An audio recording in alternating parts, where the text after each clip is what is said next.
When the game gets rough and this life just seems so tough, make we talk, my people, make we talk.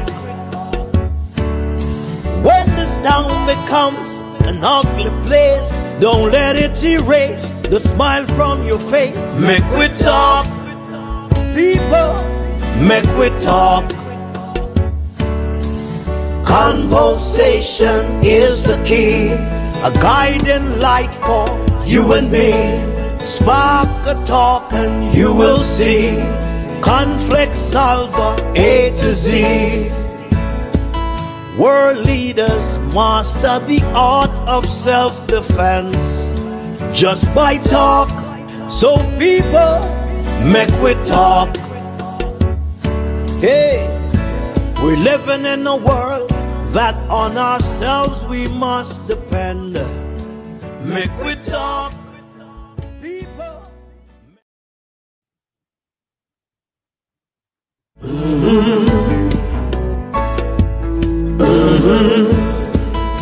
When the game gets rough and this life just seems so tough, make we talk, my people, make we talk. When this town becomes an ugly place, don't let it erase the smile from your face. Make we talk, people, make we talk. Conversation is the key, a guiding light for you and me. Spark a talk and you will see. Conflict solver A to Z. World leaders master the art of self-defense just by talk. So people, make we talk. Hey, we're living in a world that on ourselves we must depend. Make we talk, people. Good evening, good evening, good evening. It's election night in Jamaica 2024. It's local government election. And of course, the Make We Talk program will be bringing it to you live. We're going to join partners with PBCJ Jamaica and also the Electoral Office of Jamaica. So tell your friends and family to come on over. We're going to have people on our program like Wilfred Radigan, Ambassador Curtis Ward, Herb Nelson Jr., Dr. Rupert Francis, and others will be coming on this evening. But for now, we're going to dig deeper in what is going on. The polls are closed at 5 o'clock. Polls are already closed. So we expect any minute now results to start coming. And as soon as the results start coming in, we will go to the election center. And of course, on the election center, you're going to have people like, other journalists from other news organizations. We're going to grab their feed, bring it over into our feed, that everybody can get to see it. So I'm just saying it to everybody tonight. Is it going to be a busy, busy night? Would it be the People's National Party that gained the local government election? Or would it be the Jamaica Labour Party that retained local government election? We don't know. Let us see. But of course, tonight is going to be a big night. Tell all your friends and family to come on over to the Make We Talk program, because tonight we're going to have a vast amount of people coming on to talk to us. We're going to go into another feed coming into us to listen to what they're saying, because you have to get more feed coming into us to what they're saying. So this evening, it's election 2024, local government election 2024, live on the Make We Talk program here on Make We Talk. Remember to like, share, and subscribe to this YouTube channel. I am excited tonight. I am really excited because I want to know, is it going to be the People's National Party or the Jamaica Labour Party?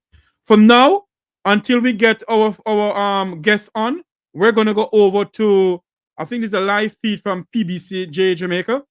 We're going to get this live feed coming into us, and we're going to have audio system coming into us to listen to what they're saying over there. Let us go without further ado. Let's go live to them. party faithful. Yeah. So there's a lot there to unpack about how we then begin to narrate the story of who we are politically and who the actors are in this political process. Are we all idiots if we vote for a party? Are we all half educated, not thinking of the good of the country if we are loyal to a political party? Yeah.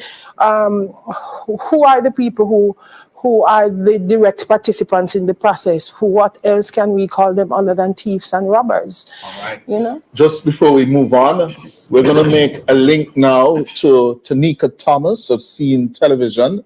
She is at the EOJ election headquarters tonight, and you'll be hearing a lot from Tanika throughout the evening into the night. Tanika, what's happening at the EOJ headquarters? Good evening, Cliff, and good evening, George, and good evening to our listeners and our viewers, both on Nationwide News and on Scene TV. So yes, I'm coming to you live from the EOJ office on Red Hills Road. Well, not much activity happening here right now, but what I can say to you so far, I saw a member of the Electoral Commission of Jamaica and President of the Senate, Tom Tavares Finson. He's here on location. I also saw Government Senator Apka Fitz-Henley. So what can I tell you now? The Electoral Commission or the Electoral Office of Jamaica is reporting that at 3 p.m. today, the national turnout in terms of the voter turnout was 22.93%. That's approximately 23% of persons came out as at 3 p.m. to vote. Now, let me give you a better analysis of that picture. We're talking about, for example, Kingston Western, as at 3 p.m., 22.45% of persons turned out to vote today. Let's go down to, say, St. Andrew West Rural.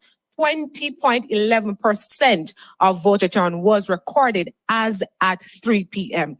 I know some of the seats that we are watching, Cliff and George, interesting seats, the battleground, for example, in the St. Andrew Southeastern, the Trafalgar Division. As at 3 p.m., there was a 25.87% voter turnout. So not much activity happening here at the EOJ office on Red Hill Road. We are awaiting the voting count, the vote count, so we can present a better picture. But I also want to tell you, for example, another division we are watching closely, that's the Papine Division in St. Andrew Eastern. As at 3 p.m., 23% of persons voted. So it's back to you, George and Cliff, as I continue to monitor it here at the EOJ office on Red Hills Road. Thank you. Thank you, Tanika Thomas from EOJ Election Center. And at the top, let us put certain things in perspectives. How do we determine a winner tonight? Yes, it's not like the parliamentary elections, as we said, where we have 63 constituencies and a majority of the 63 will form that party, will form the government. No, this is about local municipal authorities, municipal corporations. There are 14 of them, yes, in the country with 228 electoral divisions. The key numbers for you to pay attention tonight. Going into today, the governing Jamaica Labour Party went in with 130 of the 228 divisions. The opposition, People's National Party, went in with 98. In terms of controlling the municipal corporations, yes, the PNP went in with 8. Yes, the GLP with 5. Yes, and these are the ones we are going to be watching tonight. Who comes out with controlling a majority of the councils and winning a majority of the 228 electoral divisions? For further context, just at the top, and it's wise to do it now, I think. We must remember that, like the last local government elections, and to be truthful, like the majority of parish council, local government elections that we've had since 1947, for the large part, it's been a basement game. I say a basement game because of the numbers that we're talking about in terms of turnout. Yeah, there was only one local government election where the voter turnout could be described as healthy. That was 1986 at 65.5%. Last year, 2016, at 31.6%. That was the third lowest, 30.6. That was the third lowest in our history. Only 1951 at 30.2 was lower. The fact, 2016, third lowest in history. The fact is that historically, we keep having these low voter numbers. Last year, if you look at last year, what you had a national voter turnout, whereby in only one of the parishes, St. Mary, was voter turnout more than 40% at 42.84. We had a division in some city with over 13,000 electors, the third largest number of electors in the country, where only 11.94% of eligible voters turned out to cast their ballots in those elections. You're talking about a country where nationally there just seems to be this massive turn-off switch that people engage when they're here local government elections. And so it should be no surprise the early voter turnout numbers we're getting, and it certainly should be no surprise if we're talking about a basement game result at the end of counting tonight. And to pick up on that point, George, when I kept calling my sources this afternoon, minutes to 4, and you know, as political observers, that hour between 3:30 and 4:45 is the last push. Yes, when the party organizations push to get out every potential voter. Yes, and they were telling me they're disappointed with the turnout. The level of resistance, people are just simply not interested. They don't know. Normally, by now, your Belmont Road sources, your Old Hope Road sources can tell you we're leading, we're winning. Coming on air, they couldn't tell me that. They just don't know because of the turnout, and they don't know where this is going to go. Yeah, so we could be having a night full of surprises tonight. I think we are going to have a night of surprises.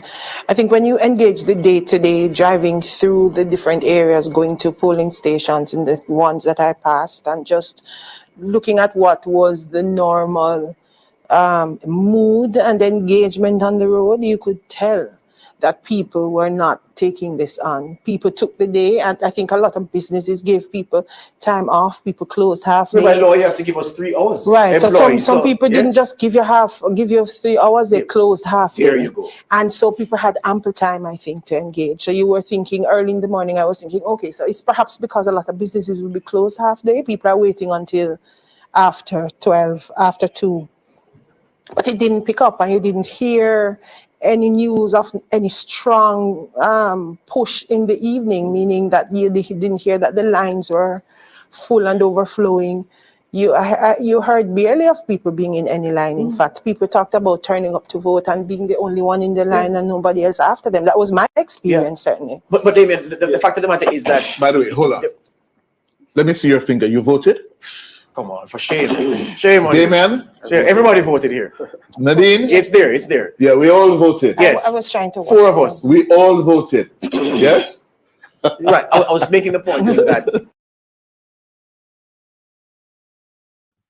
Yes, they all voted. Welcome back to the Make We Talk program. You can see a live shot going on there where we have people coming onto the political scene, commentators talking about what is going to happen. I have so many monitors around me right now looking at what is going on in Jamaica to bring it to you. So as soon as we get our guests coming on, as soon as the vote started, there's a low turnout in local government election today, a very, very low turnout. And the fact of the matter is I think Jamaicans have reached a point where they're tired of the whole political system. And I think that's why Jamaicans did not vote.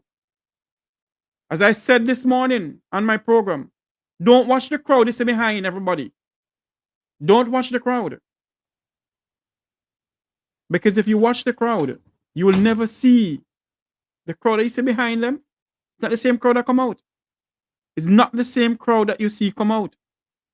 You have a vast amount of people coming on and a vast amount of people on the political campaign. But the fact of the matter is not the same people you see. It's not the same people you see come out. And, you know, it is a very sad situation. It's very sad at the moment where you see it's not everybody you see come out and go out and vote. We're going to switch over to Television J Jamaica to see what is going on over there too. We're going to switch over to them now. You see, we have to go all over the place this evening, all over the place this evening to get the coverage live to you. To get the coverage live to you. And we're going to get that to you now.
Of Hanover Eastern overall, we're seeing 264. Without a question, of course. But Let's take a look at where that's coming from. That's from the Sandy Bay area, and the PNP has secured most of those votes. So these are still quite early numbers, very small numbers, nothing crossing 100 just yet. Yeah. But the board will continue to light up, and we will see the colors change as we get more results from the EOJ. Good.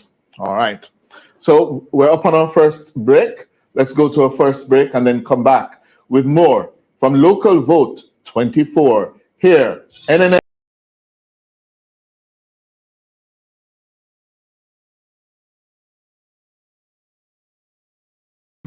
We'll go back live to them. We do apologize for the audio system. It is all over the place. I'm so sorry. It's not me, I'm trying to get everything done. I have my producer here with me tonight. So it's got to be me and me alone. I do apologize to you all. I hope you can hear me now. But as soon as they go back live, we go back live to them. We can see where in Television J Jamaica is having a discussion on that. Then when we come back, we go back to what is going on at the Electoral Office of Jamaica. But today, let me give you the history of local government. Today, Jamaicans went to the poll. Yes, it's the 17th local government election in Jamaican history. The 17th.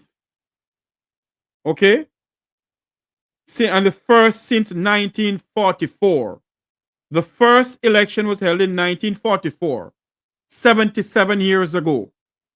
And today, over 6,726 polling stations were open across Jamaica. Over 2 million Jamaicans were eligible to vote. Over 36 independent candidates contest the local government election. Over 36 independent candidates contest the local government election. Over 36. And in that 36, a member of the UIC, of the Joseph Patterson Party. We haven't seen any member of the National Democratic Movement or the Marcus Garvey movement. So those people did not come on. But of course, it's 36 independent candidates were on. 36 of them. and over 2 million people were eligible to vote. You know, this is some good history here, where Jamaica local government election was in 1944, the first in 1944.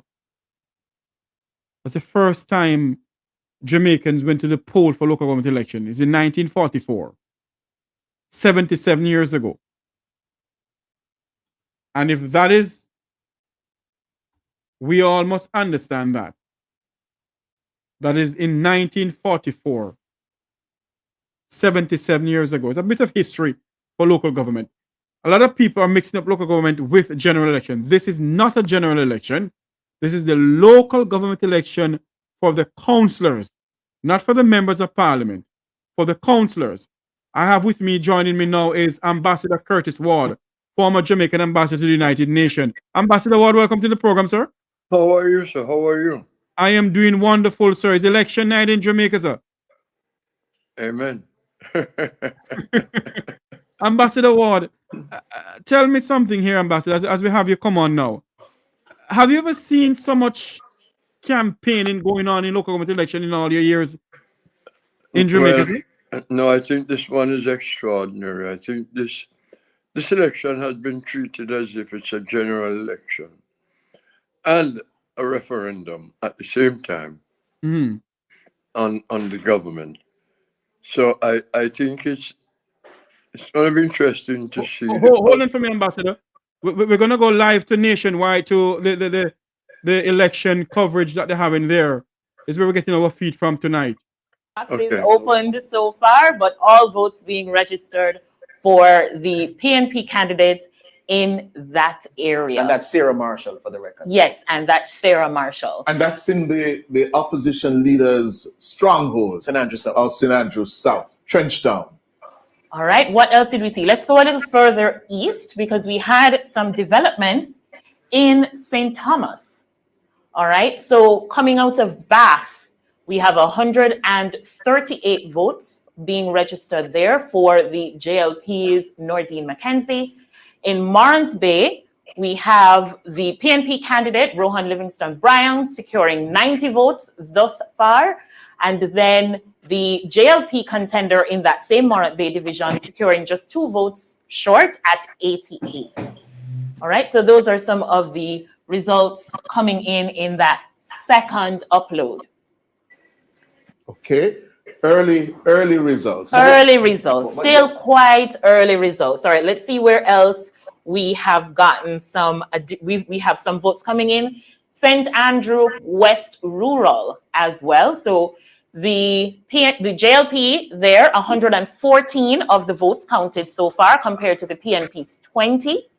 And 2 votes for the independent candidate, Sonia Kildare. So, and what is that number for? Oh, it's 20. Yeah. Keisha Hale. Yeah. Keisha Hale, 20 votes so far compared to Rowan Hall's 114 and 2 votes for the independent Sonia Kildare. And that's in the Red Hills division. This is the Red Hills division, yes. Of West Rural St. Andrew. That is correct. The JLP's incumbent, Rowan Hall, off to an early lead with 114 as against 20 votes for the PNP's Keisha Hale. That is correct. All right, let's go back to our notification. So this list here, what this does, it gives us alerts. Every time we get a new upload, it will tell us, every time the lead shifts from one party to the next, it will tell us, right? So this is how we'll keep our listeners and our viewers up to date. We also have an update here coming in for Brownstown. So we have Brownstown in St. Ann Northwest. That is correct. 102 votes for the JLP candidate Brown Lawrence there in Brownstown compared to 32 votes being counted for Clarke of the PNP. And so that's Councillor Kim Brown Lawrence, yes, for the JLP leading in Brownstown in Northwest St. Ann. And what we must tell remind the viewers, especially, and the listeners, especially those who are the political junkies, Brownstown is one of those seats that went to the JLP in 2016 that were traditionally, you could put your pot on the fire and count Brownstown and Monegan seats like those as PNP seats. The JLP took them in 2016. And Brown Lawrence, who came into these elections in controversy, of course, is holding an early lead, what we stress, early lead. Yes.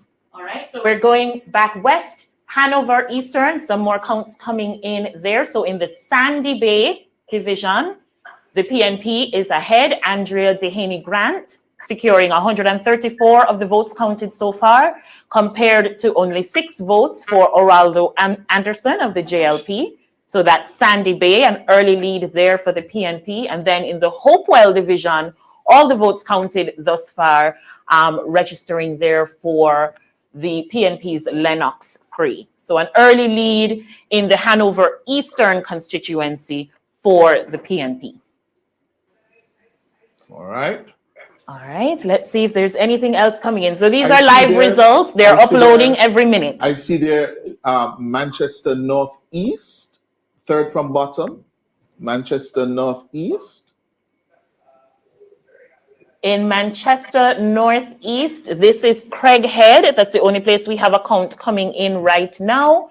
And it's being registered for the PNP candidate. So only 12 votes, still very early in that division, only a few boxes open. And Manchester Northeast, to tell our political people, yes, reporters, to put these numbers in perspective, that's Audley Shaw's seat up in Manchester Northeast and Craighead. And that numbers as they come in. Yes. Well, so the info is pulling live once every minute. So it needs a little bit of time.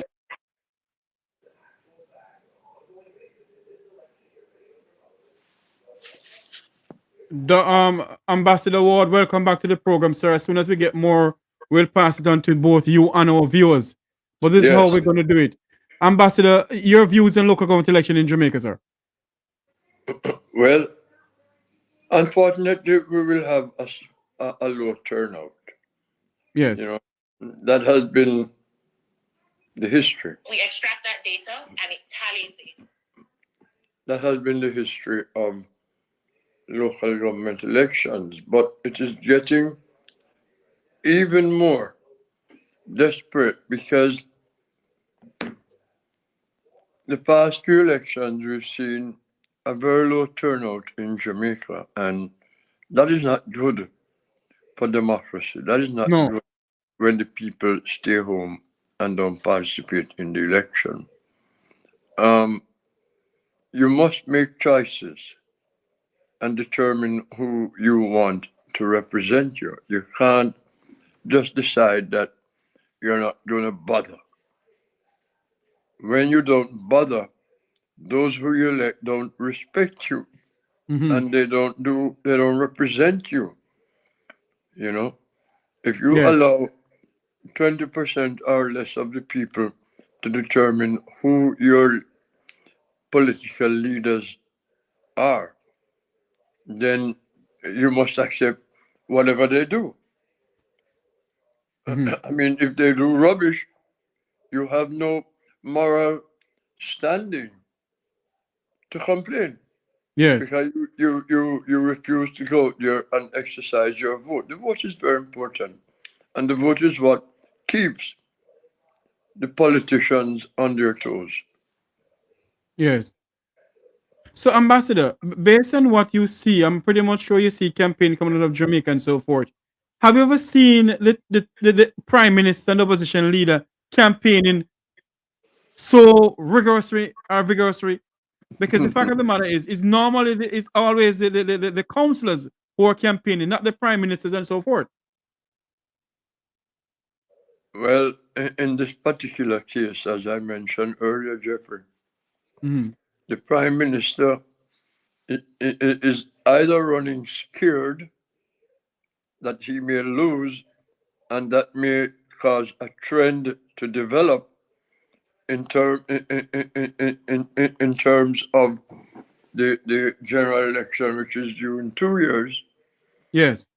Or he sees this as a referendum on his stewardship of the country. And if he sees this as a referendum, he's going to be concerned. And therefore, he's going to go out there to try and win this referendum, so to speak. Yes. On the other hand, he may have seen polls which would suggest that he could lose. And even though the official polling by Mr. Anderson, the Yes. RG poll, has it as a close race. If it turns out any other way, and in favor of the People's National Party, then the Prime Minister will really be very nervous about the general elections, because it may be foretelling what is likely to happen in the future. Yes. Ambassador, like how you touched that point there a while ago about the Prime Minister. Do you think that if the PNP should lose this local government election, you think they're gonna ask party leader Mark Jefferson Golden to step aside? No, I don't think they should at this point, because he has been working since he took office to try and unify the party. Yes. And unless he really get plastered, what you may call a shellacking, Yes. if he gets a huge beating, then his leadership would be questionable. But then I Yes. think, in fairness to him, he ought to be given a chance to continue to rebuild the party from the divisions that have existed in the past 5 or 6 years or so. Yes. Rebuilding unity in the party is not very easy, because no matter what he does, there are going to be those who never supported him in the first place and who still don't want to support him. So you need time to really get that done. And we have to put that in perspective. I wouldn't be supporting the idea that he be replaced if he doesn't win. And remember, I saw one analysis which suggested that based on the number of seats available, 228 or 29, if he improves on what the 2016 numbers are, and he comes close or surpass the votes for the Jamaica Labour Party, if he does that, then he can declare victory. The same with the 14 parish council seats plus Portmore. Yes. I think out of the 14, the PNP has 5 and the JLP has 9. 9, yes. Plus the PNP has Portmore. But so if the PNP picks up 2 or 3 parishes, then that's a huge victory, really. So one has to measure it based on the actual outcome of the elections. So do you think, based on traditional politics in Jamaica, Westmoreland have always been a PNP stronghold? You think the PNP will get back Westmoreland? Well, you know, once a stronghold doesn't necessarily mean it belongs to you. You have to work for it. Right. And you have to have good candidates. And to add to that, the people must be dissatisfied with the current representatives in the parish. Yes. And so I saw both political parties drawing significant crowds during the campaign, large crowds. But today is the day of reckoning. Today is the day when turnout means a lot. The day when your supporters have to go to the poll. You have to get them out to the poll, make sure they go out and vote. And the views are that the higher the turnout is, the more to favor the PNP. So, yeah, go ahead. But based on what I'm hearing, it's a very low turnout. At one point, unconfirmed report coming out of St. Thomas and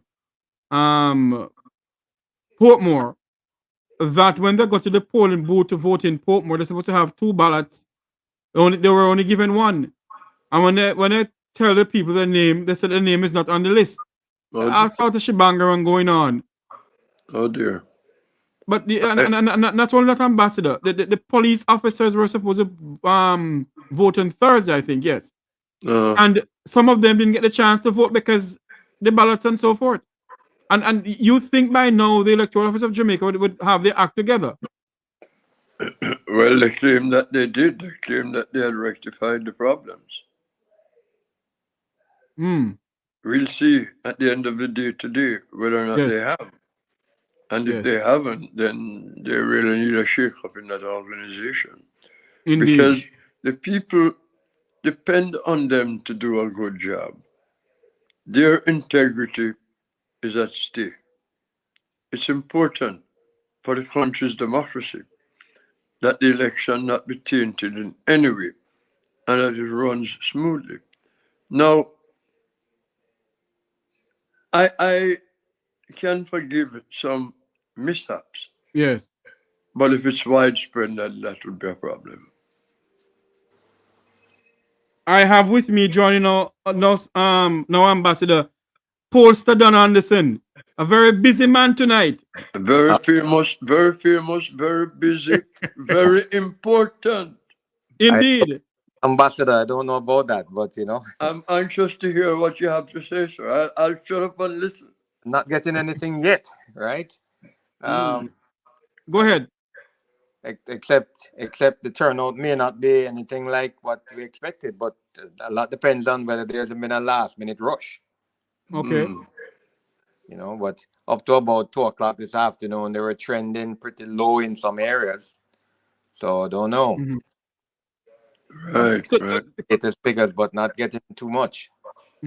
Compared to the last government election, Mr. Anderson, to this election, the voter turnout has been very low compared to this one? Well, what I'm doing, first of all, is comparing it to the 2020 election by divisions, okay? Yes. The election was a low of 38%. I didn't want to go back to 2016. That's kind of rather 7 years back, eh? So looking at what I'm seeing so far up to about 3 o'clock this afternoon, 2 hours before the polls closed, there are some areas that were significantly lower than 2020. So again, it's making the point that unless we see a substantial jump in the 3 to 5 p.m. period, we should have a lower turnout in the 2020 general election. Yes. Mr. Anderson, if I may ask you a question. Sure. And just for a little clarification. Sure. I quite understand your rationale for not going back 7-8 years. Yes. Because it really, so many things have changed since then. But when you compare the turnout for the general election versus the turnout for the local government election, it is my understanding, and you will know better than I do, that the turnout for the local government is significantly lower than the turnout traditionally for the general. That is true. I mean, the 2016 local government election, we had a 30% turnout. Whereas for the 2020 general, we had a 37% turnout. But generally, the local government turnout, is significantly less than, especially if the local government is held shortly thereafter from the general. Then people don't want it to go because they say it don't make any difference. But this one took on added significance because it's closer to the next general election than it was to the last general election. And a lot of persons felt that the campaign level, the intensity of the campaign suggested that they were treating it as if it was a general, because it actually is like a referendum on the performance of the government. There have not been any local government since 2016. So there was the expectation by both political parties and by most pundits that have talked about the polls that, we could have up to a 40% turnout for this local because of the degree and the intensity of the campaigning. it might not turn out to be that unless, and I'm trying to get latest figures in terms of turnout, but I'm not. I'm getting right now up to about 3 o'clock in every single division across the island. And they are in some cases very, very, very low. Very low. I'm very concerned about low turnout. As I said to Jeffrey before you came on, the people really have a responsibility to determine who their leadership is. And if they don't turn out and vote, I think they give up their rights to complain. And oftentimes we find that many of the non-voters are the loudest complainers. Exactly. But it did nothing to select a leader. So you get what you get because you didn't want to participate. Now, we have to change that culture of non-voting in our elections. There was a time, I'm old enough, and maybe you are too, I don't know. But I'm old enough to remember when people look forward to election and go out and vote. Exactly. You know, and the turnout were pretty good. But you see, Ambassador, what's happening today, you see?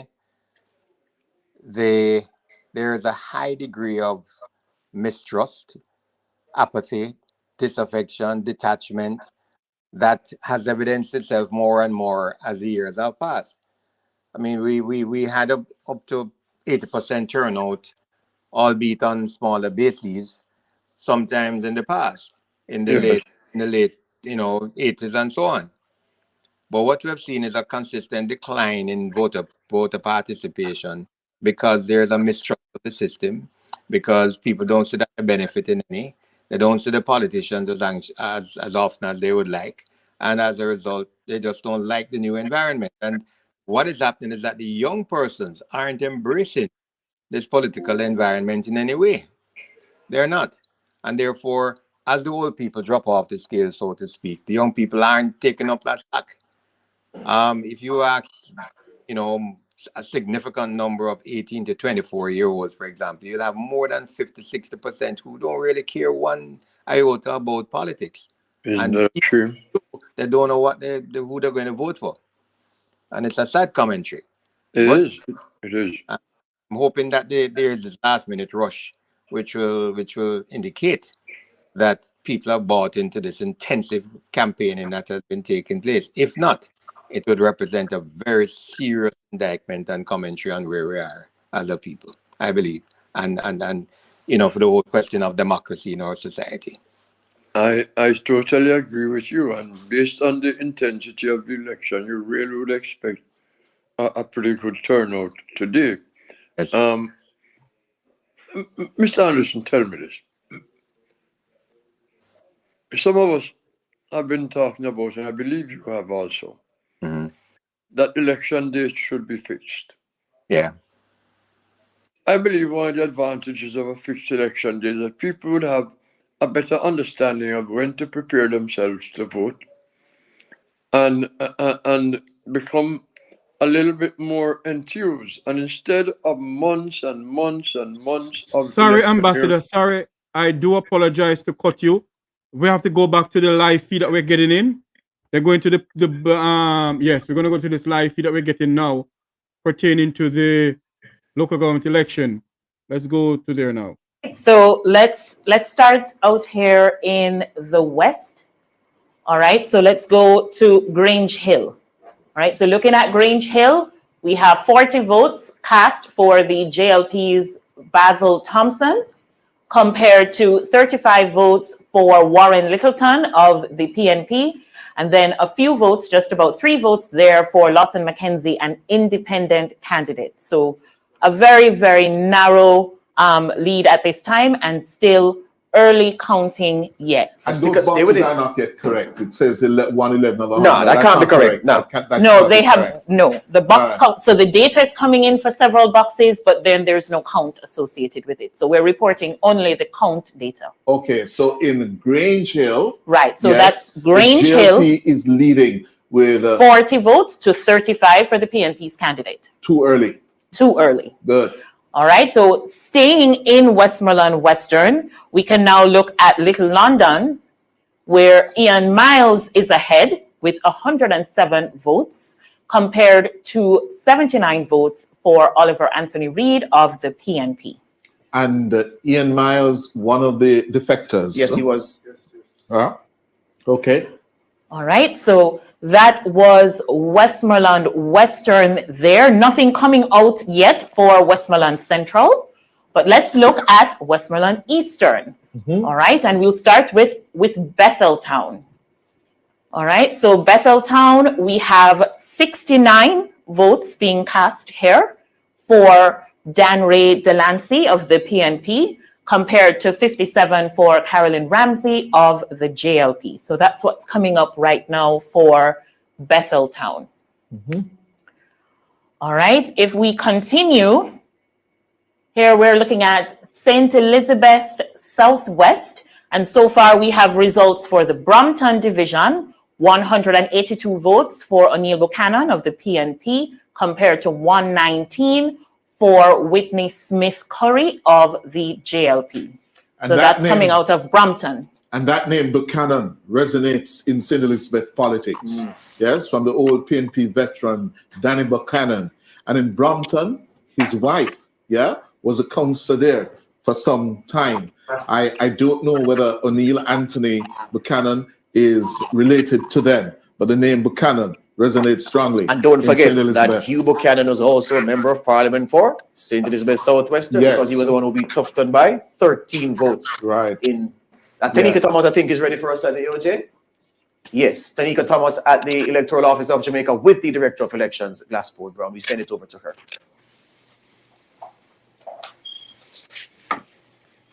And George, I'm now joined by the Director of Elections, Mr. Glassford Brown. Thanks for joining us, Mr. Brown. And you're speaking with Nationwide Radio and Scene TV. So it's now approximately 6:30. What's your overall assessment so far of the day? Polls are closed.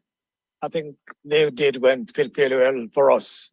There were some minor issues, but we were somewhat concerned in the late afternoon with that issue in Montego Bay, that shooting in front of the primary school in Flankers. But that caused for us in that location that we had to shut down polls, the taking of the poll for a couple hours. And then we started late in the afternoon. But overall, it was a fairly smooth and good day for us so far. We're just doing the preliminary work now, and then we'll do assessment later this week. That incident you mentioned in the Flankers Division in St. James, will it affect in terms of vote counting? Not really. The stations began operating late in the afternoon. We have completed the voting there. And then we'll do the primary count tonight. And then we'll embark on the final count starting tomorrow. So far we understand that approximately 23% of voters voted as at 3 p.m. Compare that for us, for our viewers, in comparison to what took place in 2016, the last local polls. There's a marginal increase over where it was at 3 p.m. in 2016. Remember, at the end of 2016, the count was 30.06. So we are very hopeful that we can go beyond that 30.06. But we see what happens later tonight. 35 is pushing it too much? 35%. There are things of one where we are now, but we await the final results later tonight. I know today is your busiest day, but just before you go, walk through for our viewers and our listeners, what happens from here? What's happening now at the centers across the island?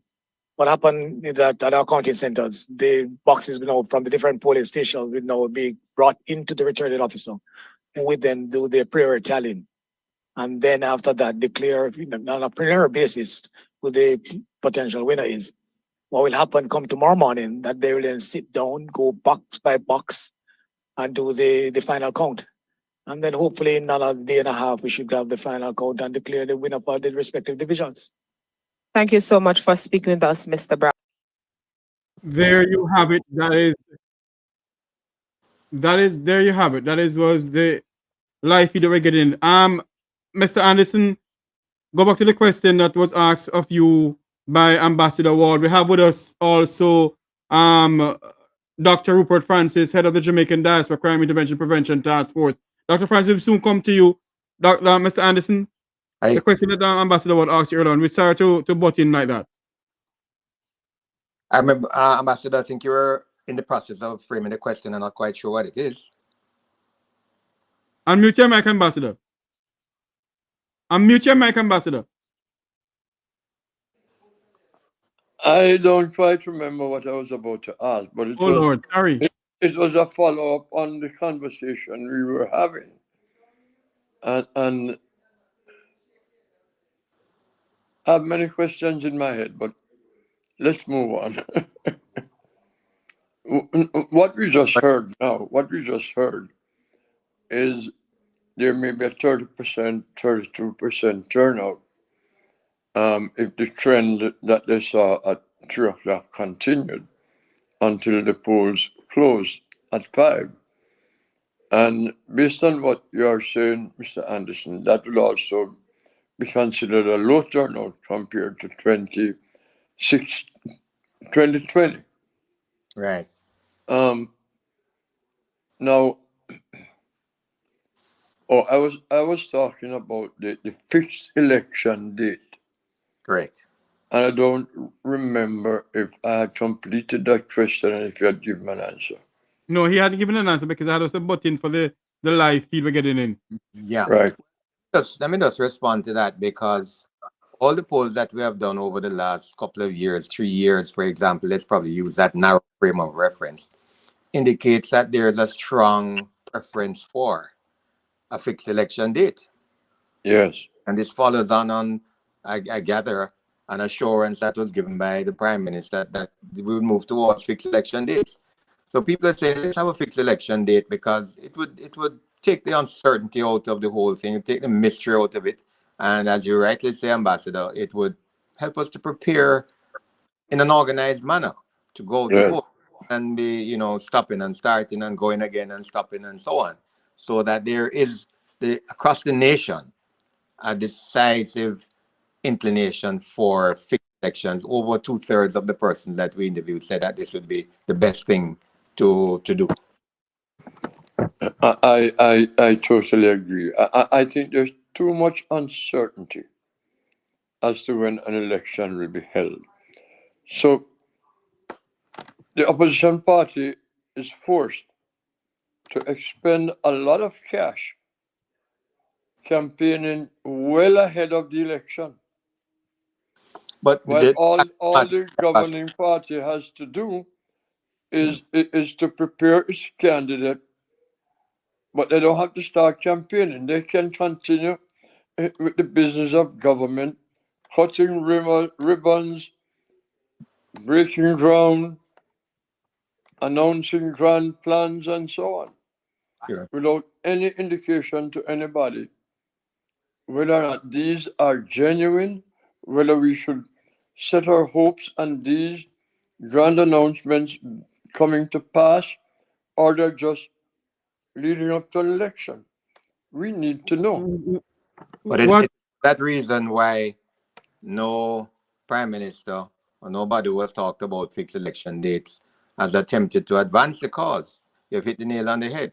It's a strategic advantage to have an election date, because opposition parties generally have less funds available than ruling parties. And if you tease it and then the opposition is not smart about how they spend what they have, then by the time the campaign comes around in earnest, they probably don't have enough to spend. It's a strategy. Yes. Gentlemen, what we're getting into our news center here, that we're being told that Portland has gone to the Labour Party. Hold a minute. Yes, we're told that the Port has gone to the Labour Party. So that's what we're hearing. Earlier days, weren't there already Labour Party seats in Portland? Do the Vals yes, and that's what Cliff Hughes has just said to us here, that the Labour Party has taken Portland. Mr. Anderson, still here with us? Taken or retained? Retained, rather. I was listening to some of what was being said, and they weren't clearly identifying which party was the incumbent in each of those constituencies. Yes.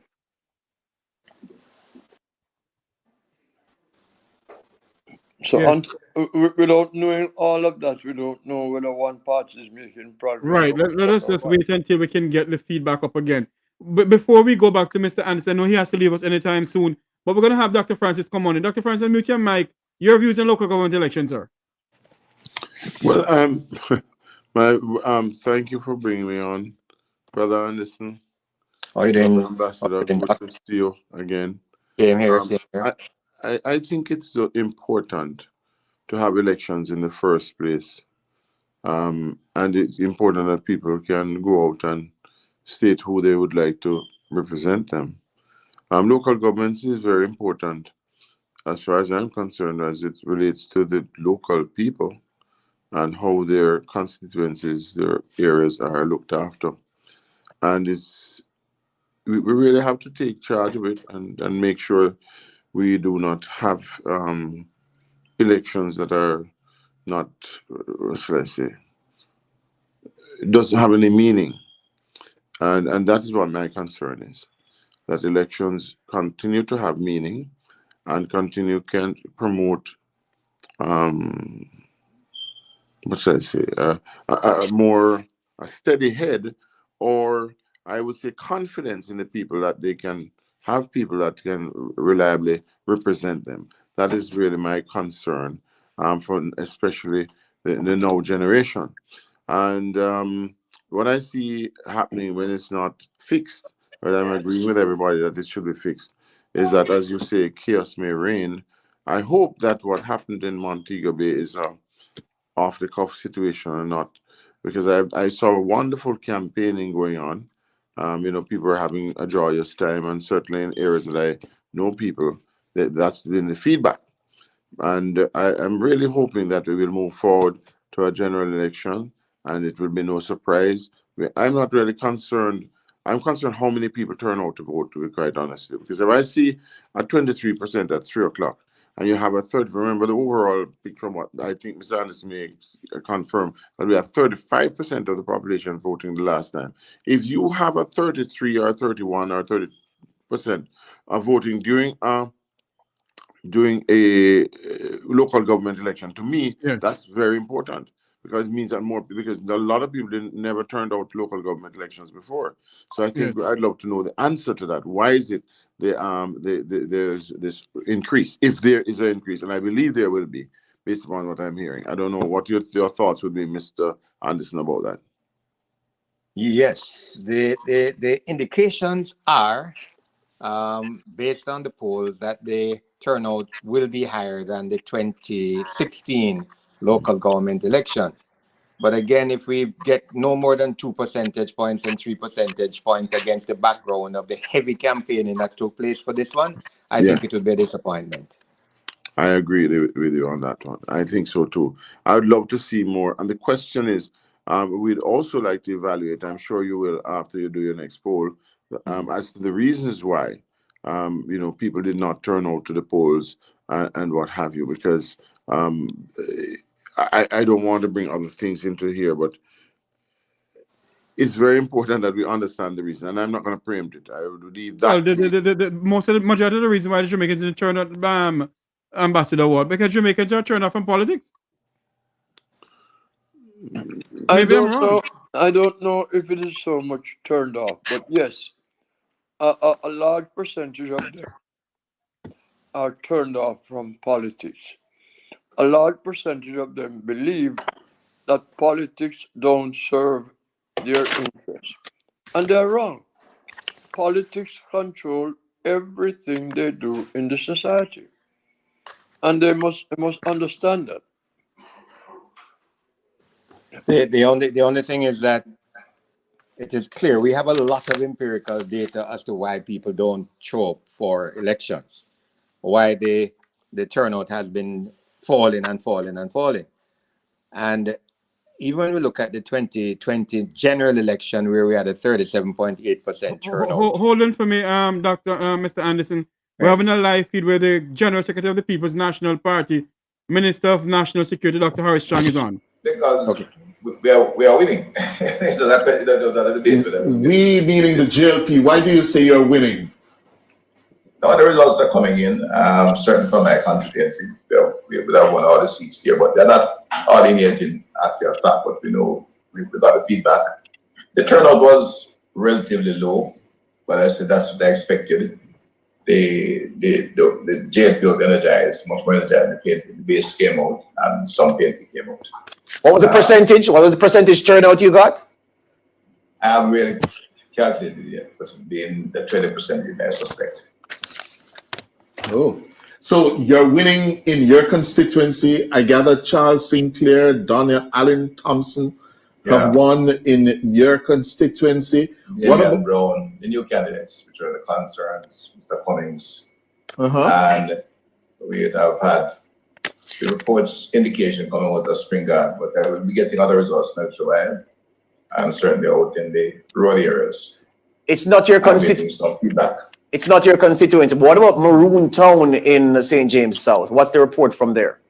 We have good turnout. I haven't got that figure, any figures out of that yet. I'm waiting on. I expect Mr. Cooke to come home in Maroon Town. And Portland, I'm getting a report that you have won, the JLP has won Portland decisively.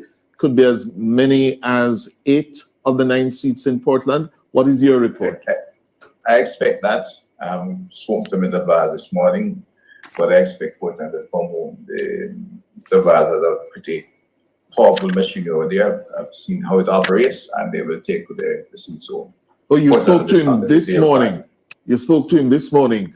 I spoke to him about 20 minutes ago, and he told me that you have captured Port Antonio from the PNP for the first time in many, many years. Dexter Rowland has lost in Port Antonio. Is that your information? That's what I'm hearing, that you'd have taken pretty much all the seats out there, and that would be a tremendous bottom blow to the PNP in that region if they once they lose Port Antonio. I have to ask you about St. Mary, Dr. Chang. All the polls suggested that you would get a battering in St. Mary. What's the early report out of the parish?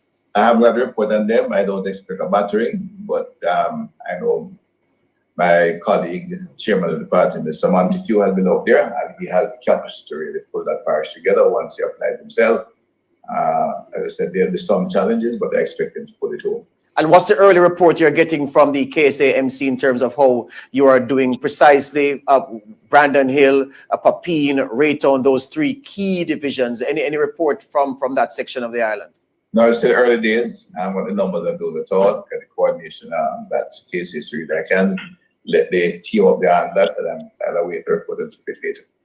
All right.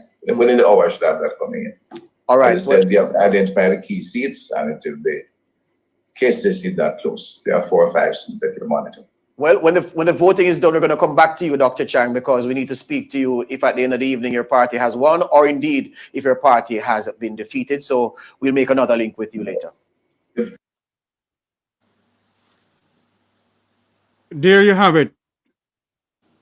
General Secretary of the People of the Jamaica Labour Party, Dr. Harris Chang. Mr. Anderson, I know you have to go, so let me have you speak to what you're saying. But Ambassador Ward, oh Lord, we forgot about that again. I do apologize about that. As soon as the things come in, we have to go to the. I see they're going to the map again. Mr. Anderson, please don't leave us. They're going to the map once more. Let us see what they're saying at the map here. Whenever I click, how many divisions have been won and by which party? Right now, quick snapshots showing. We need to increase the size of the font. People are saying it's very difficult to see the size of the font. Even me here. So at the bottom there, what are you saying? Right. So what this is showing me is that for the 4 divisions in St. James Northwest, the JLP is ahead in all 4 of those divisions as of right now. And we can look at the numbers one at a time. So Montego Bay Central, for example, we have Joshua Cummings from the JLP with 63% of the vote, or 671 votes, compared to Ronald Anglin Jr. with the remaining 36.28% of votes, or 382 votes. So this is Montego Bay Central. Then when we look at Montego Bay North, Donya Allen Thompson of the JLP capturing 70% of the votes there, 734 of the votes already counted, compared to 309 votes, or the remaining 30% for Ronaldo Jackson of the JLP. Staying in the constituency and now looking at Montego Bay Northeastern, Charles Sinclair of the JLP away with 62% of the vote, or 847 votes, compared to 572 for Alan Bernard of the PNP.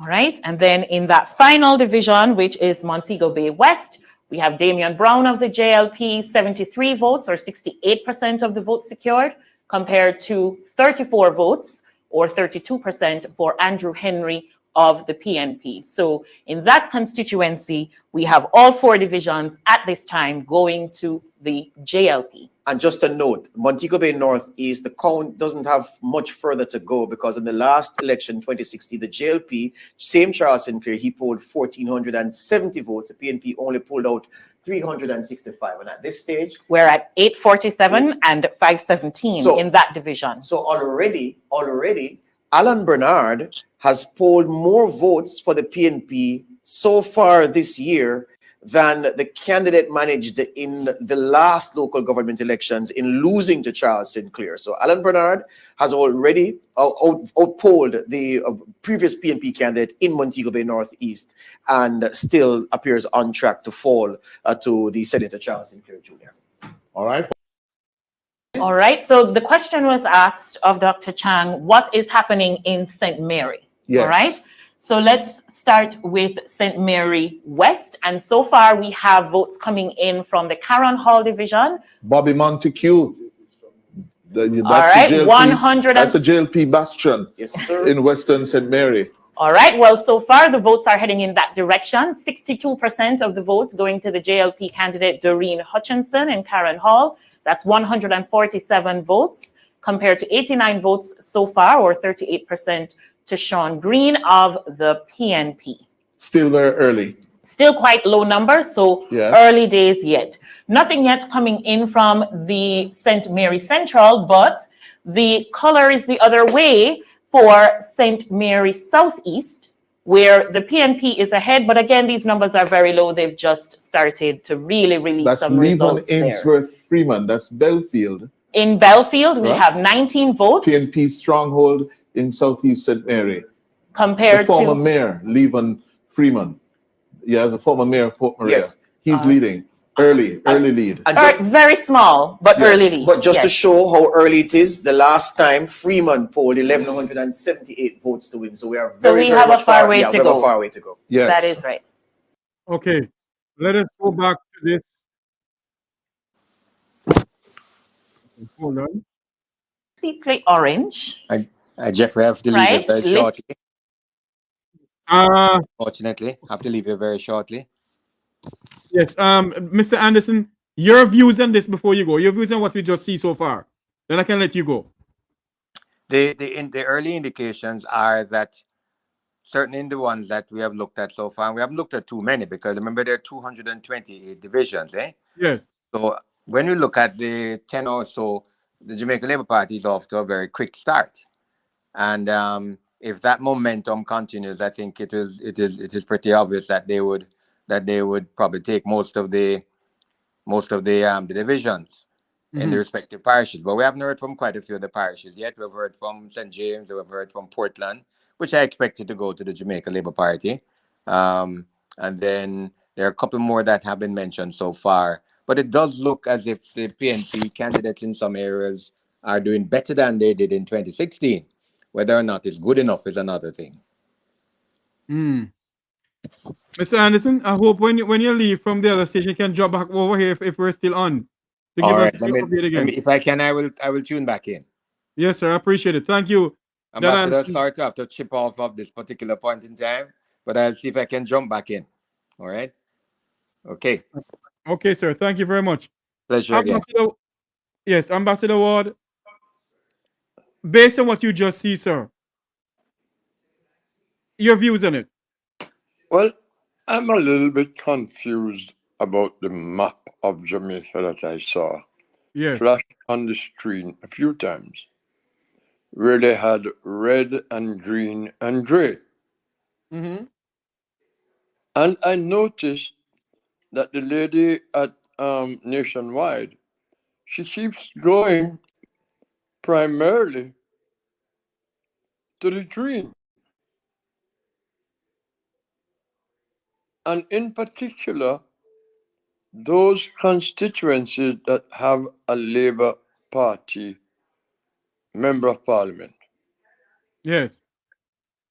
So they're not really giving us a clear picture at the moment. I don't want to say they're not giving us an unbiased picture. Maybe that's the way they want to call it, because that's the way they see it. But I would like to see them going into some of the parishes where I see those red. And I'm sure I would have an opportunity to look at the photo that they had up the last time. Because when you look at it, I see red all over the place. Let me show you something again that I have up there. There you go. It's all gray again to have the little bit of red. Let's do what she's saying. The red is above there, but will we get an analysis of that? No. 11 votes. The PNP's candidate got 1,186. So again, based on those numbers, the count is nowhere near complete. All right, let's look somewhere else in Clarendon. See what we have here. We went there already. We went there already. Can you find Go to Manchester? Manchester? Okay, let's start with Manchester South.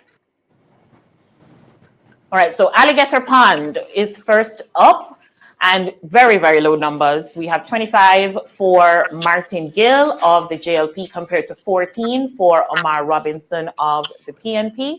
So still quite early there. More votes coming in Grovetown, where we have 139 votes for Iceville. Yeah. Did I say that right? Yeah. Right. Iceville Brown, 131 compared to 133 for Ronaldo Schloss of the PNP. So very close here in this early count. And that should go up to, because it took the JLP polled 1,947 votes there last time to beat the PNP, who polled 1,109. So a far way to go as well. This is just to give context of how early the counting is, so you don't get excited either way. Right. And then looking at Newport, so this one has more votes, but I'm still a far way to go here. 410 votes, or 58% for Martin Tomlinson of the JLP, compared to 293 for Anthony Bryce of the PNP. And that number will go up to 1,631, which is what the PNP polled there the last time to win the division. PNP 1,631 last time, the JLP 940. And Manchester Southern is interesting because this is traditional PNP country. It flipped quite shockingly to Robert Chin of the JLP in 2020. And if the PNP is on its way to winning the local elections, then it must be carrying South Manchester. Wouldn't you agree, Damien? Because Manchester is one of the councils that the PNP was projected by Your Blue that poll to retain. Yes. Certainly it has to do well in those seats exactly in southern Manchester. Continue, Jenny. All right, so if we stay in Manchester, we just looked at Manchester South. Let's take a look at Manchester Central. Rhoda Moy Crawford seat. All right, so all low numbers. So let's start with the one where we have the most votes coming in, and that's Royal Flat. So 269 votes for Richard Della Penna of the JLP, 55% of the votes there, compared to 222 votes. Let us drift away from that for a while and come back here. Ambassador Ward, what you just said a while ago, I think you're correct.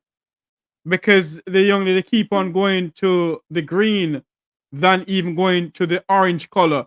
And if you're doing journalism, come on, you must not be biased. Well, I don't know what the motive is, but I am not getting an across the board from the station, and you know, that's a pity.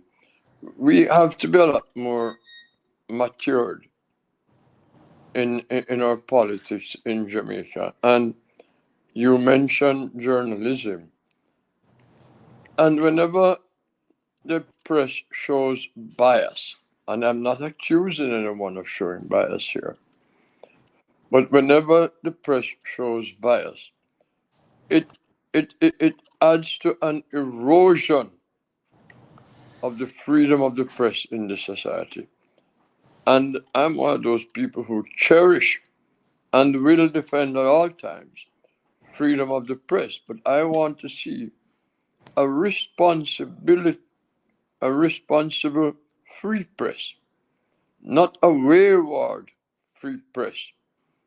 The press must be part of nation building, and the press must be unbiased at all times.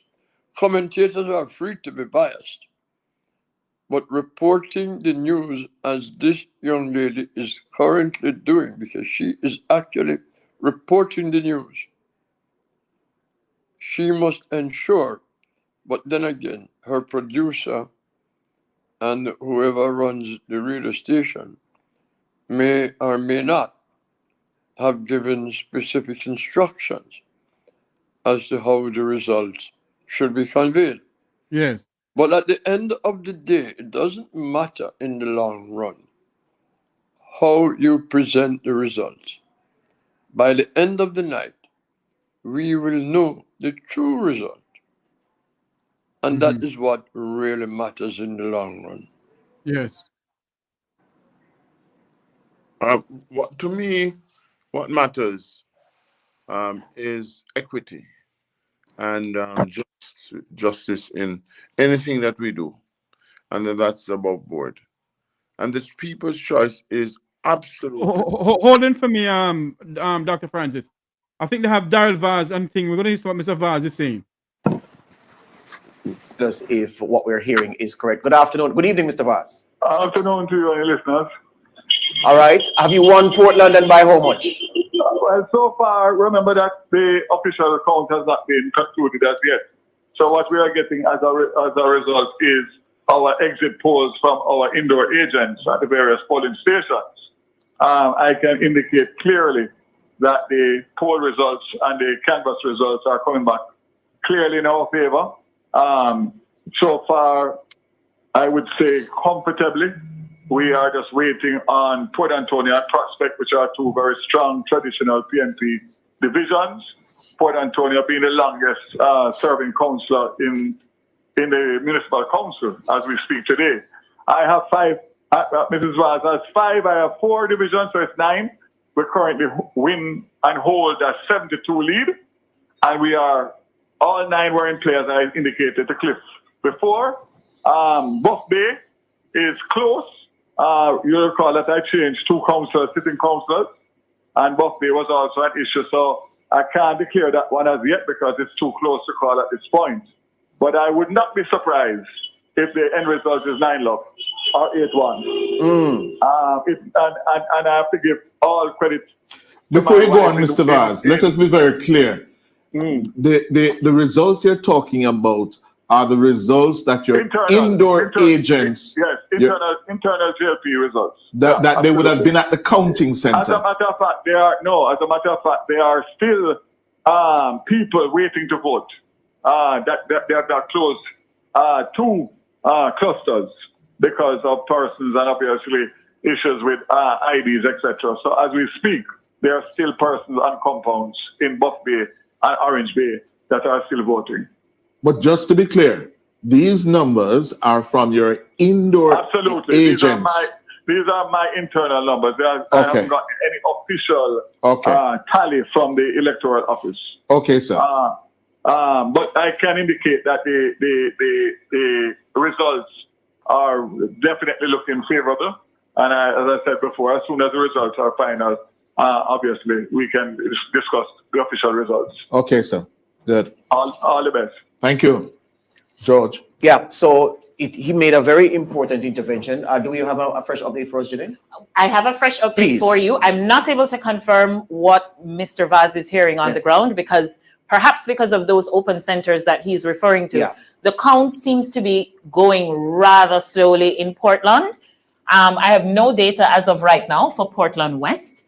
And I only have for Portland Eastern, only Fellowship has started registering some data.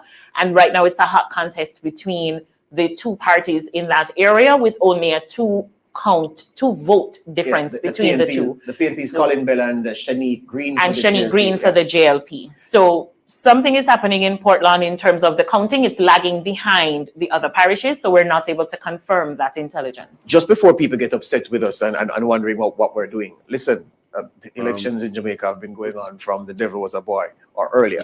What happens is that political parties often are able to celebrate at the close of polls because based on what their canvass and their internal tally has showed them, more of their people turned up and participated in the process than the opposition, but than their opponent. And so they are able to say, well, we are ahead and we're just waiting for the official count to say that we are victors. So it's age old. So when we say that we hear that so-and-so is heading in that direction, it's that kind of data that informs the process. It's not an innovation of ours. It's something that is part and parcel of electoral analysis, which is why, of course, exit polling is so very important for both parties and, of course, for analysts like us.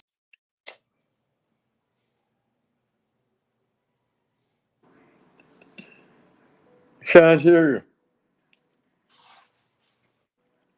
you. How is it, Ambassador? Let's drift away from that. This is a live feed. Make we talk live election coverage. This is live feed. And also live feed coming into us via another news organization in Jamaica. Dr. Rupert Francis and Ambassador Ward. You heard it? You heard what Dalvaz just said? Yes. Yes. I don't understand. Sorry, Dr. Francis, but I've been itching to say this. Vaz just let the puss out of the bag. Yes. Because what he said is completely opposite to what Dr. Chang said that Vaz told him. Yes. So who is lying? No, I think Vaz is speaking the truth. But you remember what I said earlier? Yes. And Nationwide was caught in this. And that's why Mr. Hughes had to try and seek clarification. Yes. And that's why the other gentleman, I don't know who he is. The cold water. That's that is George Davis of Nationwide. Right. That is why he had to try to explain about the parties who celebrate this and celebrate. Don't make excuses for when people are trying to obfuscate and give the wrong impression. Say what it really is. We are here watching, thinking they are giving us raw data. What is that raw data?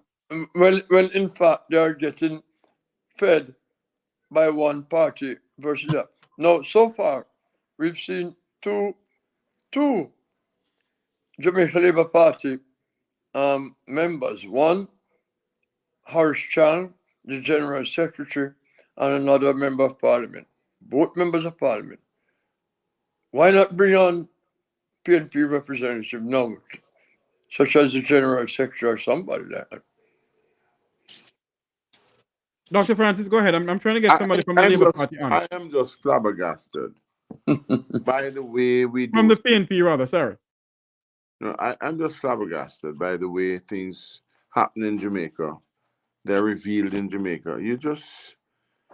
You have to wonder if anything is done in a straight line. And that just hurts me and irks me, to be quite honest with you. Listen, when we have a good turnout of people voting, that should be our aim. Not just the winners, because a man can win by one.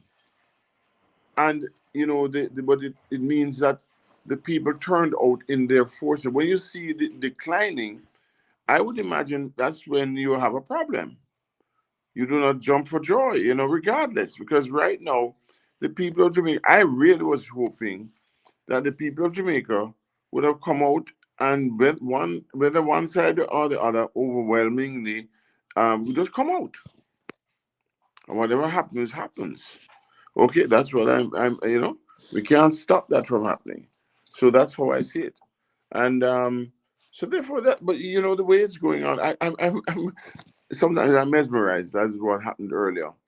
But to be quite honest with you, let's see what happens, because this is Jamaica, and I've seen a lot of politics, and I've seen a lot of days when the numbers were called, and we have to wait until the end. I remember on one occasion I was vying for a seat, and I was leading the particular person by 2,000 votes, and he was smiling. He was smiling. I'm saying to myself, how can he be smiling and I'm 2,000 votes ahead? When the last 8 box came in, I was not smiling. I lost by 2,000. So all I can say is just fun, and to be, we just have to wait until the end. That's all I'm saying. That's all I'm saying. Thank you. I agree with Dr. Francis about the apathy. The apathy is something which is quite troubling, and I've been concerned about this for a long time. And I keep saying, and I'll repeat again what I've said before. If you don't vote, don't complain when you get bad government. Don't complain about your member of parliament or your parish councillor if you don't vote. Whatever you get, you deserve. You deserve even less than what you get. So, people talk and talk and talk, and then they sit down at home, or they don't take the time from work as they are entitled to. I understand they're entitled to 3 hours from work with pay to go and vote. And for them not to take advantage of that is mind-boggling. I think, Ambassador, I think the Jamaican people have reached a point, and it's very sad. It is your fundamental right to go there and vote. But I think the people of our country have reached a point where they said enough of these two political parties. And, even today I was talking on my program, I said, listen, you see a big crowd behind the Labour Party and a big crowd behind the PNP. That doesn't carry the weight, What carries the weight is this evening. That's right. That's right. This is what carried the weight. That's right. And Ambassador Ward, you could be my dad. You know Jamaican politics to the T, just like Dr. Rupert Francis. What you see going on now with the voter turnout, what you see going on now with journalists doing what they're doing, your views on that, sir? Well, as I mentioned to Mr. Anderson before he left us, I'm old enough to remember when the voting in elections in Jamaica was well over 60%. And to see it come down to 30-something% is really sad and really troubling, because people are not happy with the governments that they have elected. They are not happy.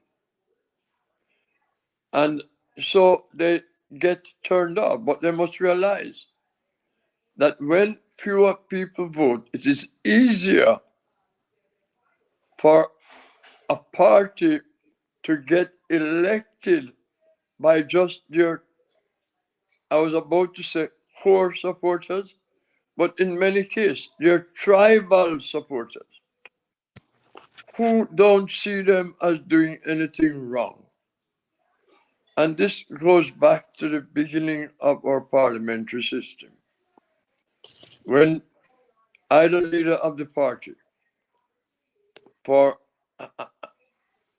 a certain number of party supporters could do no wrong. Even when the leader is gouging out the eye of the Jamaican public, even when there's corruption, even when there's mismanagement, even when there is substandard education and lack of access to good health care, it's never their party fault. So whose fault is it?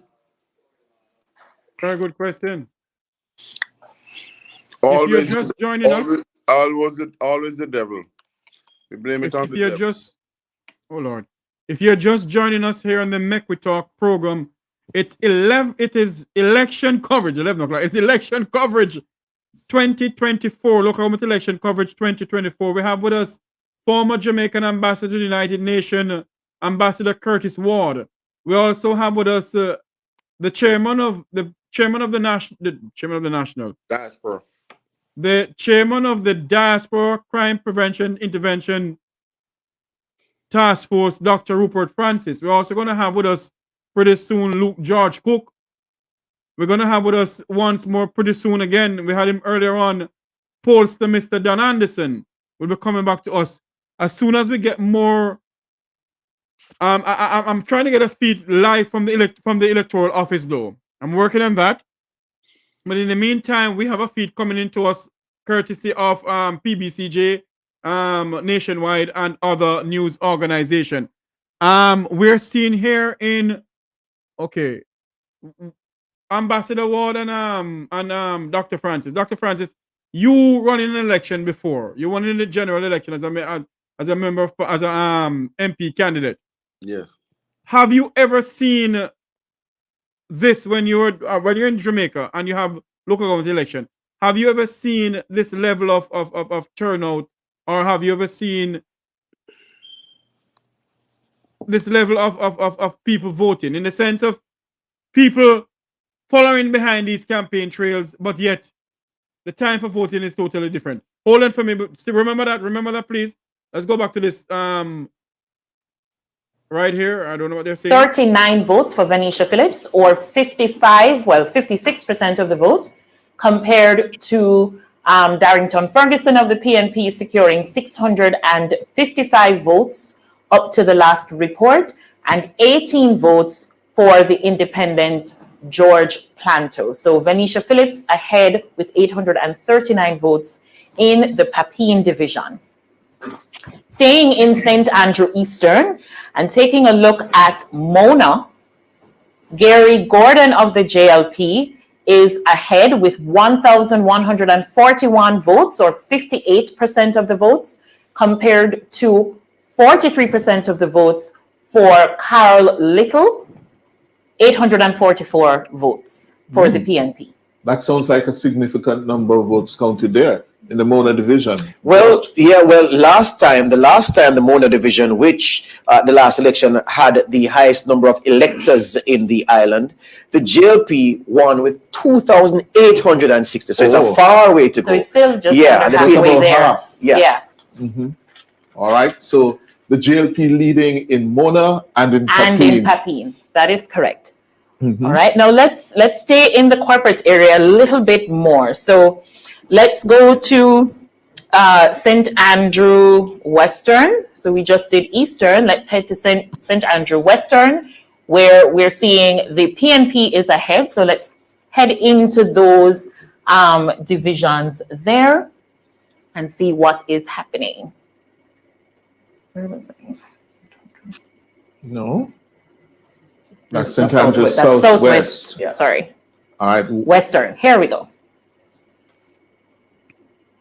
Right. It's not doing what I wanted. Click it here. Okay. All right. So St. Andrew Western is coming up.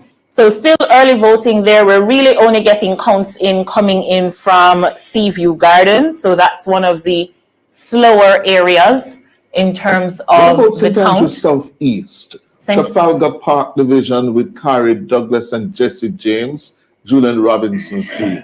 Here we go. St. Andrews Southeast.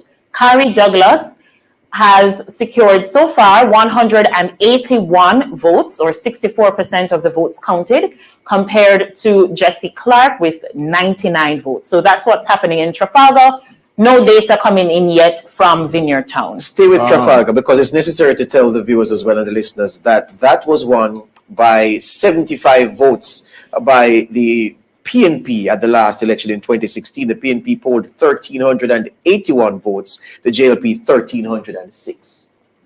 All right, so very early counting in the corporate area, but let's take a look at some of the numbers in Kingston. So this is now Kingston East and Port Royal. Focusing on the Norman Gardens division here, we have the PNP's Jacqueline Lewis with 84% of the votes, 291 of what's been counted so far. The runner-up here is an independent candidate, George Williams, with 44%, and the JLP's Charmaine Simpson with 11 votes so far, 44 votes, sorry, not 44%, 44 votes for the independent candidate and 11 votes for Charmaine Simpson. And this is in Norman Gardens. That is the PNP stronghold. Well, I can tell you, East Kingston. Yeah, the last election, the PNP polled 2,419 in Norman Gardens. The JLP only got 309, so they beat them by 2,100 votes in the 2016 election. Well, so we can call that one as well. This data is suggesting that that trend may hold in that area. Let's look at Kingston West. All right, and we'll focus on Denham Town first. So right now, Denham Town, 85 votes for the PNP's Patricia Taylor, 93% of the votes counted thus far compared to only 6 for Jermaine Hyatt. Nothing for the independent candidates as yet. Refresh. All right, so we can take a refresh of the board because we understand that the results obviously are coming in faster and thicker now. 2 hours and 16 minutes since the close of polls. And again, Cliff and viewers and panel. I would love to get a national picture now. She's going to give that to you. The data people. Just to say. How are we standing in terms of across the country, in terms of votes counted? And you see the map trending orange now. Look at the west, look at the center, look at the east. The popular vote is on this bar here. Yep. Yes. Yep. So the PNP right now is ahead in the popular vote with 51.36%. So you've noticed, as Cliff is pointing out, that we're seeing more of the map lit up orange than we were an hour ago, particularly in this western corridor, as well as along the north coast. And in the west. And we're still seeing in the east with St. Thomas and Portland, but we know that the data there is slow to come. How much is the JLP? 51, 41? The JLP is at 48.27% of the popular votes so far, or 105,360 votes. Based on this information, so far, 218,267. Well, that's a big victory for our PNP. And the PNP is ahead by 3 points or 2 points, 51 to 48. Yes. Have we looked at St. Anne? Yes. St. Anne. All right, so we want to go to St. Anne. Let's start with St. Anne Southwest. So in the Alexandria division, the JLP ahead there with 750 votes for Rohan Davidson compared to 232 votes for Christopher French. So this is St. Anne, Southwest in the Alexandria division. Looking at Calderwood, here the PNP is ahead. Paul McFarling securing 103 votes to 58 votes for Pauline Trowers. All right, and then Gibraltar, we have Cardell Wickham for the JLP ahead here with 55% of the votes, or 251 of the votes counted so far, compared to 201 votes for Nordia Thompson of the PNP. Right, so that's St. Anne Southwestern there. All right, let's come out of that. And let's look at St. Anne Southeastern. So starting with Bensonton division, we have 263 votes for the PNP's Clovis. Help me out with his last name, George. Gohagan. Right, Gohagan. Yeah. So 263 votes there compared to 149 for Maxine Simpson of the JLP and 126 votes for Lydia Richards as an independent candidate. That's the sitting council going into the elections. I was trying to make the point, and I have to make it, that the reason for giving the 2016 numbers is to ease some of the anxiety that you have, regardless of which party you support. So when Janae brings up the numbers, I give you the numbers from the last elections so you can have a sense of where the count is, because we don't have the information to tell us how many boxes are complete to give you that completeness of information. So in the absence of the box count, I give you the overall vote tally from the last election so you can know where in the count they likely are. It's for context and perspective. Good. Some more results. All right, so that was Bensonton. Now let's take a look at what's going on in Claremont. So in Claremont, Cadian Harty of the PNP is ahead with 58% of the votes, or 688 votes counted, compared to Chatelier's 494 or 42% of the votes. So the PNP is ahead in Claremont. Looking now at Monigue, the PNP also ahead here, 765 votes for Lloyd Garrick, the PNP's candidate in this division, 78% of the votes, compared to only 22% for Delroy Kelly of the JLP. So that is where Monigue stands at this time. So that's South. So the PNP comfortably ahead in Lisa Hanna's St. Anne Southeast seat. Yeah? Right. So 3 of the 4 divisions in this constituency are in favor of the PNP at this time. They're leading in 3 of the 4. They're leading in 3 of 4. Yes. Next. All Where right. are we going next? So let's go to St. Anne Northeast, and we'll start with Exchange. So Ian Clive of the JLP is ahead of his competitor Trevor Greer of the PNP. 74% of the votes secured for Isaacs of the JLP, or 387 votes, compared to 139 for Greer, or 26% of the votes at this time. Just before you go, the box count is coming up now because it's telling us that 6 of 28 boxes. Is that what it's saying us overall, or just what's that? This is boxes within the division that they've won so far. All right, and then Limehall. So the JLP ahead here, 396 votes for the JLP's Geneva Gordon Bailey. That's 61% of the votes counted so far, compared to 251 votes for Desmond Gilmore, just around 39%. So this is the Limehall division in St. Anne Northeast. Ocho Rios, 60 votes for Michael Belnavis of the JLP, compared to 37 for Nicola Hamilton of the PNP. So this is one of those areas where fewer votes coming in at this time. And then finally, we have St. Anne's Bay in the St. Anne Northeast. So we have Dallas Dickinson for the JLP ahead with 193 votes. That's just about 75% of the votes in his favor, compared to Nathaniel Lawrence with 66 or 25% of the vote. Westmoreland. Can we go to Westmoreland? We can go to Westmoreland. Before I go to Westmoreland, let me just see if I have a later update for you. So I have now data as at 7:17 p.m. And let's head to Westmoreland. All right, let's start with Westmoreland Eastern. Betheltown is first up on the list. And we have Danray Delancey of the PNP with 820 votes to the JLP Carolyn Ramsey's 498. There are quite a few independent candidates here. Aaron Williams securing 34 votes, Lorraine McPherson Williams securing 16, and Winston Wright securing 12 votes. So Betheltown right now in favor of the PNP. Hold on. Before you leave Betheltown, there's something very important to note about Betheltown. We're nearing the end in that count because if we were to go by 2016, the PNP won with 848 votes. The JLP candidate got 474. So those numbers are, well, trending there. Absolutely so. So this race is almost over. And the PNP candidate is comfortably ahead. The PNP is comfortably ahead. So that looks to be a division you can chalk for the PNP tonight. Correct.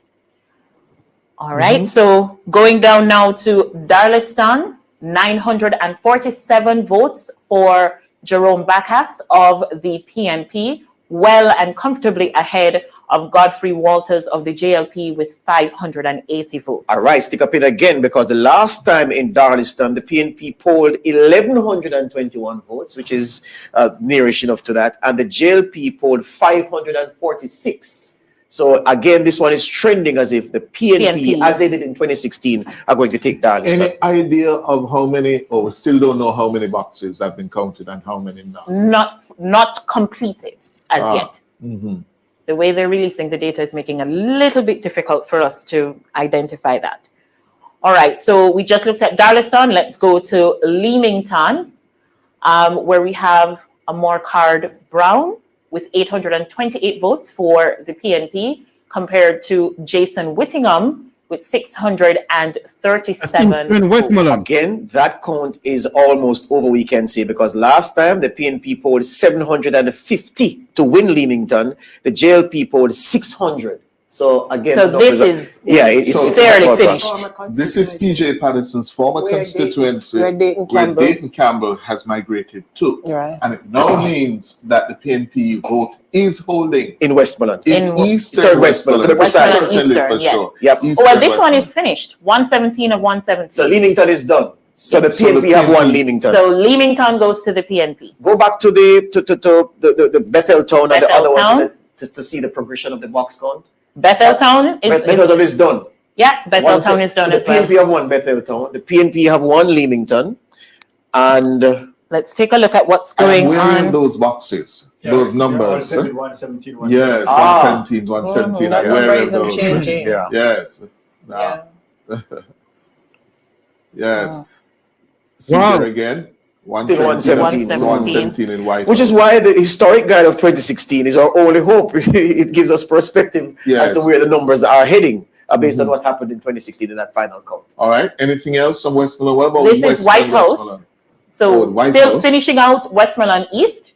We have White House also comfortably in favor of the PNP. 66% of the votes, or 2,120 for Michael Jackson of the PNP, compared to 1,076 votes for El Vega Francis of the JLP. And we also have an independent candidate here, Haile Cujo.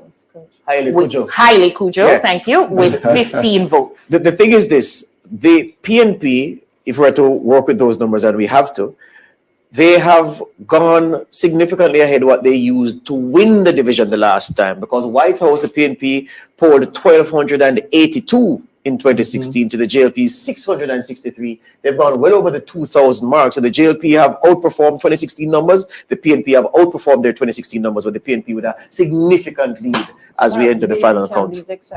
Absolutely so. He'll be happy. Oh yes. He'll be happy. He's taking care of business. He's done his job. Yeah. What's the popular vote currently? The Overall, national.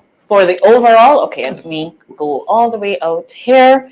Right now, the popular, not much changes since the last time we looked at it. We have 48.49% for the JLP compared to 51.15 for the PNP. 48.49? Yes, 48.49 to 51.15. Let's go to the other Westmoreland seat now. Westmoreland Central. Oh, Central, yes. All right, so let's start with Cornwall Mountain. So we have the 362 votes for Donette Foster of the JLP.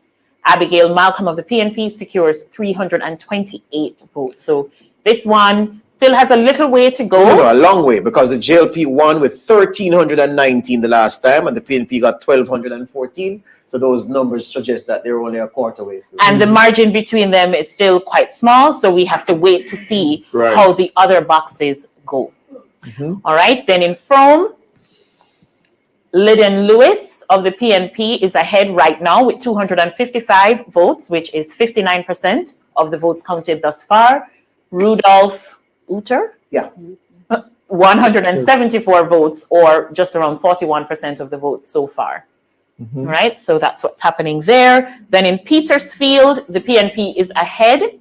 Patrick Forrester securing 310 votes to Junior Clarke's 237 votes for the JLP. So the PNP is back in business in Westmoreland. It appears so. Nationally, there's been a big swing national vote, you know. The PNP, the JLP won by 5% plus last time, and PNP is 2.5% ahead. There's a lot, 78% swing. That's a huge swing swing. of 7%. It's a great night for Mark Golding so far, I'll tell you that. Yes. I understand that we have an update from the Papine division, but we'll have to go to Tanika Thomas, our reporter, who's at the headquarters of the Electoral Office of Jamaica on Red Hills Road in St. Andrew. Tanika, what can you tell us about Papine? What we have here for you is an overview of the Papine division in St. Andrew, We do not have actual numbers, but we can give you an indication of where is going orange and where is going green. Predominantly right now, we're seeing orange. And if you look right here, you realize that 72.73% of the boxes have been counted. So therefore, that breakdown equal to 32 of 44 boxes completed. I'm going to lean on Cliff and George's wisdom to tell me whether or not they will call this one for the PNP's Darrington Ferguson, who is going up against Venetia Phillips. Now, we will recall that Miss Phillips crossed the floor last year, November 2023. She's now a member of the Jamaica Labour Party. So right now, this map in the Papine division is showing us that 72.73% have already been counted, and that's 32 of 44 boxes. So this is an indication of what's happening in the Papine division. And that's why we know we're watching very, very closely. Tanika, if you can help me, tell me what is the count after 32 of 44 boxes? Is she hearing me? No, it doesn't seem as if she's hearing me. It would be useful if we could be told after 32 of 44 boxes, what's the lead of Darrington Ferguson, the PNP, up in Papine? Do you have it? The latest count that we have, 1,471 votes for Darrington Ferguson compared to 1,389. So he has taken over the lead from Venetia Phillips. So he's ahead by less than 100 votes. Correct. With 32, only 32 of 40. Wait, what? 12 boxes to go? We have to wait for those boxes to get counted. It's too early to project. Yes, 12 boxes to go. A lead of less than 100. It's too early to call that. Leading by 200 before. She was leading, but she's losing ground. Yes. The JLP as a whole is losing ground. Yes, they're right across the country. And they're behind now. Yep. Yes. Okay. All right. All right. So let's check for an update to see if we have some more recent figures. Let's go to Portland and see if anything has come in there. Right now, Portland is lit up orange in both. It is lit up orange, but there are still areas where data has not come in as yet. This is still all early. The highest figure we're seeing coming out of any Portland Western division is 100 votes. Most of the numbers are still quite low. So being lit up orange is not so much of a challenge just yet. We're starting to see some exceptions to that, or some higher vote counts rather, in Portland Eastern. So let's take a look at what is happening there. Ferry Hill, Athlete Cleary, and Natalie Wright. Even. Dead even in terms of vote count. So this is Ferry Hill in Portland Eastern. In Fellowship, very slim lead there. Yep. Right? Shanique Green for the JLP with 735 votes to Colin Bell of the PNP with 720. Then we look at Manchaniel. Manchaniel has a more sizable lead in favor of the JLP. Paul Thompson with 938 votes, 60.52% of the votes counted so far, compared to Sean Cooke of the PNP with 612. So that's what's happening in Manchaniel. And when we look at Prospect, the PNP is ahead here, 1,060 votes for Wayne McKenzie of the PNP compared to 865 for Rosemary Palmer of the JLP. So that's what's happening in Portland Eastern. Before we move from Prospect, just to give the context again, in the absence of the box count that we will be depending on, PNP polled 1,221 to win Prospect last time. The JLP polled 894. So at this point, it's trending in that direction again, as if Prospect is going to stay with the PNP, but still some way to go, but based on the numbers of what they did the last time. Do not accord with what Vaz told us earlier. They don't accord so far. So if we look at Portland Eastern overall, so far the JLP is ahead, and we know we have some more counting to do. The JLP is ahead in 3 of the 5 divisions in Portland Eastern, and the PNP has the other 2. So that's what's happening in Portland Eastern. Portland Western, the numbers are just starting to trickle in, so nothing happening there. Look at that lower graphic there. The PNP is ahead in 32 of 63 constituencies, leveraging a popular vote of 51%. Yeah. Yes. Am So I if reading I that tap correctly? that, you are reading that correctly. So what? And the popular vote right now is at 48% for the JLP compared to 51.2% for the PNP. And the PNP lead is inching up. It's growing. A little bit. Yes. So it's A decimal place at a time. 117,910 votes the PNP has racked up. Yes. So far, 1 minute, that's a 51.20% not popular vote, while the JLP Is at 111,557. So the PNP is ahead by 6,000 plus votes, or just over 2.5%. Correct. In 2016, the JLP won 130 divisions, PNP won 98. So PNP has, as I say, it's a great night for Mark Golden so far. So far. Looking that way. Looking that way. Looking that way. Yep. Yeah. All right. I don't The believe map we've tells it. discussed Trelawney as No, we yet. haven't. Right? We haven't gone to Trelawney. Let's go. We went to St. Elizabeth briefly. So let's go to Trelawney. All right. And in Duncan's, this is in favor of the PNP with 55% of the votes going to Fabian Davis, a total of 1,360 votes, compared to Donovan White of the JLP, Donovan Raymond White, 1,097 votes. So that's what's happening in Duncan's. Duncan's is in favor of the PNP. In Falmouth, the PNP is well ahead. Yeah. With 75% of the votes, 1,527 votes cast for Garth Wilkinson of the PNP, compared to 524 for Andre Campbell of the JLP. And where the numbers are now is where the race finished the last time, with Wilkinson from the PNP beating his JLP opponent by 1,000 votes. And he's 1,000 clear right now. 1,003 to be precise. Yes. Yep. All right, so that's Duncan's and Falmouth in favor of the PNP. Let's take a look at what's happening in Martha Brae. Also in favor of the PNP's Roydell Hamilton with 929 votes. Ambassador, what we see here, it seems as if, I'm not going to project anything, but we got to go back to this some more. I hope you all can stay with me. I don't know if you can. But what we see so far, it seems as if the People's National Party will take the entire Westmoreland. Yeah, that seems to be the case, and the General Secretary of the party should be quite happy at this moment because, he's the candidate for that seat that former Prime Minister Peter Patterson used to have.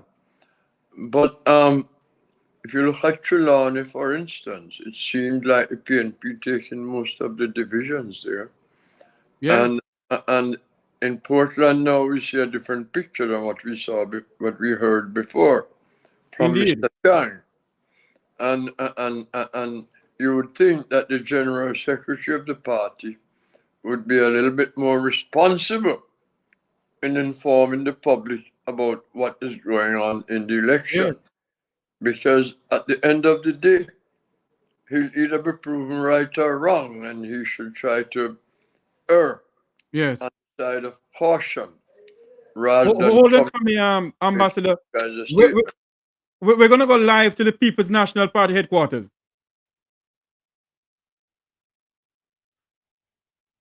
Across the floor a couple of years ago, and you just get the impression that just listening to the supporters of the PNP here at headquarters, that it's all sweeter because they've defeated somebody who was a part of the party. Jesse, let me offer my congratulations to you first of all. Yeah, what does it mean for you now that the people have put their trust and confidence in you? It's a very humbling experience, and we're very thankful to all the residents and all the persons who came out to support us, and the entire team. Over the 4 years that I've been here, they have been around me. They became my family, and they are the ones who are responsible for this victory. They are the ones who are responsible for this victory because they stayed with me over the entire time, through thick and thin. We grew together. We did a lot of projects inside the community, even though I'm just a candidate. And I think the residents appreciated all the projects that we have done. So they have rewarded us today with this victory, and it's just the love that I have for the people, the genuine love for them, and care for them that is just being reflected. That is being reflected today. So very happy about that.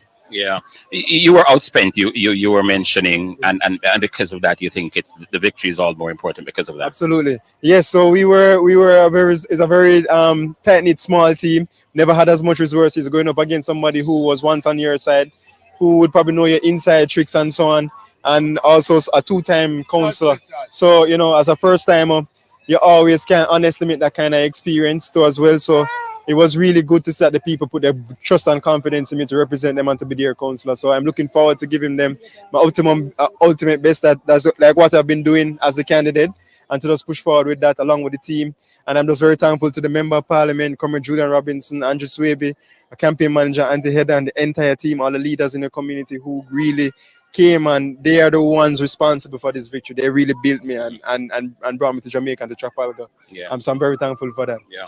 You're now being seen live on Scene, heard live on Nationwide on all the platforms. Yeah. I just want you to tell our viewers and our listeners who don't know you, who is Jesse James Clarke? Well, my name is Jesse James Clarke. As you heard, I'm a food scientist. I'm also a medical technologist / medical scientist. So that's my course and my profession.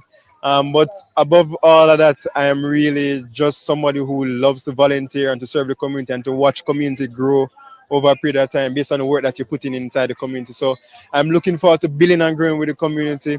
And the only thing now that is missing is a godly wife. So you're looking a wife. What are you doing? You're putting yourself out there, Jesse. Yeah, I'm just saying. Yeah. All right. One last question before I go. What do you make of the decision of a councillor winning on one ticket, then just decide to go the other way? Yeah, I think that is something that we have to change. I don't think that when all the people come together and vote for you on a particular ticket, one person should just have the power to just bring the vote over to another side, either way. So I think that is something that one of the rules that we need to change. If you want to change side, you need to go back to the people and they decide if they want you as a councillor on that side, or if they want you as a councillor any at all, because sometimes it says something about your character to when you can't stay loyal to a particular side that you vote to stay loyal to. Jesse James Clarke, yes. Congratulations once Thank again. you All the very best much. to you. Yeah, man. Thank you. And we hope that you get a wife. Yes. Thank you. Looking forward to it. Thank you. Thank you. There you go. That's Jesse James Clarke, winner of the Trafalgar Division, beating Kari Douglas, and by our preliminary count by upwards of 600 votes. Not a great deal happening here outside of that. In fact, it was when Jesse James Clarke entered the venue, the property, the compound, call it what you may, that we heard some noise. People are just concentrating on, the results. They've been listening to Nationwide in their cars and wherever they're listening to, and whoever can watch Scene from where they are, I'm sure they're doing so as well. But not a great deal happening outside of Jesse making his way inside here as well. And I tell you what, if the PNP should go on to lose tonight and Venetia loses her seat, they'll feel like a winner. If you ask everybody here, to a man or to a woman, every time you pass someone, they said it. They say, listen, we'll be happy tonight if we lose once Venetia loses as well. And so that's the battle cry we're hearing here at PNP headquarters. So as I said, not a great deal more going on. We're going to be here. And anything else, we'll make sure we touch base with you guys so you could be apprised of it as well.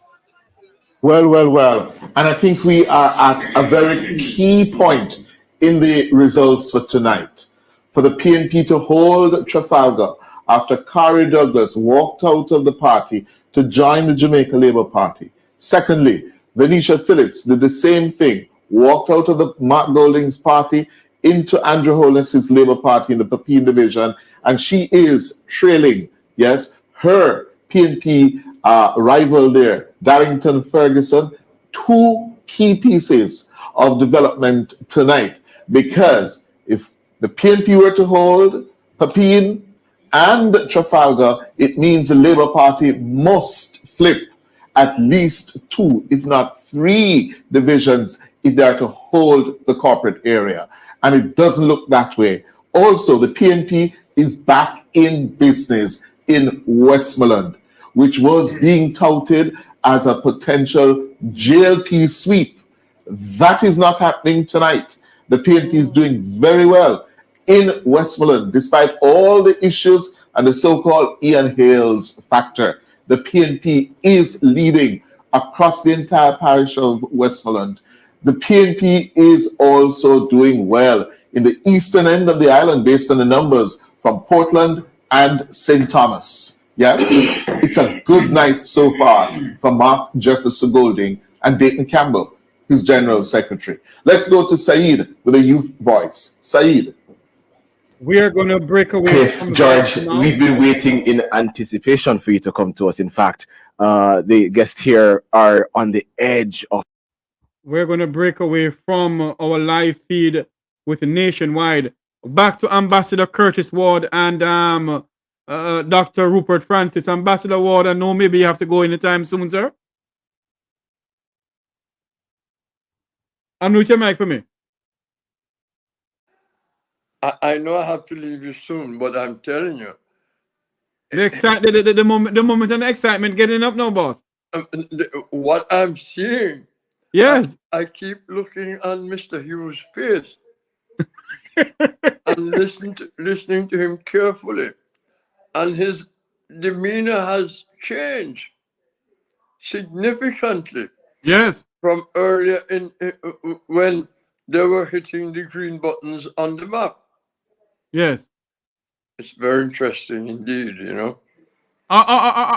Do you think that the People's National Party may get a landslide victory?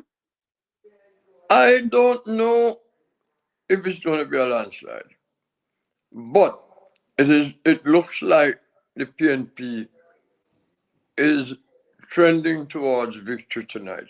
Yes. And there are certain seats that were test seats. I haven't heard them saying here about Raytown, but Raytown was won by the JLP by 1 vote the last time. Yes. And if this trend continues, as Mr. Hughes said, the Municipal Council of Kingston and St. Andrew will switch. We'll go to the People's National Party. And that is a huge victory for the party. Huge victory. And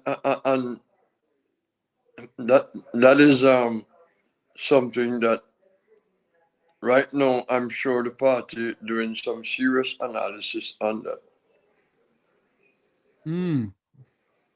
If you're just joining us, it's election coverage 2024. Local government election coverage 2024. We have with us Dr. Rupert Francis. Oh Lord, how much device Dr. Francis have on? Can you hear me? How much device you have on, Dr. Francis? One device, but I. No, sir, I'm seeing the 2 devices up here. All right, so what do you want me to do? Take off one? Take off one. How the heck Hold do I on do for that? me. Hold on. You have on 2 devices here. Hold on. Can you take it off? One? But I have a question for you, Jeffrey. Go ahead, sir. You are good now, Dr. Francis. Yeah, okay, great, thanks. You're live on YouTube right now, right? Yes. Because people asking me and I'm telling them, and I'm not sure if they're tuning. What you need to do, because I send you the link to your let me send about the YouTube link. Hold on for me, Dr. Ambassador Ward. Hold on for me, please, sir. Okay. Let me send you back the live link. Ambassador Curtis Ward. Here it is. There it is, sir. Okay. I'll send that out to a few people. Yes. Dr. Rupert Francis, welcome back to the program, sir. What you've seen so far going on with the local government election, your views on that, sir? Unmute your mic for me.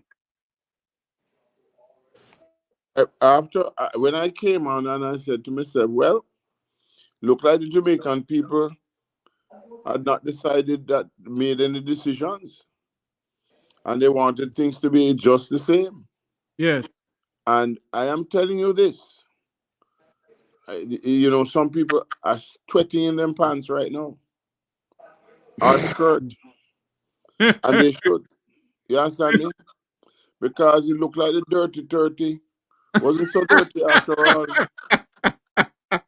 You know, if Wilfred Radigan had us to leave because he had a prior family engagement, but I would love to have Wilfred Radigan on the program. I'm gonna see if I can get him on the phone. Listen, I just saying, sorry, Ambassador, 1 minute. I just want to say thank you, Ambassador, because, you know, let me say this. A lot of people might think that we're gloating. I'm not. I just want to know that democracy is alive and well. That's all I am interested in, right? And I just want people to know that we can still stand up and we can still stand up for rights, equal rights and justice. So you can people run up them out. Okay, that's all I'm saying. Okay, thank you very much for sharing. That's all Ambassador. I mean, at first I'm telling you, when I look at the map, I say, boy, it look like we don't have a balanced country. It look like Jamaicans really get up and say, evaluate themselves. Mm-hmm. That is how I see it. I'm not even talking about. I just want them to know that I have to commend these people. And you know what? What is it? Not me going to give it up right now to Ambassador, but the two people who switched to go the other side, right? The people them come back and say, well, okay, you switch. We're going to show you. Mm-hmm. Right? So, you know, what does that tell you? That the people are thinking. You know, Yeah. you're right. And when I listened to the young man who beat Carrie Douglas, he made a very valid point. If you are elected by one party and decide to switch party, you should be forced to go back to the polls. Yes. Yes. The seat should be declared vacant. Absolutely. I agree with you. Yes. I have joining me now our good friend Luke George Cooke. Luke, welcome to the program, sir. Now that you have another guest, maybe I can take my. No. I don't think so. You don't need to go anywhere. You don't need to go anywhere, Ambassador. Well, look, George. I've been trying to leave for a while. I was supposed to leave. Oh, they don't want, yeah, man. When you come on, Jeffrey don't let you go enough. So you have to make up your mind to spend the night with him. It's almost 8 o'clock now, and yes, and your bedtime. No, it's not my bedtime. First of all, I have to eat dinner, and then I have to prepare for a presentation I'm making at University of Alberta in Canada on Wednesday, and I teach tomorrow. So tomorrow is going to be rough, and yes, by Wednesday afternoon I have to have my presentation ready. Yes. Okay, Ambassador Curtis Ward, your final take on what is going on, and then we'll let you go. Well, let me put it this way. Whenever a government becomes so arrogant and complacent in believing that the people of Jamaica will be satisfied with whatever they do, no matter what that is. And when you start bringing lots of projects, announcing plans, ribbon cutting and so on, the people of Jamaica are not stupid. The people of Jamaica are not stupid. They're not fooled by political gimmick. My only concern is that enough people don't turn out to vote. And Dr. Francis is on the same wavelength as I am on this. People need to vote. Yes. Regardless of who you want to vote for, but come out and make your vote count. In the last election, the last general election, we have people winning seats by less than 50 votes, less than 40 votes. We have one of the Kingston, the Raytown seat, for instance, in the municipal corporation, was won by 1 vote. Now, if you belong to the other party and you sat home and didn't vote, how did you feel waking up next morning to know that your party lost by 1 vote? And by losing that 1 vote, you also lost control of the municipal corporation. You lost the mayor, and on and on and on. So people must understand, whether you want to vote PNP or you want to vote JLP, please vote. And we have a general election that is due in less than 2 years. And I do hope that we begin to see a trend from tonight of excitement around elections. And you know, on the election campaign, you see a lot of excitement. But you must understand, sometimes it's not only people in the district, the division, the constituency that attend these rallies. Motorcades come from all over the place and bring people into these rallies. Bus people in, you know, to make the crowd look big and exciting. That in itself don't win elections. You have to do the work. And you have to go out and canvass. On an election day, you have to get your supporters to the polls. You have to make sure that your data keeps you up to date as to who already voted and who are left to vote, and go out there and get them to vote. Hold on for me, Ambassador. They have another projection here on the map coming in from the electoral. So that's the overall. But let's and look. the PNP's ahead by what? 6,000 votes?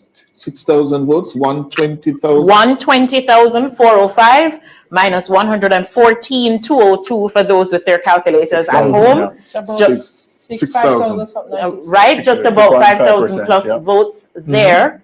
But let's look at the colors of the map. So the colors of the divisions in all of the constituencies tell you which party is ahead in that particular constituency. This entire western area here is all orange. Yep. That's Westmoreland. All right. The majority of Manchester. Okay, what's going on here? Is orange. St. Anne, the two of the larger areas there, Trelawney North. St. James South right now, there is a hot contest happening there. Counting is still happening, but there's an even split of the four divisions. I don't know what's going on. I do apologize about this. Divisions in St. James South between the two parties. St. Thomas was previously all orange, but St. Thomas Western has now shifted green. Right, so the JLP has overtaken the lead there. And then the corporate area is a little bit difficult to look at because there's so many constituencies in that area there. But look at St. Andrew East Rural, we're seeing that lit up orange. Kingston East and Port Royal lit up orange. Most of Kingston, except for West Kingston, is showing orange here. So we're seeing quite a lot more orange on the map this time around at this stage in counting than we saw in the previous election. Yep. Yeah. All right. So where do we want to go? Let's go to St. Elizabeth. St. Elizabeth? Go to Manchester. We're in Manchester. I think we should go to East Rural and West Rural St. Andrew. Okay, which one are we going to? Let's go to St. Elizabeth first, and then we go to East Rural and West Rural St. Andrew. All right. So based on this, so far the JLP is leading in 3 of the 4 constituencies in St. Elizabeth.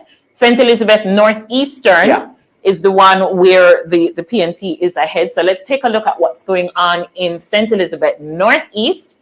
Clicking first on Balaclava. So the PNP is ahead here with 237 votes for Everton Fisher and 66 votes for James Mitchell. So that's 78% of the votes for the PNP in Balaclava. Then when we go to Braze River, Donovan Pagan is ahead with 609 votes. So a smaller lead here compared to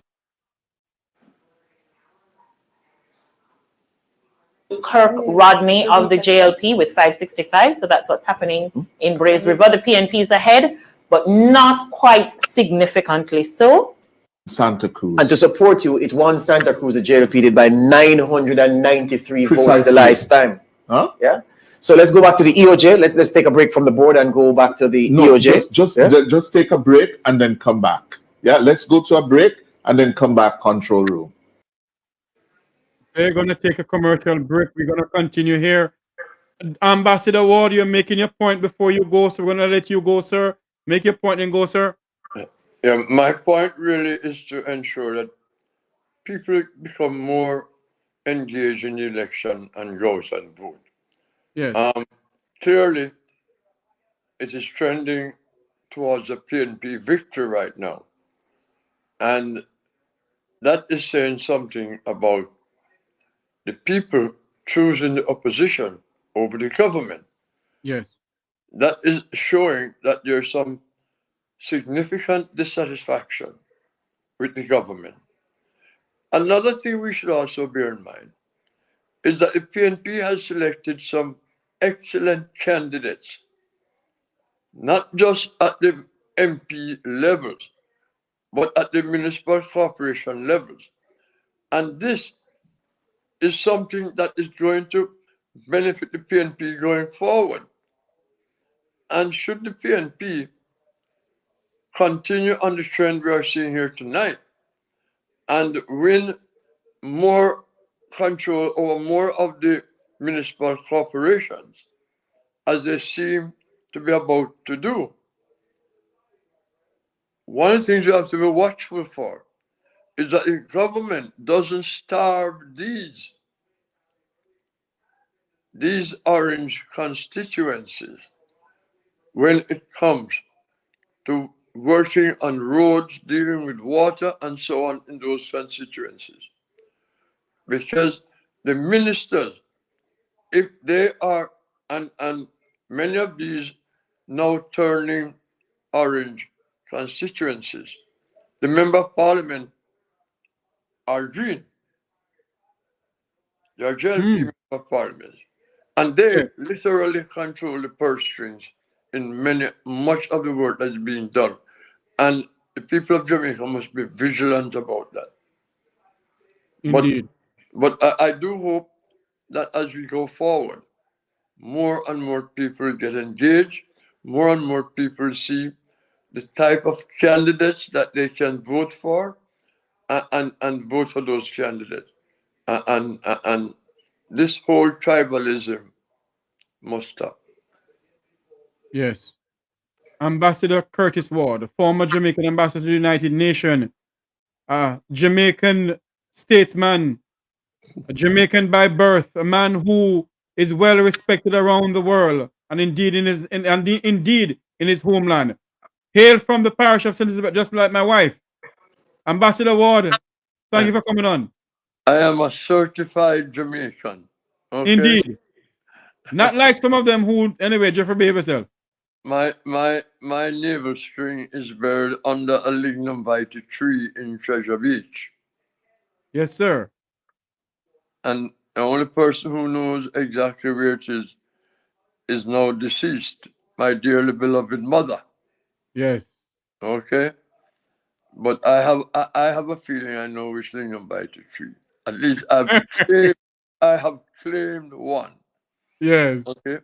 But like I said, I'm a certified Jamaican. I'm in the diaspora. But as it was said in the 70s, no bastard, no day again. We, the members of the diaspora, are not bastards. We are Jamaicans. We are full, lawful children of Jamaica.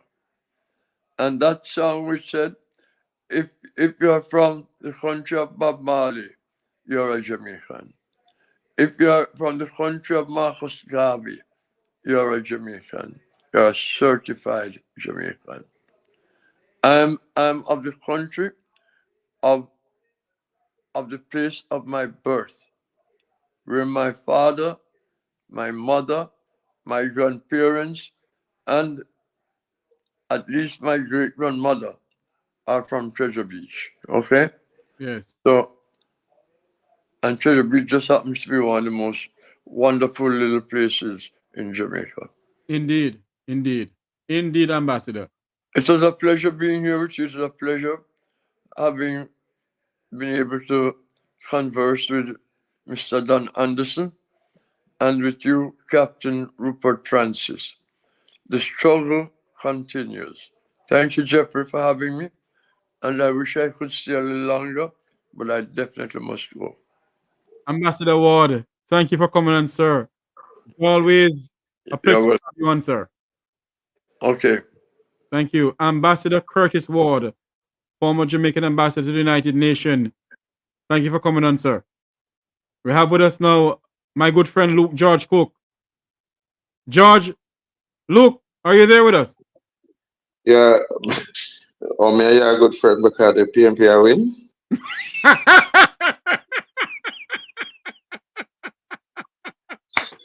Look, don't invite me on this show. Look here, Jeffrey, 26% of Jamaicans voted. I would love to see the breakdown because today I was out with the very knowledgeable and very talented Jamaican Lorraine J. Smith visiting her country.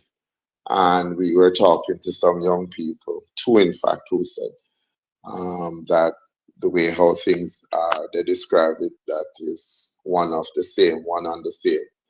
However, as we were encouraging them that this is a good time for them to get in some good trouble and to speak volume to what they would like the changes to be, that they have to see themselves as catalysts of change and they can't just sit on the sideline.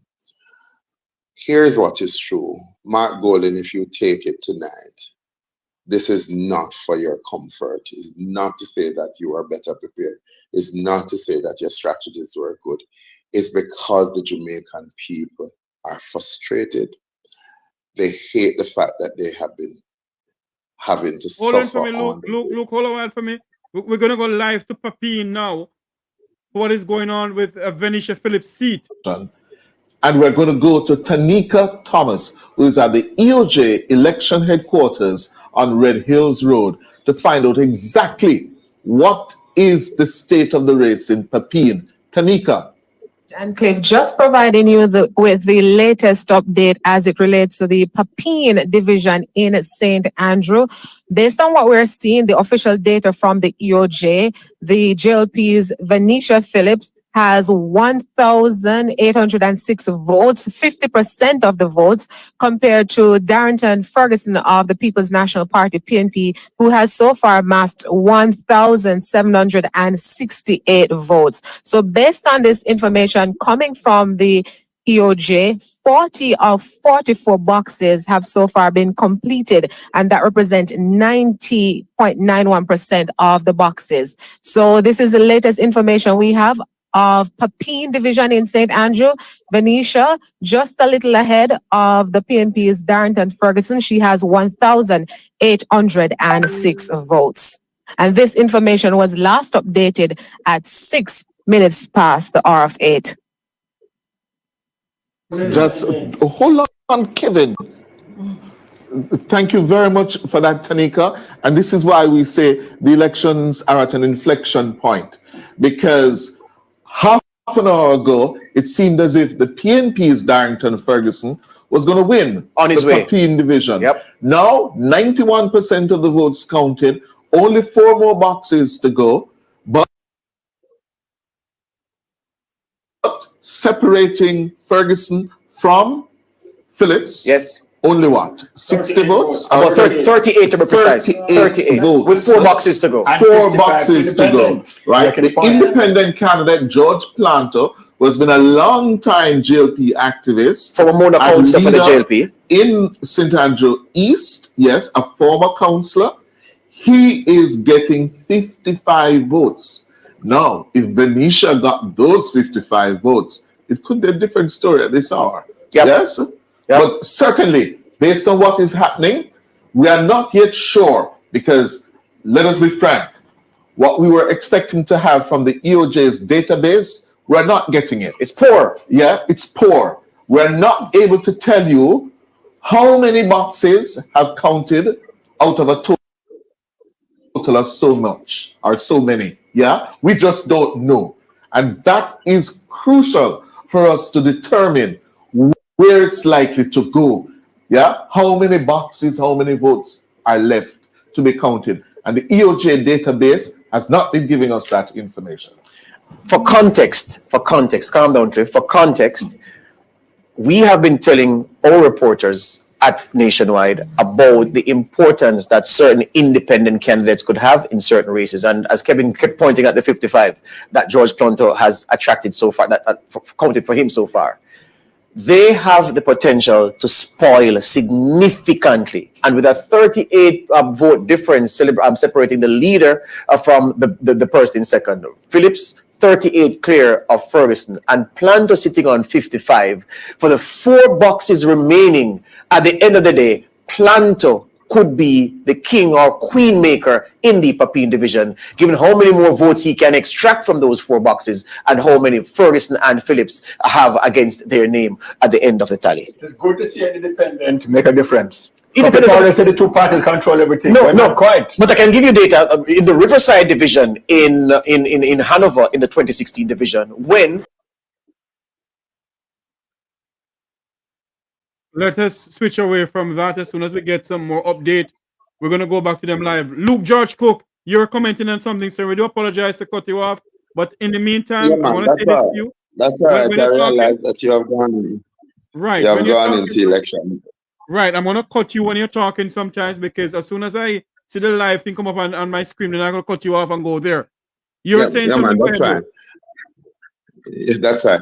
All right, so what I was saying, Jeffrey, is that Mr. Golin has to make sure that the messaging, because if he pulls off tonight, he has to make sure that the messaging is right. Take something, for instance, Jeffrey, like when he talked about the bus price, that they were going to lower the bus price, and that he came back and he said that he got poor advice from the governor. Actually had the bank, the Jamaica bank governor coming out and said, I advise the prime minister of the country wrong because as a result of my mistake, inflation is going to go up. We can't do that bus price. Golin should have hit home with that. Just how Jamaica has no integrity at this point, because you can't have a man as the governor of the bank giving bad advice to the prime minister and still getting the seat.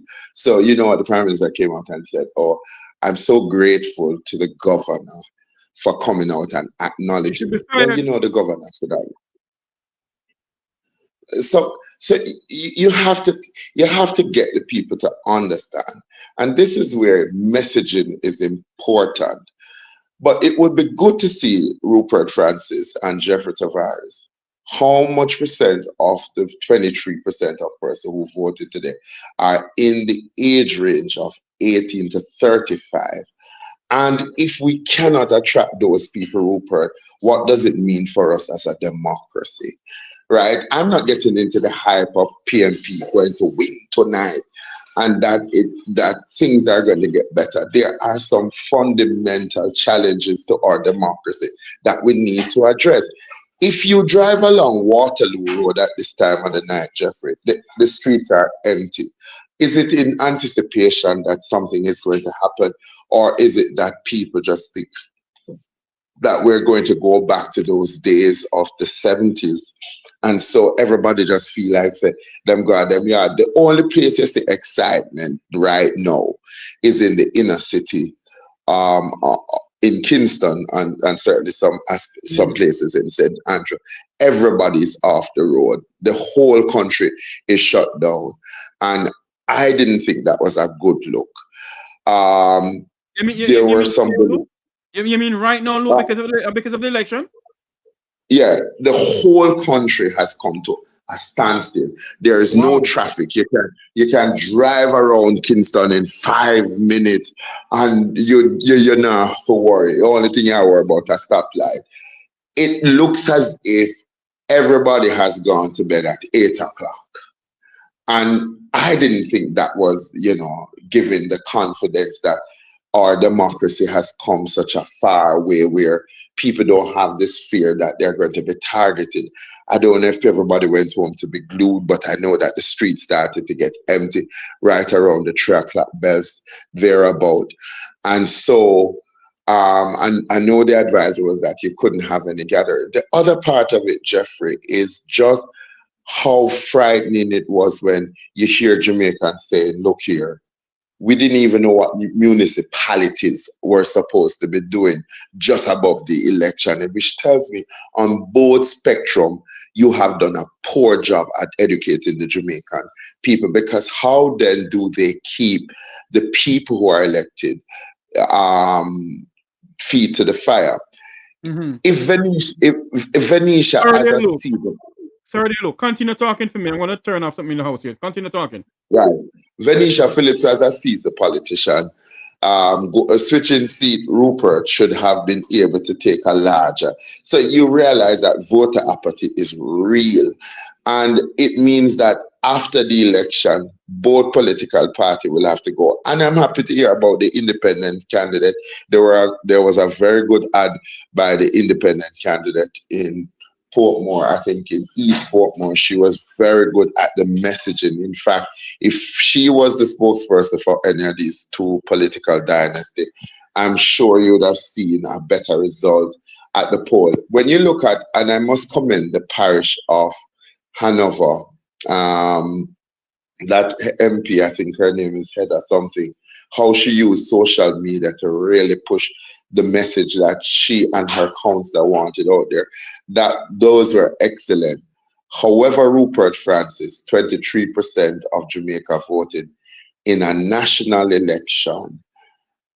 It is daunting. It is daunting. I know that people might say, boy, Luke, you sound like you are negative, but you can't have 23. In the general election last time, we had 37% of the voting population voting. In this local election, we are talking about 23% Rupert. And so we are not, the government, the current government has not captured the imagination, nor have they delivered to the people. And if they lose tonight, it's a referendum on them to say that people are fed up. But it also is an indication, Rupert, that in the general election, there will no longer be that large win. You might find that it comes down to the battle to control one person getting one over the other. But it speaks volume to the fact that the Jamaican people are asking for representation that they can believe in. And I'm agreeing with Curtis Ward. You're selecting people that people trust.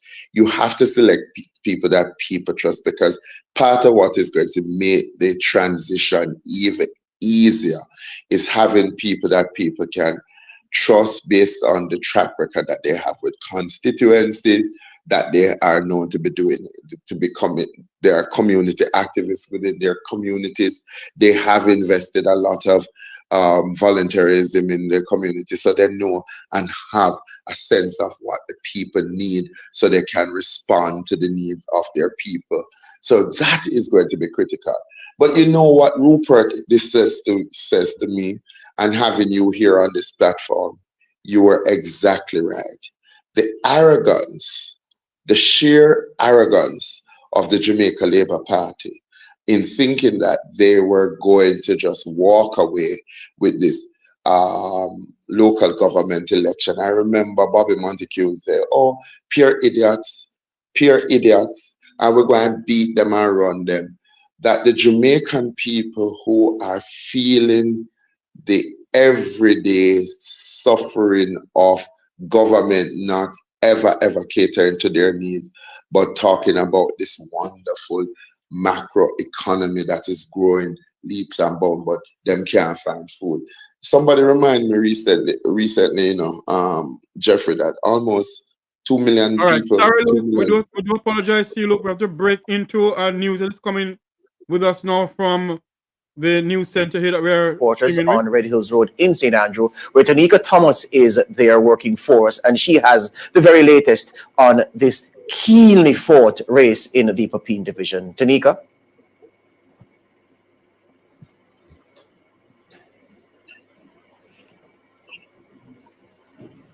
We're not hearing Tanika. We're not hearing Tanika.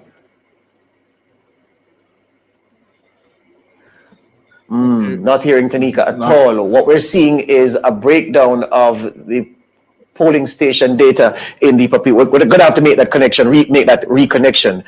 In the meantime, let's go. I can tell you from a source inside the leadership of the People's National Party that they've won Papine with 2,172 votes to the JLP's 2,002. Whoa. So 170 difference. Yes, the Papine division by 170 votes. 2,172 for the PNP's Darrington Ferguson. 2,002 for the JLP's Venetia Phillips. And he didn't give you the count of George Planter? No. No. That could have been the difference. Do we have Tanika? Do we have that connection? Let's go across to her at the EOJ. 5, the PNP has 3. In St. James, 75%, 11 for the JLP, 6 for the PNP. When we get to Hanover, we realize that 65.3% of the votes have been counted. So far, we are seeing 7 over here for the PNP. Nothing is here so far for the JLP. Over in Westmoreland, 74.2% of the votes have been counted. The JLP has 2, the PNP has 12. In St. Elizabeth, 72.6% of the votes have been counted. The JLP has 8 divisions, 8 so far, and the PNP has 7. And we go down to Manchester, 75.9% of the votes have been counted. 3 so far for the JLP, 12 so far for the PNP. Over in Clarendon, 77.7% of the votes have been counted. Oh Lord, we have lost our feed again. Thing here, folks, is based on the number of back to the top. she can't hear us. She can't hear us. So that's why I'm Well, going look at with St. Mary. Yeah. St. Mary. Dead even. 6. Dead even. Portland, 6, 3 for the PNP. St. Thomas, 5, 4 for the PNP. St. Andrew, 17, 17. Yes. King and in Kingston, 3, 3. A dead heat in Kingston and St. Andrew. Yep, 2020. 2020. And St. Catherine. And St. Catherine, 1818. 1818. Wow. Exciting election. It is very close. St. Elizabeth is Very close. They got crushed in Manchester. Yep. Yes. Wiped out. And in Hanover. Hanover looks to be a clean sweep for the PNP across all 7 councils. Right. Yep. But they had Manchester and they had Hanover. Yeah, they had, but I'm just saying, they've shut out the JLP once again. St. James? What was it in St. James? I think it was 6. Well, in St. James, I think the But PNP was leading. carried St. James. The JLP had St. James last time, but based on the map we saw, I think the PNP was ahead in the St. James count. Oh, if we could see that map again. Yeah? That's a big shocker. And St. Elizabeth. Yeah, St. Elizabeth was another. That would be a shocker. We're having this is live election coverage. PNP 8-7. JLP 7. Yeah. The JLP 8-7. Here we go again. JLP Here we go. 8-7. So we can say you were asking about St. James. St. James. It is PNP. 11-6. So the JLP company. The JLP 11-6. Yeah. Yes. And in St. Elizabeth, 12-10. the JLP won St. Elizabeth with 8-7. Right? And Manchester, Trelawney, the they're PNP, leading 5-3. who is leading in Trelawney? The PNP, the JLP is leading 5-3 in Trelawney. 5-3 in Trelawney. Oh. Yeah. Last time in Westmoreland, it was 14-0. It's 12-2 to the PNP. The PNP won all 14 last time. They're leading in 12 of the 14 with 74.2% of the votes counted across the parish. St. Elizabeth, 8-7 with 72.6 of all votes counted. Manchester, the PNP dominant, rampant, 12-3 with 75.9% of votes counted. Clarendon, 77.7 of the count done. The JLP, 12-10 ahead, just ahead. Dead even in St. Catherine. Let's go from the top. Kingston and St. Andrew, as we said, even. St. Thomas, the PNP leading with 68.1% of the votes counted, 5-4. Portland, the JLP trailing. They have 3 of the divisions, the PNP 6 so far, but 57.5%, some way to go. St. Mary, still young, but it's 6-6 Only at 47%. Yeah. counted. And but St. it's dead Anne even. 10-6 with 62% of the votes counted in St. Anne, the JLP 10, the PNP 6 in the Garden Parish. Well, so there you have it. The 3 are tied, They're pretty much split and 3 tied. Yes. So we can say, yes, that the PNP... Well, 2 tied, because Kingston and St. Andrews won. St. Mary. Right. St. Mary's, KCAC, and St. Catherine. Right. Oh, KCAC, right. So those are the 3, right. Good. Yeah. 2020 in KCAC. Yes. St. Mary's tied, and St. Mary's 6-6, and St. Catherine is 18-18. And of course, you expect the PNP to wipe out the JLP in Portmore. So it appears as if the St. Catherine Municipal Corporation is heading back under PNP control. And the popular vote seems to be winding in favor of the PNP. So this is Portmore. Portmore. Okay. Oh, let's go there. Let's go to Portmore with Ask Janelle. Tanika for the popular vote. She's going to give us that in short order. Let's go to Portmore and the mayoral race. Janae has the smart board up. All right. So your expectations for the mayoral race are spot on, George. So this is showing the overall here. So this is Portmore, only this area. The rest of the map is dormant because we're just focusing on that mayoral race.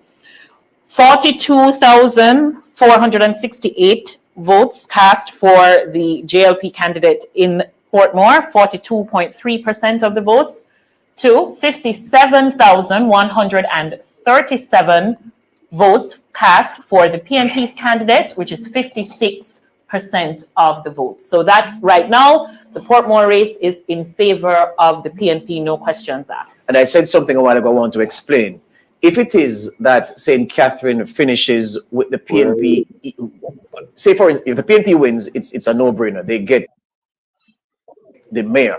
But if it's close, when you add the number of seats in the Portmore Municipal Corporation to the number of seats in St. Catherine, the Municipal Corporation, and you add them, that's how you get the PNP having a majority. That's what happened in 2016, where the PNP, they lost the St. Catherine municipal race, but they won Portmore by such a gap that when you added them, the PNP was able to select from their caucus, the majority, Norman Scott as the mayor. So it appears as if the PNP will have the mayor of Spanish Town, the chairman of the St. Catherine Municipal Corporation, and they'll also have the mayor of Portmore, which is a straight race between Markland Edwards and Leon Thomas, the incumbent. It appears as if the PNP is going to hold both those municipalities.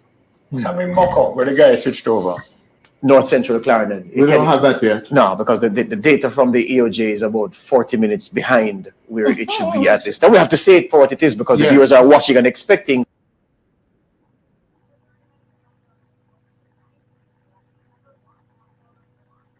Where are the numbers for us? Tanika not available. Can we go back to Tanika at the EOJ at the counting center to get the very, very latest? No, she's not quite ready. But if you're just joining us, we can tell you it's dead heat in the corporate area. 17 and 3, 2020. In St. Thomas, 5 to the PNP, 4 to the JLP. Portland, PNP, 6-3. In St. Mary, with 47% of the votes counted so far, it's 6-6 in St. Mary, 6-6 in St. Mary.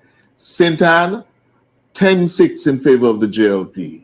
In Trelawney, it is with 60% of the votes counted, 5 for the JLP, 3 for the PNP. St. James, 11 for the JLP, 6 for the PNP. And the PNP has won South St. James. Yes? That's the only area they have really displaced the JLP, in St. James. Hanover, it is a PNP wipeout. All 7 divisions going to the PNP. In Westmoreland, it is a PNP dominance. 12 of the 14 divisions. The PNP is back in Westmoreland. In St. Elizabeth, a shocker. The JLP is barely winning St. Elizabeth with 72% of the votes counted, leading in 8 divisions and the PNP in 7. Manchester, PNP, 12-3. Clarendon, PNP storming back, only losing Clarendon by 2 divisions.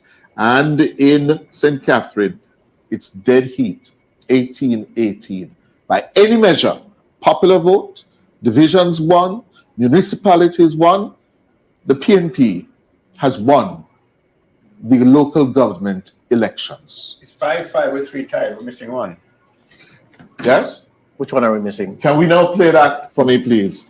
We're ready to call it. The PNP has won. It's Mark's night. It's Mark's night. Mark's night. It's Mark's night. A triumph for Mark. Whoops.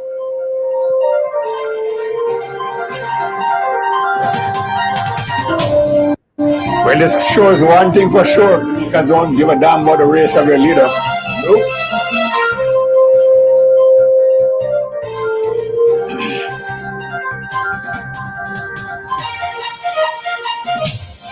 Another triumph for democracy.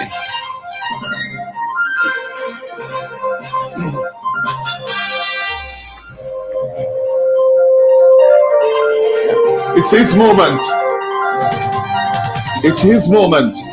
Mark Jefferson Golding has led the People's National Party to a surprise win in the local government elections of February 26, 2024.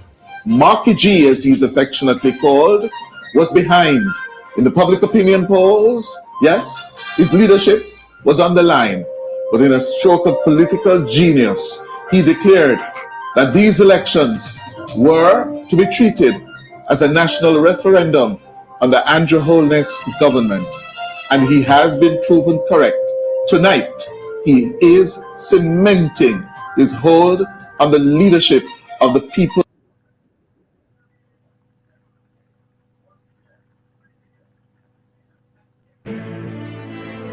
This is Make We Talk breaking news.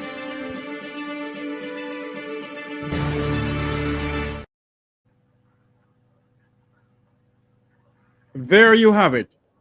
Mark Jefferson Golding, President of the People's National Party and leader of the opposition party of Jamaica, the People's National Party, has won the local government election. Mark Jefferson Golding, there you have it, has drive home the message to the Jamaican people on many occasions. Mark Jefferson Golding, and I don't care what anybody want to say. There's jubilee going on at Belmont Road right now, at the PNP headquarters. That's not Belmont Road, Sir Finley Smith. Sorry, what? No, man, Where it's not is it? Belmont Road, man. It's Hope Road. Old Hope Road. Old Up Road. Yes. There's jubilee going on at Old Hope Road right now, where the Mark Jefferson Golding has won. Mark Jefferson Golding has won the local government election. That is the news tonight. That Mark Jefferson Golding. Let's do this again. This is Make We Talk breaking news. There you have it. Mark Jefferson Golding, President of the People's National Party, opposition leader of Jamaica, has won the local government election in Jamaica. And we're gonna get some feed from Hope Road, of the headquarters there. I'm pretty much we'll get some jubilee of what is going on. Robert Finley Smith, Luke George Cooke, your views on this? Congrats, Mark. You have a lot. Yeah, well, Smith. Congratulations, Mark. You have a lot of work to do. 23% of voters in a local government election need to be increased. We need to educate people about what municipality does. It's a lot of work, but if you look at it, Jeffrey, as I'm saying, 2020 in Kingston and St. Andrew, dead heat. We have a lot of work, but what this is a referendum on arrogance and thinking that you have served the people of Jamaica. The people are looking, and they are going to make sure that in the general election, the same thing happened. I think the JLP may call the general election by ear and having followed tonight, but I am not going to tell you that I'm elated. I'm happy that a lesson was sent to the Jamaica Labour Party, but a lot of work to be done. And I'm very concerned that we are not seeing the people between 18 to 35 feeling that they should participate in their democracy. Good night for Mark Golding, who they said could not have won. They call him Master Mark. And tonight, the stone that the builder refused has become the head cornerstone. I heard a woman today, Jeffrey, and I'm going to end with this saying, JLP mash it up and PNP tonight for fix it. Fix it, Master Mark, fix it. Congratulations to Mark Jefferson Golden, President of the People's National Party. Finzi Smith, your views? Yes, sir. You know my thing. I think history has repeated itself. Yes. You know of what I speak? No, tell me. When a gentleman, some of you may be acquainted with the memory of, called Norman Washington Manley, was put forward, the same exact criticisms were leveled at him, especially in respect of him being competitive where Bustamante was concerned. All the same things. Uptown, Brown, Speaky Spokey, where his lawyer going, how him think him be. Everything. It's like a blueprint. Yes. And when he beat Buster, there was, I'm almost certain, is what led to the influx of new heart surgeons in Jamaica, because a whole heap of heart attack went on. And I am a believer in history, not his story. And you can fool some of the people some of the time, but you can't fool all of the people all of the time. And whilst only 20% of the people got out of bed, it is somewhere to start. And as my fellow military aficionado said, you know, maybe how much is the dirty 30? Yes. Dirty 30. maybe the dirty 30 is very relevant. Because a bunch of people, I'm told, flew down here to participate in the process. A lot of people flew down to vote. And what I'm now personally waiting for from this government in waiting is an engagement of the diaspora in a fruitful and meaningful way. There are too many members of the diaspora sitting, allowing the United States and England and things to sap their knowledge for their benefit, whilst we sit here in dire need of it. So we now need to, my suggestion is that we engage the diaspora from the point of view of, one, making certain the diaspora have the vote. Two, finding out what it takes for the diaspora to be brought home in stages and applied to where they're needed. Do you know how much management capability there is in the diaspora?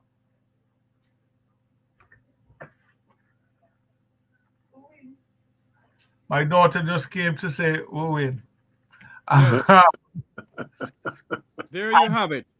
She's in her 20s. If you're just joining us, hold on a minute for me. If you're just joining us, if you are just joining the Make We Talk program right here on the Make We Talk YouTube channel, let's do this. This is Make We Talk breaking news. Mark Jefferson Golden, President of the People's National Party, opposition leader of Jamaica, his political party has won the local government election. Without a shadow of a doubt, he has worked hard and the party has won.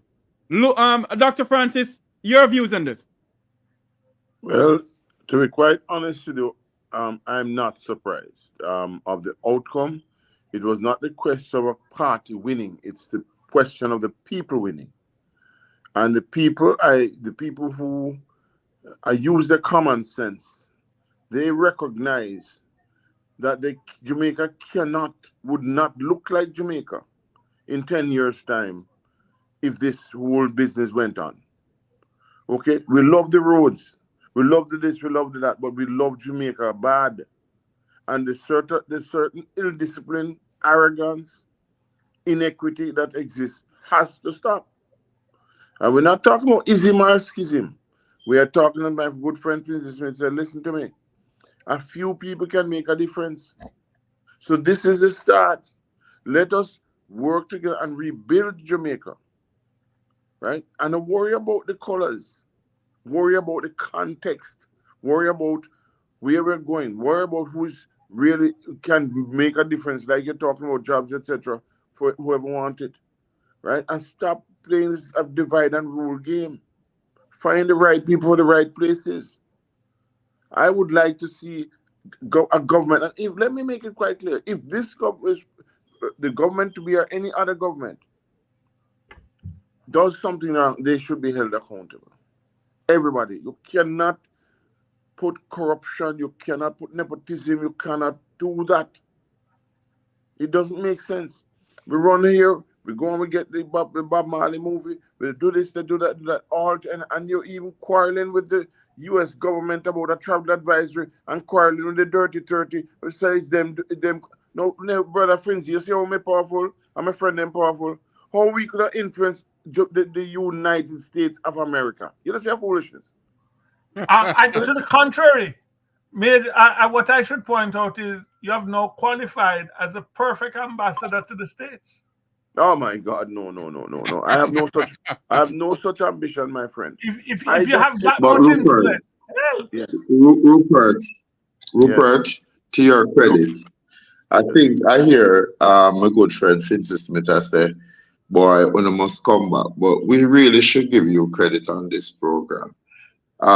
When everybody says that you're a scoundrel and you are trying to bring down the image of Jamaica, to ask the government to respond as to the promises and why none of those promises were kept, when all you wanted to do, you yourself, Lorraine, Jeffrey, Rattigan, and the lot of you want to contribute positively to your country. Look at the tremendous work that you do, Claudette Powell do, Lorraine Smith do, Jeffrey on this program. Sometimes them cuss out poor Jeffrey when pick up this lunatic and put it on the program. To your credit too, you have made an invaluable contribution. And I don't think you should say no. It is time that we have the right people in the right place who have Jamaica's interest at heart. And Rupert, if anything can be said about you, you have Jamaican interest in heart. We should make you the ambassador to the United States. Or we have young budding leaders like Lorraine Smith. I know Jeffrey, I say him don't want any seat, but him can come back, come run now. Yeah, man, galang, man. And I said, go, brethren, we're the righteous wind is blowing to our back, so we need to go. But as I said before, Mark, this is not a victory for you to go and sit down. This is when you put pen to paper, and you walk the nooks and crannies. We're going live to Hope Road. Hold on for me, please. Sorry. I'm just going to get out the shot a little bit and allow the pictures to tell the story. It's utter jubilation here. Upon hearing news that the People's National Party has won the 17th local government election here in Jamaica, you know, we got to win that something was happening, because right about 20 or so minutes before Nationwide officially called it, a massive stream of fans, supporters of the party, just rushed in all at once. And I was talking to members of my team to ask them what was happening. I knew something was happening. I didn't know what it was, because it was difficult to hear anything because of the noise. And then eventually, the place literally erupted here.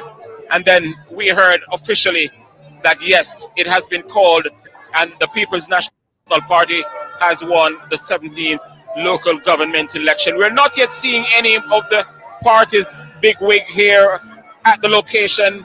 I expect them to somehow get down here, even if they didn't plan to, because it's a massive throng of PNP supporters here on Hope Road. And the crowd stretch all the way back as far as you can look. It's a massive sea of orange. It's the same that way, and it's the same that way. It's almost wall to wall. And they can't contain their joy. It's joy unconfined. And I'm just going to see if I could get a reaction from one or two other people here. How do you react to this victory tonight? Can't you see? Let me know. Tell me. Can't you see? Yes. How did on the map? how did you manage to pull this off? Oh, we manage? Yes. Love. Love. Love. Yeah. Yeah. And what does this mean now for the party? Full speed. Full speed. Yeah. Push your full speed All right. ahead. Do you have a reaction to the party's win tonight? Party win comfortable tonight. Yes. How do you feel about it? I feel that we're going forward ahead now for the big one. Yes. Yes. Did this feel like a general election for you, given the campaign that that both parties ran? Possible. I know that it's a general election. For me tonight. Yes. Of the seats that you won, the councils that you won, which you feel best about? My council. Whitfield Avenue, Whitfield Town. Whitfield Town. Yeah. All right. Let me. Do you want to give me? I'm on. You're live on scene, and you're on Nationwide 90 FM. Before you go, let me ask you, how are you reacting to tonight? You seem not so happy like everybody else. I'm ecstatic because we did the work, we got the results. It is PNP country. PNP came out and to us the victory. How did you pull it off? We pull it out by getting out the votes. That is the secret. Yes. Get out the votes. Yes. I get the impression that the headquarters, the crowd here, the supporters here, are particularly happy about two victories in particular. Two victories. For those who switched, we won't call them the T word, Venetia Phillips and Carrie Douglas. They must understand this is PNP country. Yeah, but don't they have a right?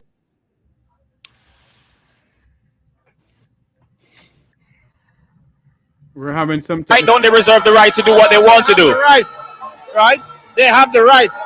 And we like to work with those who are 100% behind the People's National Party.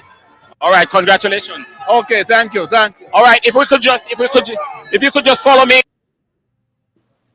here, we're going to take you into another set of supporters here from the People's National Party. This is what it means. This is what it means.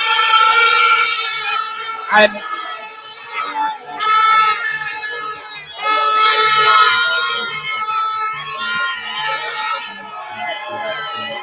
Darrington Ferguson,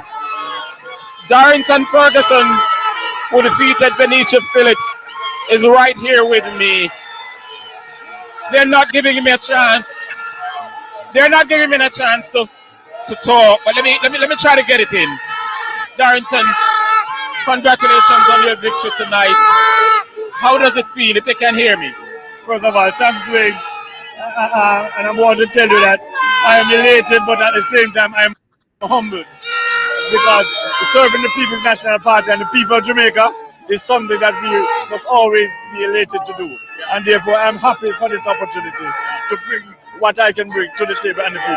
I'm not even sure if the people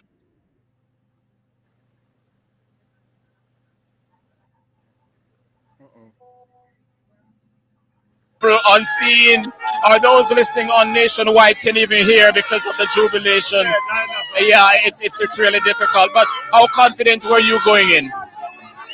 I'm going to tell you something, Wayne. We did the work.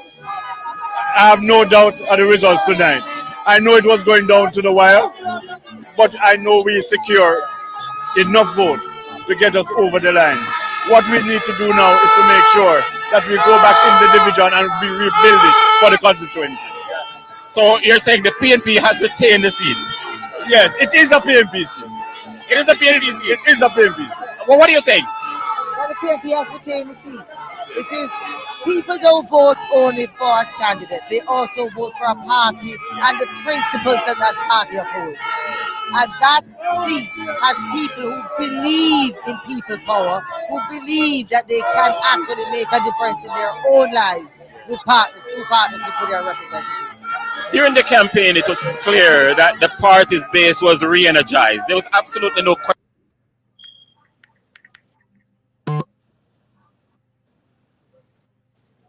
about it. So much so that both leaders acknowledged on public platforms that it resembled a general election. What was responsible for the sudden re-emergence of those who didn't turn out in the general elections, the last one? Well, it's been a very, very rough time for Jamaicans over the last 5 years, when we should have been able to change our policies because we had the fiscal space to allow for social mobility of people. What we found was things got harder and harder for the Jamaican people.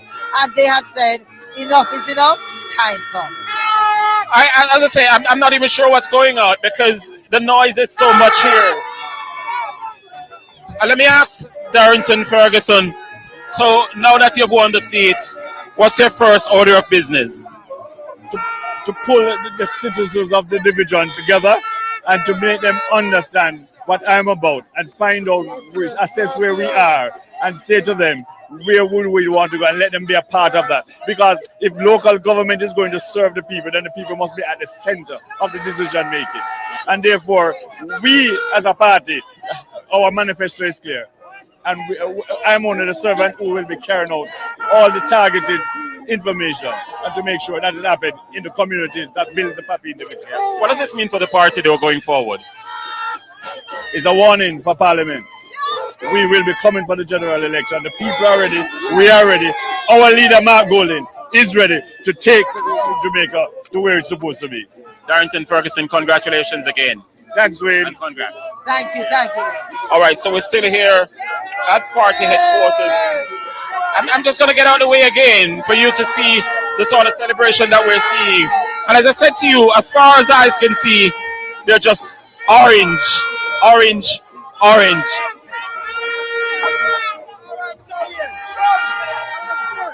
Yes, the noise is deafening. We're going to throw it back to you guys. If we get sighting of any of the party's big wig, for sure we'll get back to you tonight. But this party is going to go on long into the night. Expect them to be here perhaps until tomorrow. It's back to you guys. Wayne Walker at PNP headquarters. And we're now going to go to Tanika Thomas at the Electoral Office of Jamaica to get a more complete picture of the national results before we go to the headquarters of the Jamaica Labour Party, who has suffered a stunning defeat tonight at the hands of Mark Golding's People's National Party.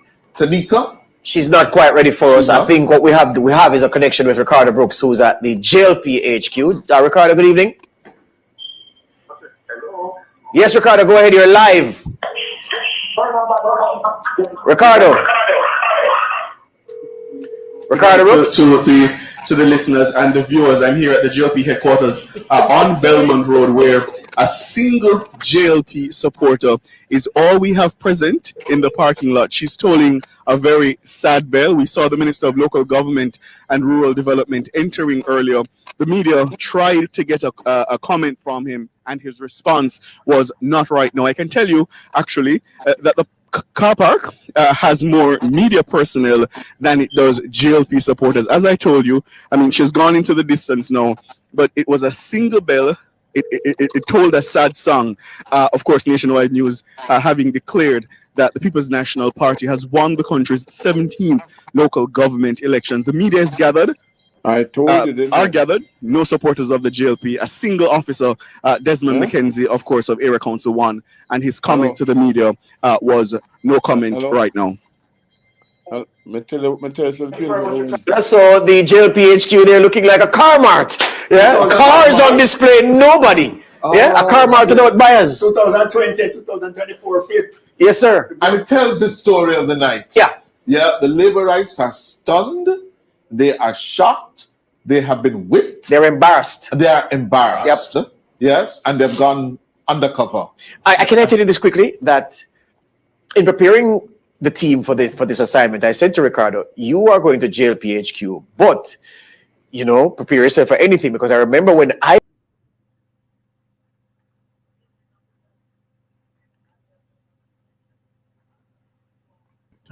There you have it. I have to do this again, Finzi Smith. This is Make We Talk breaking news.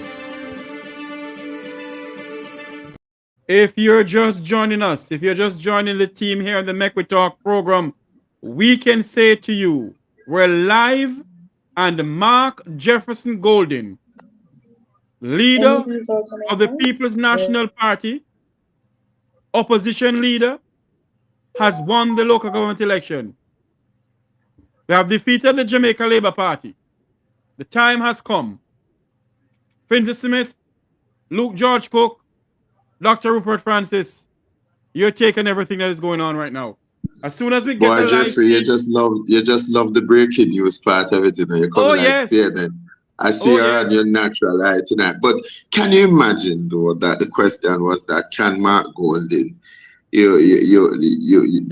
took Mark Golden apart. They said he will never win. He's not a winnable candidate.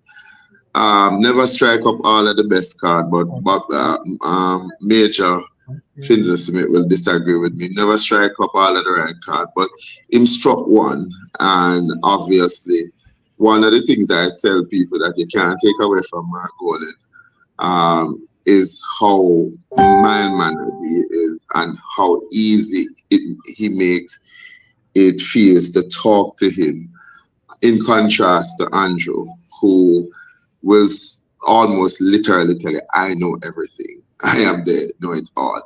I don't think they should have gone into recovery when you were calling people idiot and when you were calling them the easy for beat, and you think those 3,000, those 5,000. One of the things that have won out is that Jamaican people are no longer taking the $3,000, $5,000 and showing up to vote. Them going yam you out and laugh off of you. And some people got yam out and laugh off of. And it's a night for the people of Jamaica to be celebrated that they did not sell out their birthright for $2,000, $3,000. And you can't take people for fool anymore. You all have 18 millions. So we're going to continue the process where you're going to see more and more Jamaicans yam you out and laugh off of you. But it is time that the work must begin, and I'm happy that Major will be right there in the advisory board. That Mark, you have to continue to be the street corners. You have to continue to go in and talk and touch people's lives. So the policies that must be formed must come from those conversations that you have had in those rural areas. We shouldn't have bad roads. People must know what local government is. But I am very, very critical that we need to have an intervention to get our young people more interested in their democracy. And them I got tired for you, Mr. Salako, we're tired of Jeffrey breaking news. It can't be left to the older folks to carry this democracy. The younger people must participate and they must let their voice be heard. We can't be only when we're doing something negative that we hear them voice. It must be in the election and the nation building that needs to take place, because we have to win back Jamaica. This is the start, but we have to continue. And look, I hope the PMP don't get complacent. I hope they realize that this victory tonight is saying to them, time come, but we don't want talking. We don't want empty promises. We want a party that is going to deliver. Sorry about that, Luke. I'm getting some news here from some people in Canada that is saying that the People's National Party, and I don't think we did anything. I'm surely not my program, and I'm pretty much surely not Rattigan program, but they're saying that the People's National Party must thank the Make We Talk program, the Region Rattigan program, and also the Dirty 30. Let us go to the Electoral Office of Jamaica, where they're speaking to the chairman of the Electoral Office, Board, Cliff and George is monitoring the board as we are at the EOJ here on Red Hills Road. Mr. Brown, help us to understand what is actually the preliminary result of this local government elections. Well, it's preliminary, but it hasn't completed. There's some parish, they noted the number that they're treated 100%. For example, in St. Thomas, 94.8% of the ballot votes have been counted so far. The leading there, JLP is leading in 5 divisions, and the PNP is leading in 4.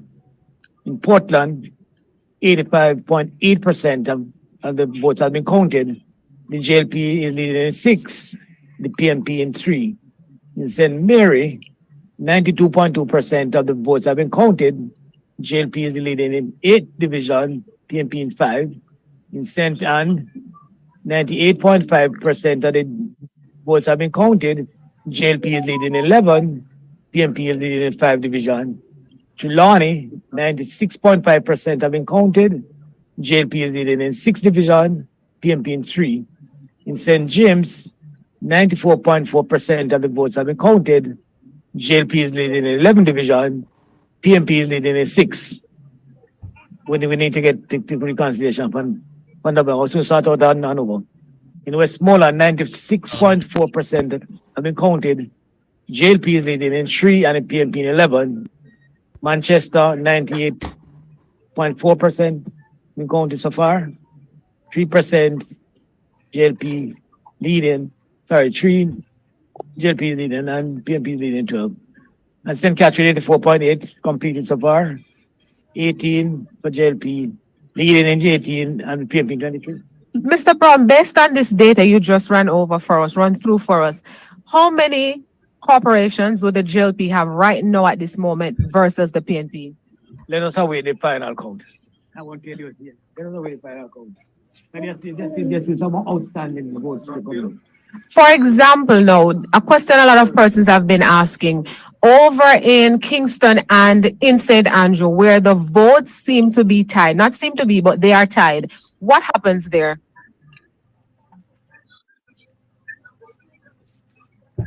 No, in Kingston and St. Andrew, so it's 41. You notice that way there is 40, so there's one seat that is still outstanding. The percentage need to be looked at, so we gotta adjust that. So there's one, so it's 41 division. So far on the board, it says reflecting 40. There's jubilation at the PNP headquarters. Help us to understand what's happening, because on the ground, George and Cliff, if I may just enter the conversation here, there is a bit of dispute as if to suggest that there is probably early glorification at the PNP camp. Is that the correct information? I don't want to comment on the celebration in the political party camp, so I won't comment on that aspect of it. Okay, George and Cliff, you have it from the Director of Elections, Mr. Glasspool Brown. Based on the board we're looking at, the PNP is ahead in St. James, Hanover, Westmoreland, Manchester, in Clarendon, and also in St. Catherine. So that's the latest we have here at the EOJ. Thank you, Tanika. Excellent. And those numbers are now putting a different picture on these elections, because it would seem as if it's a draw.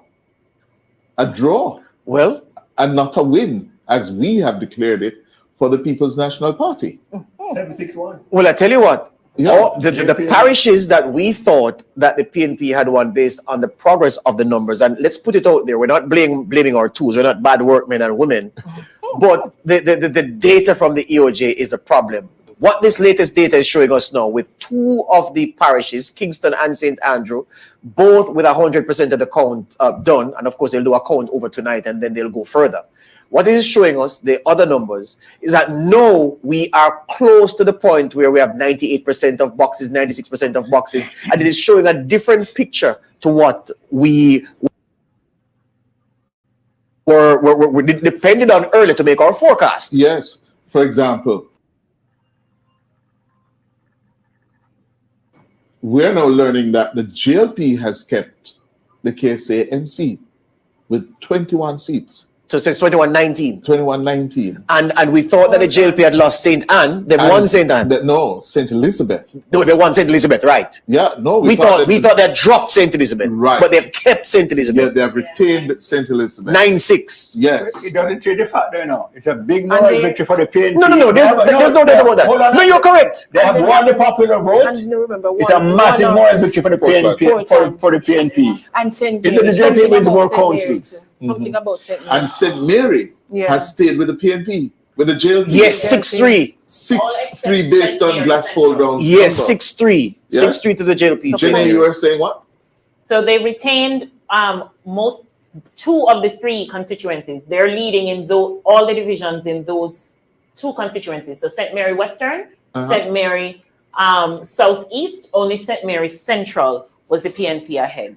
And then for Portland, they had 6 of the 9. Yeah, so Vaz was right, but not 8-1. His numbers weren't quite right, but the win was correct. So the JLP had won 8-6 then. If they took KSA seat. That's what Cliff is saying. That's what Cliff is saying. Yes. 8, PNP won 1-6. Yes. But it's still a massive moral victory for the PNP. Much reduced. Much reduced. And that massive moral victory for the PNP. But the PNP has made gains. Look, serious gains. And they've won the national vote. They've won the national vote.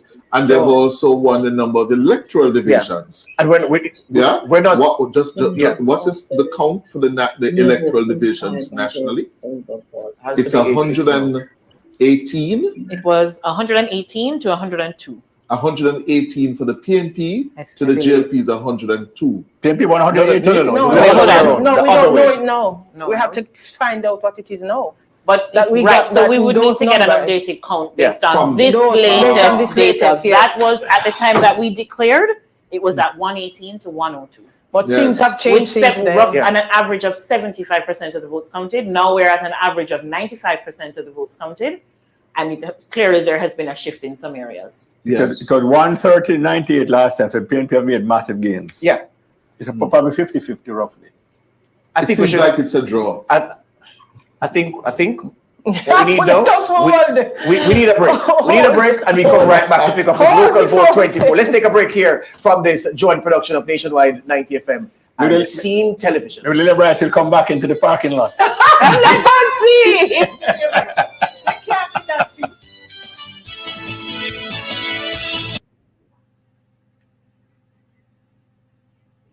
My.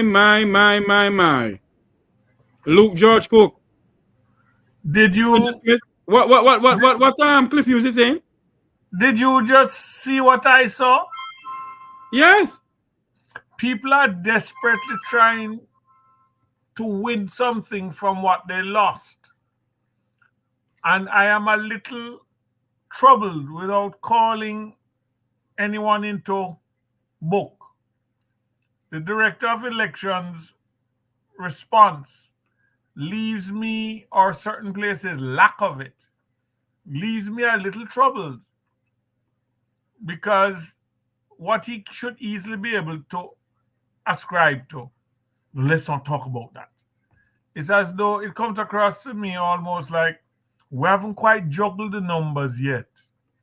So let's so in other words, in other words, Spencer Smith, that man is the worst Director of Election then. I'm not going to comment on him. I'm just asking. All right, Rupert, what's your impression of the gentleman? I'm not confident about his and his decorum. This whole body language and so on says that he's not being straight as far as I'm concerned. And something is wrong. Something is wrong, yes, and something is very wrong. I never. He came on early, and I said he's the Director of Elections. How is he behaving like that? You know what I mean? And I said to myself, just silently before you asked me the question, but you have to be able to read people. And as far as I'm concerned, no, he's not confident. I don't think. I think because he's under pressure. Rupert, somebody might have to pay a big money.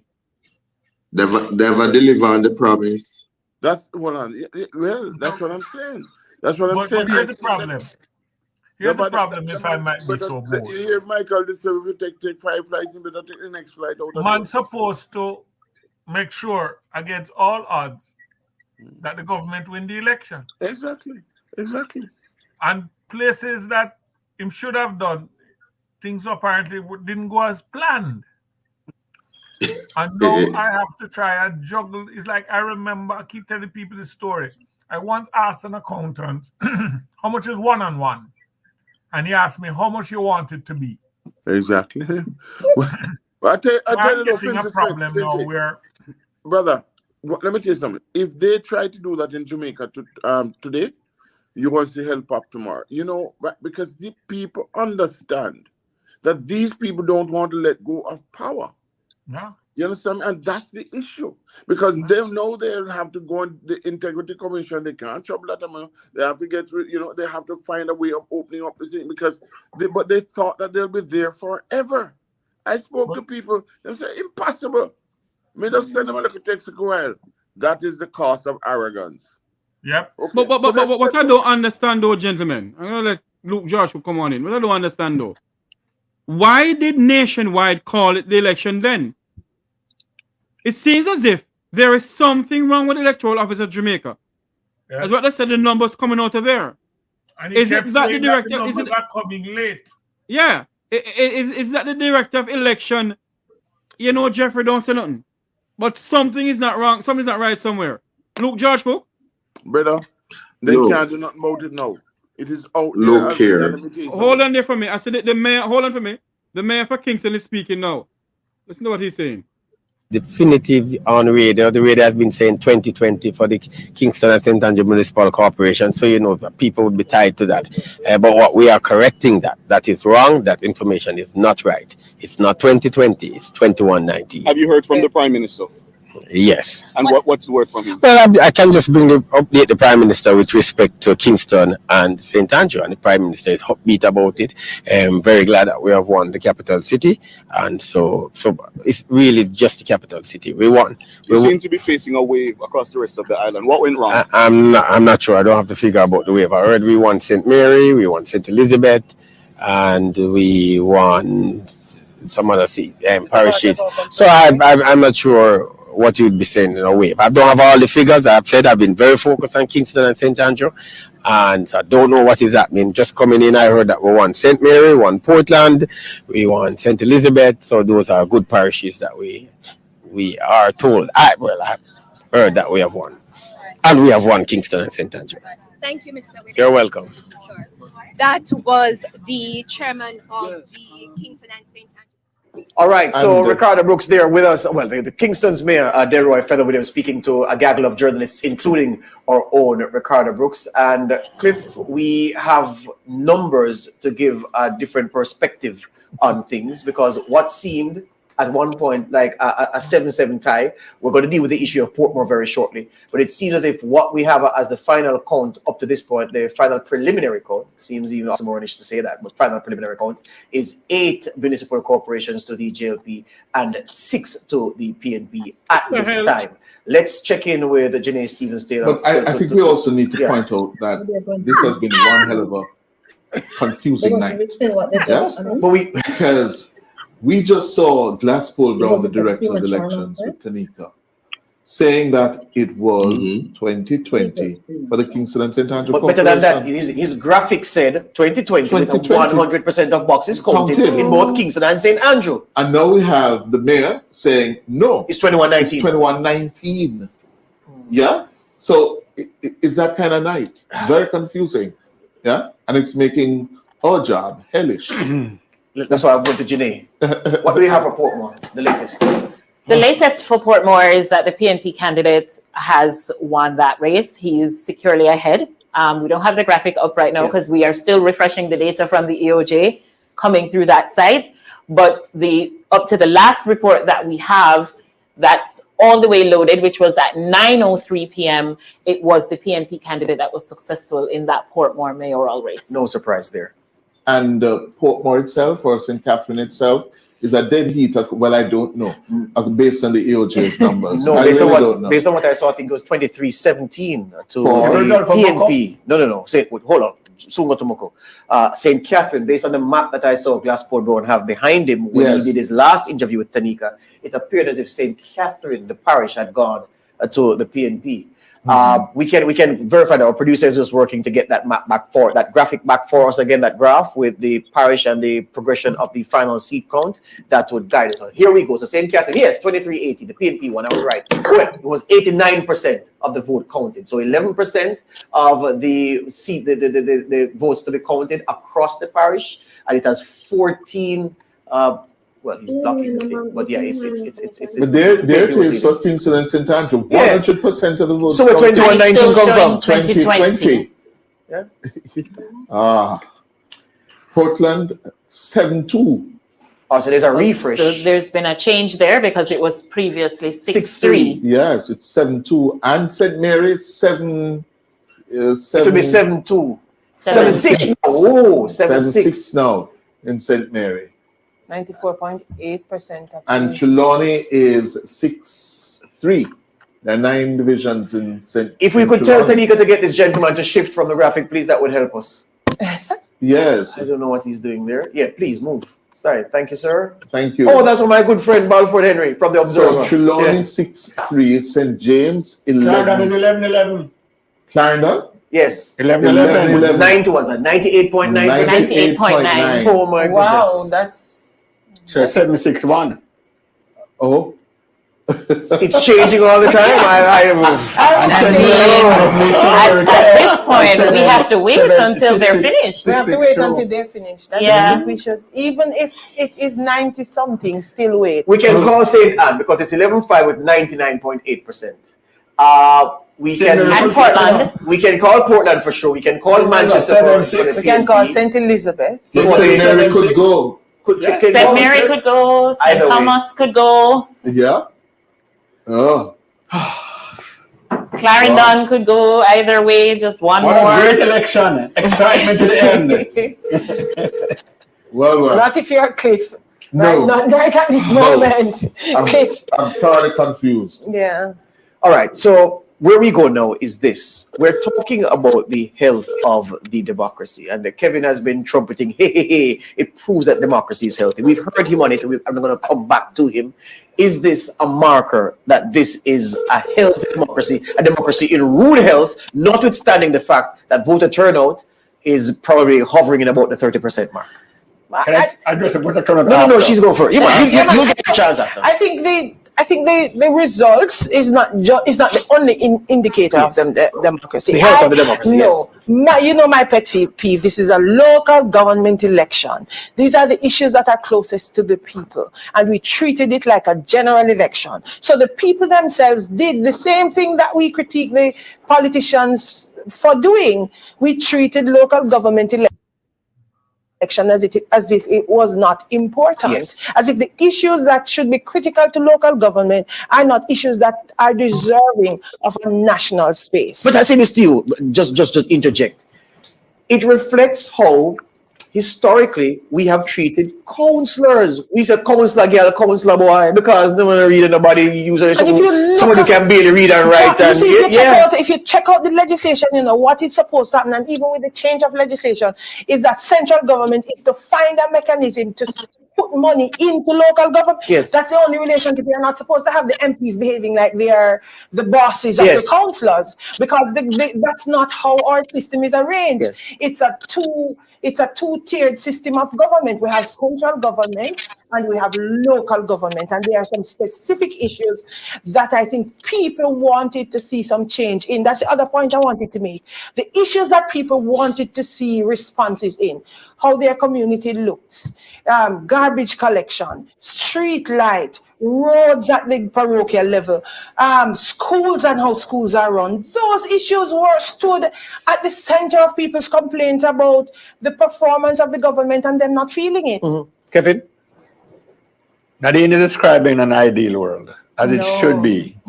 The realistic world is people don't have so much space in their brain for politics. Can't process so much. My wife got vote this morning. I said, who you counsel to? I don't know, but I vote for my party. All right? And she's not she's an educated lady. People don't have so much space.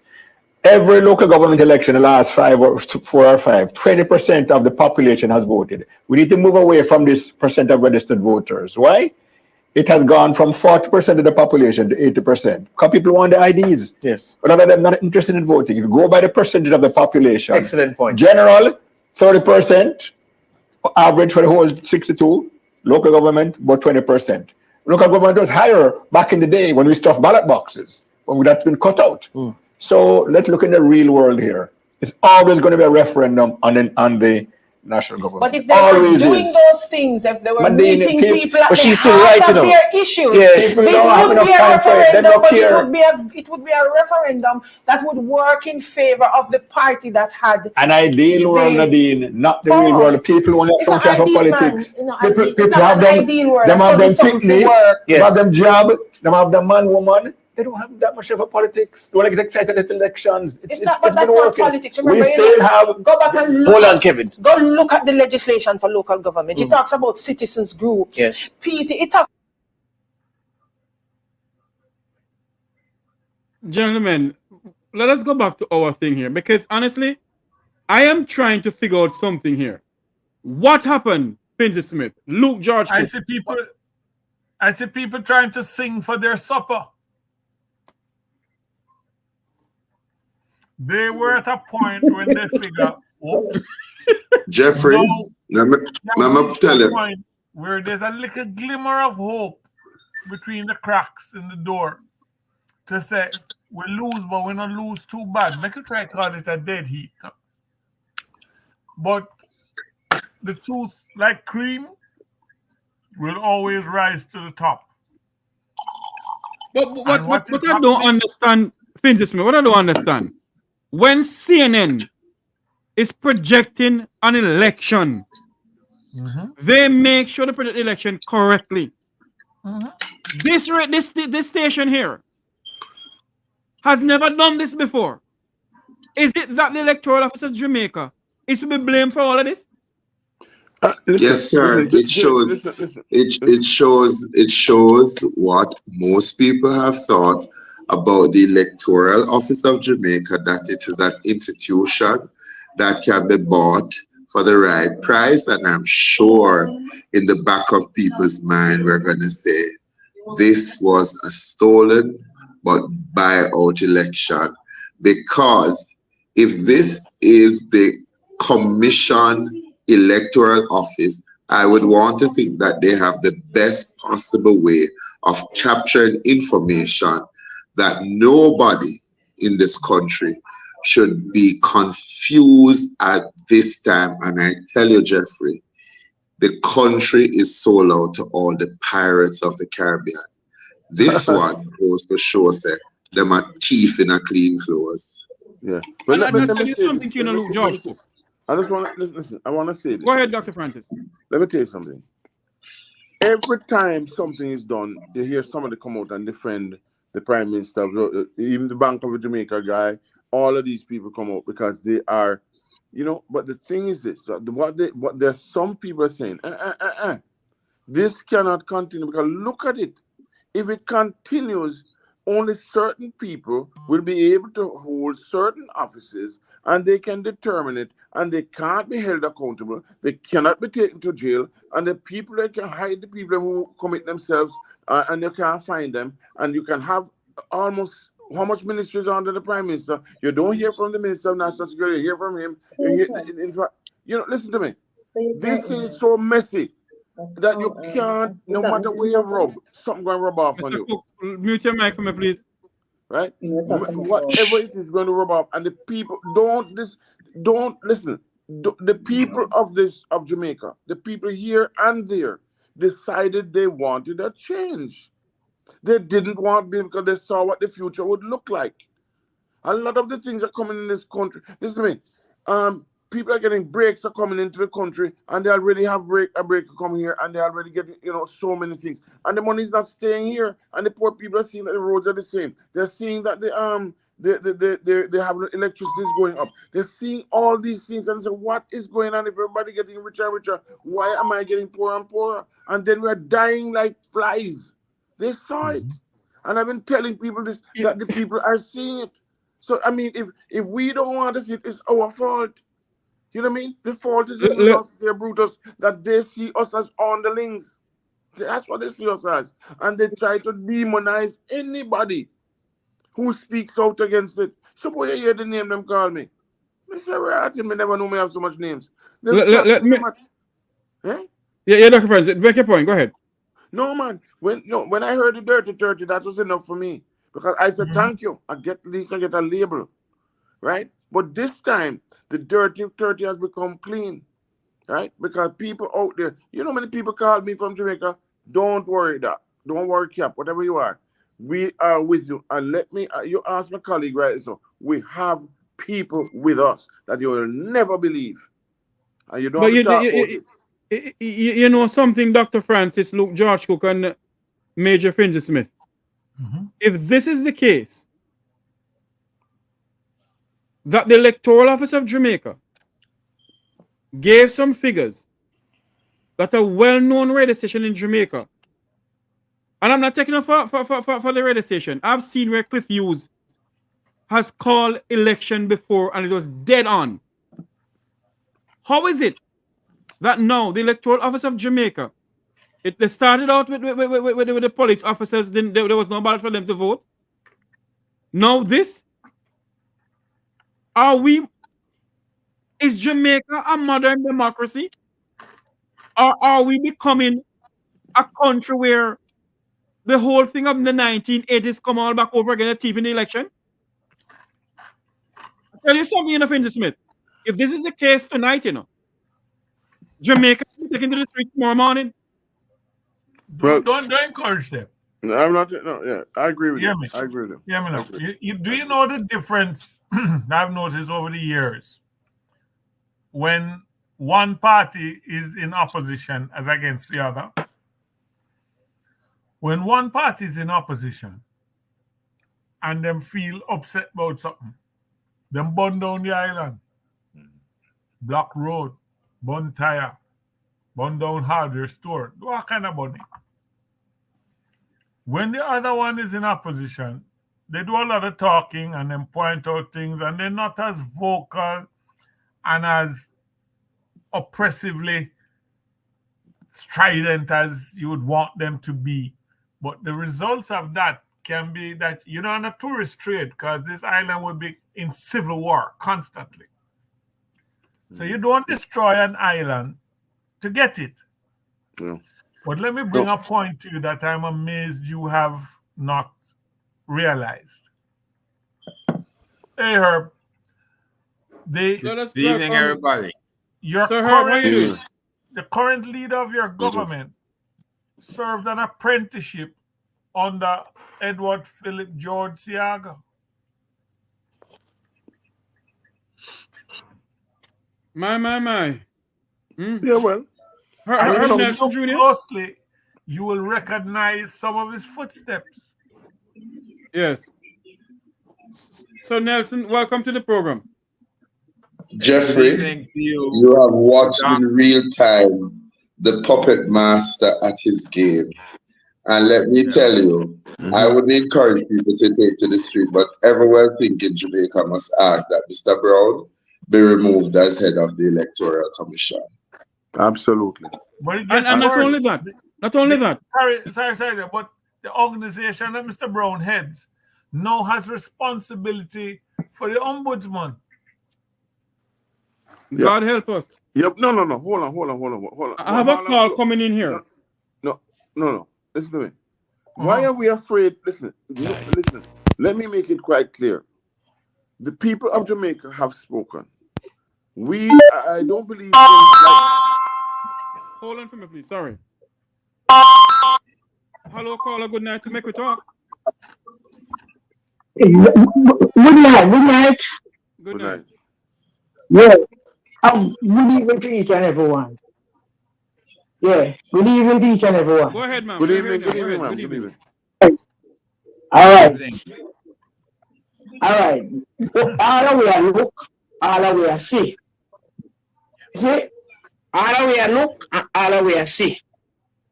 Let me tell you something. I'm long time I beg this. And Mr. Herb, we don't know if in your capacity you can ask the foreign national to help with.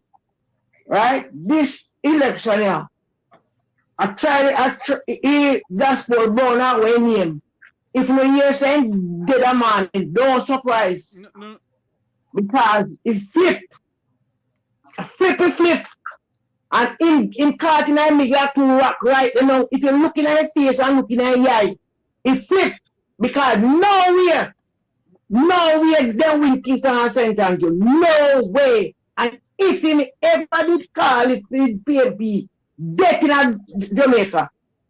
You know, see? It's right in our eye. Right now, it's probably, if you're taking clothes, he mess up it. I see what them plan. Them no win nothing. And me tell you, see, if Feder and William, the mayor of Kingston and St. Andrew did win, you watch him body language. He know no win. Me not so fool, you know. Me a security and me get little training. You watch people body language, you watch their hand, come with their hand, they can't take and hurt you. When they come to defend yourself. Watch the man body language, what he hide. He know him no win. If look for the winning candidate them. They can't even talk. Them happy and so. He just dry eye because he know him no win. That's why them talk about 19, 20, 21. Not go so. This need an inquiry. And that is the reason why I always call and beg somebody who can even get the international people them to come assist with.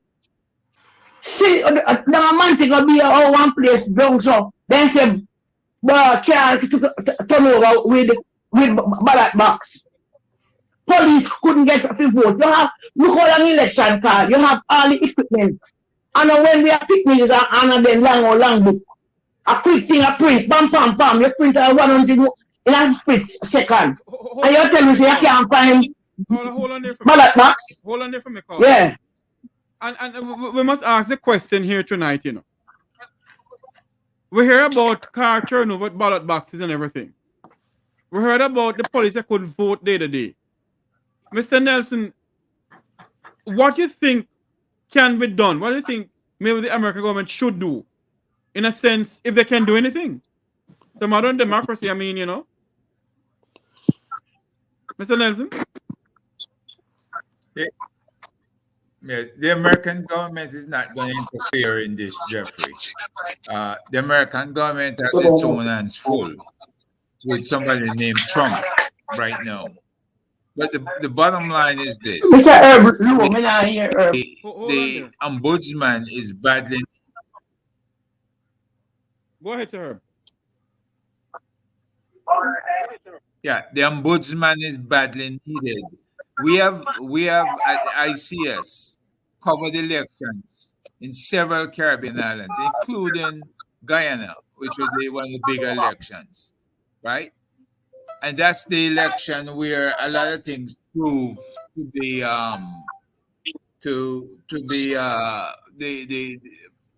to be out of whack, where there's millions of dollars was being handed out, and a lot of people were voted that were dead people, people who were living in Canada, the U.S., and other places, right? It was a downright disgrace in Guyana when we covered it. But the party that had left in disgrace came back triumphantly. And the party that was doing some serious bargaining with the U.S. and the World Bank and everybody else, they were pushed out. But that was deliberate and organized.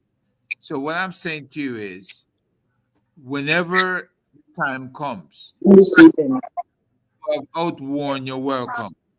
They'll find a way to push you out and to organize against you. And I think GLP knows that they're in trouble. For the bigger election, they're going to be in trouble, deep trouble. So let me ask this question, Mr. Nelson. Carl, are you still there with us? Yeah, man, you have to listen, because we said the man there, I think just left the city. Just upon the wire. Let me ask this question, though. What if we had international observers in this election? Because I am stunned. I am very stunned in the sense of I don't understand this. You're not going to get that for local elections, Jeff. You'll get it for the national elections, but you won't get international observers. The only reason why this election has rose to this level, a local election rising to the level of excitement and ponderance for everybody, is because the GLP chose to use this as a measuring stick as to where they are. And I'm sure after the results tonight, where you had certain sweeps in certain parishes against them, they're not very happy.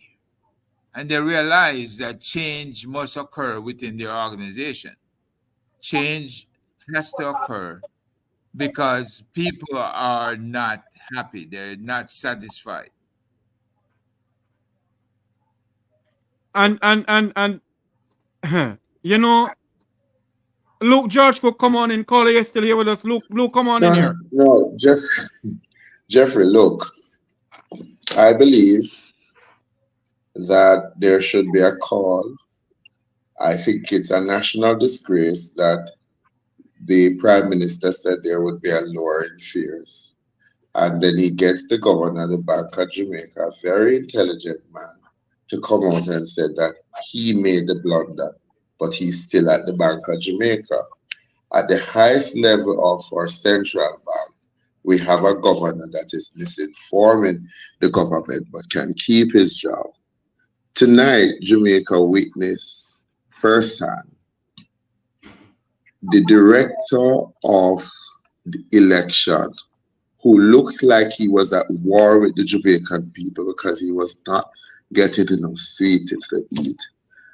And after declaring an election, and you know what the narrative is going to be tomorrow is that a thief them thief the election. If at this level the election was postponed so much time, given the electoral office adequate time to prepare their machinery to deliver to the Jamaican people a free and fair election, and in the minds of Jamaicans home and abroad, we are baffled, confused at the level of incompetency. And you're talking about call a general election with a man like Mr. Brown at the helm of the electoral office. I say to Jamaicans, if you really care about protecting your democracy, get rid of Mr. Brown. Get somebody who is independent. Mr. Brown cannot have responsibility for the office of the political ombudsman. It is a telling sign of the times to come. The JLP ran on the notion that they needed 3 terms to match the PNP. They knew that a lot was riding on this, and that is why they took the democracy of the people as an absolute mockery, as to say we are the true puppet master. We can say when, how, and why. And tonight we have seen a national disgrace in the electoral office of Jamaica, and the Jamaican people should call for every member of the Jamaica Labour Party to stand up, because this is not democracy at work. This is not what we're supposed to be building the confidence about an electoral system that must work for all people. Now I say to you, Jeffrey, I am not for riot. I am not for a return to the 1970s. However, don't believe that we can keep down the enthusiasm and the anger, the absolute anger of some of the supporters on both sides of the fence, based on what we're seeing here and now. Is it that Jamaicans are being led by nincompoops and idiot? Mr. Brown must go, and Jamaicans must decide who will sit in that seat, and the commission needs to come out in a defiance of what they saw. We saw it for ourselves. We saw it for ourselves, and the Jamaican people are demanding justice. And Mr. Luke George, I agree with you. But as the great Wilfred Rattigan said, if I know Wilfred Rattigan is a Mr. Fincy, I'm watching him. Truth walks straight, but life have many corners. They know what they are doing. It's no blunder. something where them plan. But when them plan, God just put them in image. It's not a blunder, it's where they plan to do. It looks so disgraceful from them side. You know, say, Kingston and Central, you gone to the PNP back. And that is the seat where they might try and they will take life to save it. So this is where with with them Carly, whatever gone to. Kingston and St. Andrews, there are 5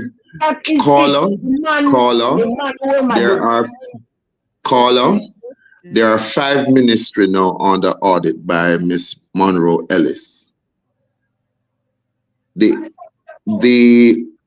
Office of the Poor Relief have not been audited since 2018. And let me tell you, caller, Jamaicans don't even know or will not even be able to comprehend when these people are done with us. Nothing will be left of the coppers. And Miss Monroe Ellis needs to pay careful attention to these audits, because persons who should be audited or should participate in these audits are being sidelined. Tonight was no coincidence. You hear?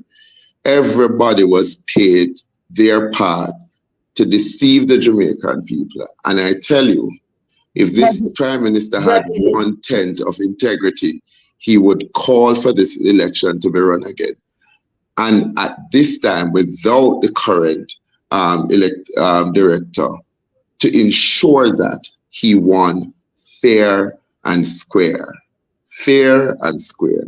Thank you for Brother Luke, next call coming in. hold on, man. Give me a little minute. Brother Luke, me hear what you say, but with my personal benefit, me not feel good. We don't have nobody at Jamaica around the election. Every one of them is corrupted. Every sector, every civil way you call it, every little board and every little this, everybody corrupt. Jamaica gone. Whether church, funeral, everybody corrupt, brother. Brother, if me had 20 years younger, I would have been the next Rosa Parks. I swear, this too much. 3 way of come off with neck. And you all this, yeah, your crew, come off, we're tired of you, go home now. You get as much, your belly can't full. Come off with man, you run election and people come out and vote then conscience. Long we make we breed. Sure. Them a thing make people cuss and war, you know. If me 20 years younger, war in Jamaica. Me know me I go dead, but me I dead for your cause. All right, good night. Yeah, Mr. I listen you. Yeah. For those who want to take part in this discussion, the number is to call is 954-529-8030. Listen to what Television Jamaica is saying. I can see Daniel Archer on the screen here. Let's see what they're saying. Same audience. Same people. Nobody else actually come vote. So, but that's normal. Your point. That's normal. Your point. That's normal. Which That's is normal. it. No. So when you say he is a walk-on, yes, but it's normal. The base, because guess what? Is Mark Golding and neophyte in politics. He was supposed to be devastated in this by-election. He has not been. Right? Because I was even saying if he's devastated, he has to write the resignation tomorrow morning. You know, but it's not vindication. Yes. No, it's not vindication, but he survives. The PNP popular vote in 2016 was 257,830. And I take the point that it's and not a popular. 203, 136. So there's 50,000 votes that they are just about that they have clawed back so far. We're not finished. All I'm saying is that I'm not referring to how others will look at it, an objective person. I'm saying from their side, they're going to see it as some improvement over what took place in 2016. Final numbers are not yet come. Already they have 4 parishes that have been either declared or leading in, and they possibly may pick up 1 or 2 or several more. So from their side, Wholeness will see it as not showing him the exit at this point. But remember, you know, Clyde, a third term is a difficult thing. Always. You know? It is a serious difficult thing, a third term. The cards are stacked against you when you're going for a third term. Sure. Jamaicans will turn to vote you out. Yes. Right? Then you'll get the serious turnout. Yes. Right? But and I think they should vote him out. That's my views in it. About just voting out, it's not about just voting out, and it's just not vote. It's not a question of voting out. I just believe that the people of Jamaica should show much more maturity as they have this time around, and they have done that. That's what I see from this, because I did not know that they were able to do that. I don't know. From my vantage point, I mean, certainly my brother here would maybe think more that but I didn't know. But now I know that there are thinking Jamaicans out there who are looking ahead. It's not a third term, as this man is trying to make an excuse about a third term. No, there's a lot of chicanery going on in Jamaica. And to listen to me, can I say I was part of the chicanery? I never did any, but I saw it. And don't forget, the Prime Minister should remember he lost the seat before. You remember in the election there, I can't remember where it is now. And it was rerun, and through court, they went to court, and it was rerun, and he won by 1,500 after that. So the elections, we could teach people in the world how to steal elections. Let's just get that quite clear. Okay? Because anytime, even in the US, we see somebody win an election and it kind of narrow, me ask if a Jamaican is there. Okay? So, and I was at the belly of the beast. You saw it, you could, and that sort of thing. And I'm saying to you guys, but right now, when you find a situation as dire as this one, where the government has more money than they could dream of, where it is they are sending back money, everything, when there's so many things that are getting, and they are making it rosy and looking at the future, you know that you're in tough and you don't have as much money as them. Come on, man. What these guys did. Jeffrey, one of the things that we learned speaking to people tonight is that the excuse that. Good night. Welcome to Make We Talk. Hello? Yes, good night. Yeah, man, I'm watching the results from the US. Yes. Listen to me. I know that the labor right them going to try to steal the election, People tired of those labor rights, And there is no rerun of no election. It's going to be a tribal war down there. You realize that? Yes, sir. The guy named refused to one of them organized to steal the election, No, sir. Hold on for me, sir. Yeah. No. Don't come on this program and say that, please. Mr. Hughes was getting the result from the Electoral Office of Jamaica. He already declared, listen to me. Sir, Yeah. hold on for me, please. Mr. Hughes was getting the result from the Electoral Office of Jamaica. Do you understand where that is, sir? I am, listen to me. I've been watching the result. And why would you declare that the PNP has won and all of a sudden now he just saying that the election is tied? Because, listen to me, if all of us was watching the thing correctly, whatever the Electoral Office of Jamaica said, okay, I'm not talking for anybody. The numbers coming into it was not, it was not coming in as it's supposed to. Mr. Francis Smith, can you correct me on this if I'm wrong? Say that again? The Electoral Office of Jamaica wasn't putting in the numbers as it should. So whatever the numbers come in, that's what the journalists they go off of. Yeah, but you cannot declare. Hold on. Listen to me. I've been working in election from 1972 in Jamaica as security. And I worked 22 years. Right? I worked for David Core and all those guys I worked for. All those elections from 72, 76, 80, 83, 18, and then something like that. I work in all those elections. I know the election run. All the ballot box them when they stuff up and all them things like that. We know all them chicken up. This is nothing new. These kind of behavior have to stop. It got to stop. Caller, give me a second. Hold on for me. Yeah. Hold on for me. There's a person talking here. Hold on for me, please. Let's hear what they're saying. Miss our councillor that we voted for 1,000. We never have any doubt. That's a sure seat. Mayor Williams, that's a sure seat. Our only infraction was Councillor Glenn Solomon, and he was doing positive in his division.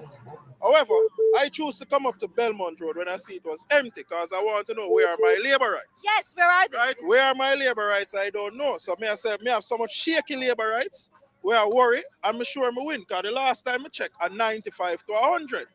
And we don't have no doubts that the GLP will retain its seat. Right? Even though we like opposition, but we like to control the opposition and keep them where they belong in opposition because we have been waiting for so much. And let's look at the indicators.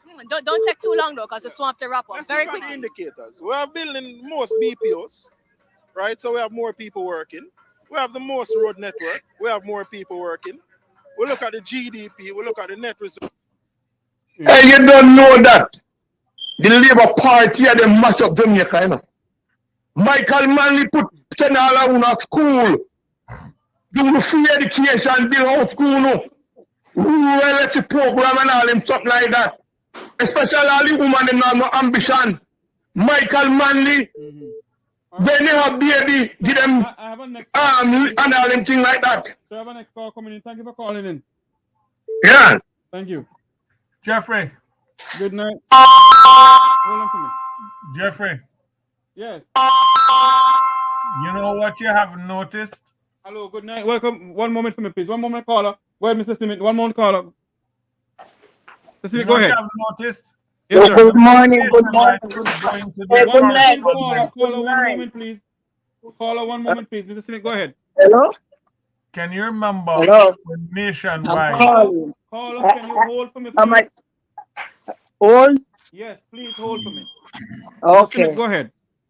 When Nationwide kept going to their correspondent in the electoral offices, he could never give you a number.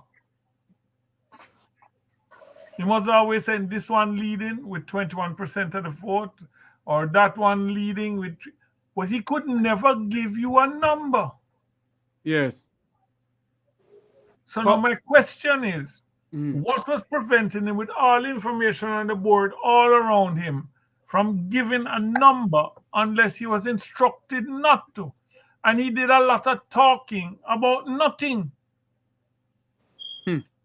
He dragged out a whole heap of platitudes. Yes. We finally got down to where I'm supposed to tell you what the numbers are. He said nothing.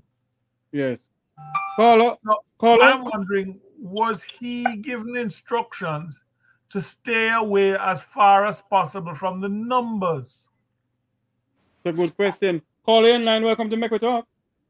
Hello? Yes, go ahead. I'm calling. I feel so upset that they declare it so soon. You understand? I don't feel good with what goes on. You don't feel what, ma'am? I don't feel good that like something going on that will be Caller, you're breaking up. I can hardly hear you. You're breaking up, caller. Oh, gee. Go ahead now. I think they declared the PNP party too early. Yes, because from I know myself and all of them, it is declared so soon. But only thing, can I say something? Yes, ma'am. Go ahead. Go ahead. I just give God thanks. It's run peaceful. I hope it continue to be the same. But because there's nothing I can do, I just feel offended about it. But we have to take it as a labor right in New York. Thank you. All right. God bless you all. Wow. It's a night. Dr. Sir Herb Nelson Jr., Rupert Francis, Look, Luke George Cook. Jeffrey, Jeffrey, Yes. the PMP won the popular vote. This election is now 102 seats to 92. Yes. It's no victory for the Jamaica Labour Party to be celebrating, for the young, ignorant Labour right man to get on our national TV and tell, I don't know where our Labour rights are. They know that. They know where this was going, Jeffrey. Here's what is true. There must be a removal of the Director of Elections. And Good night. Welcome to Make We Talk.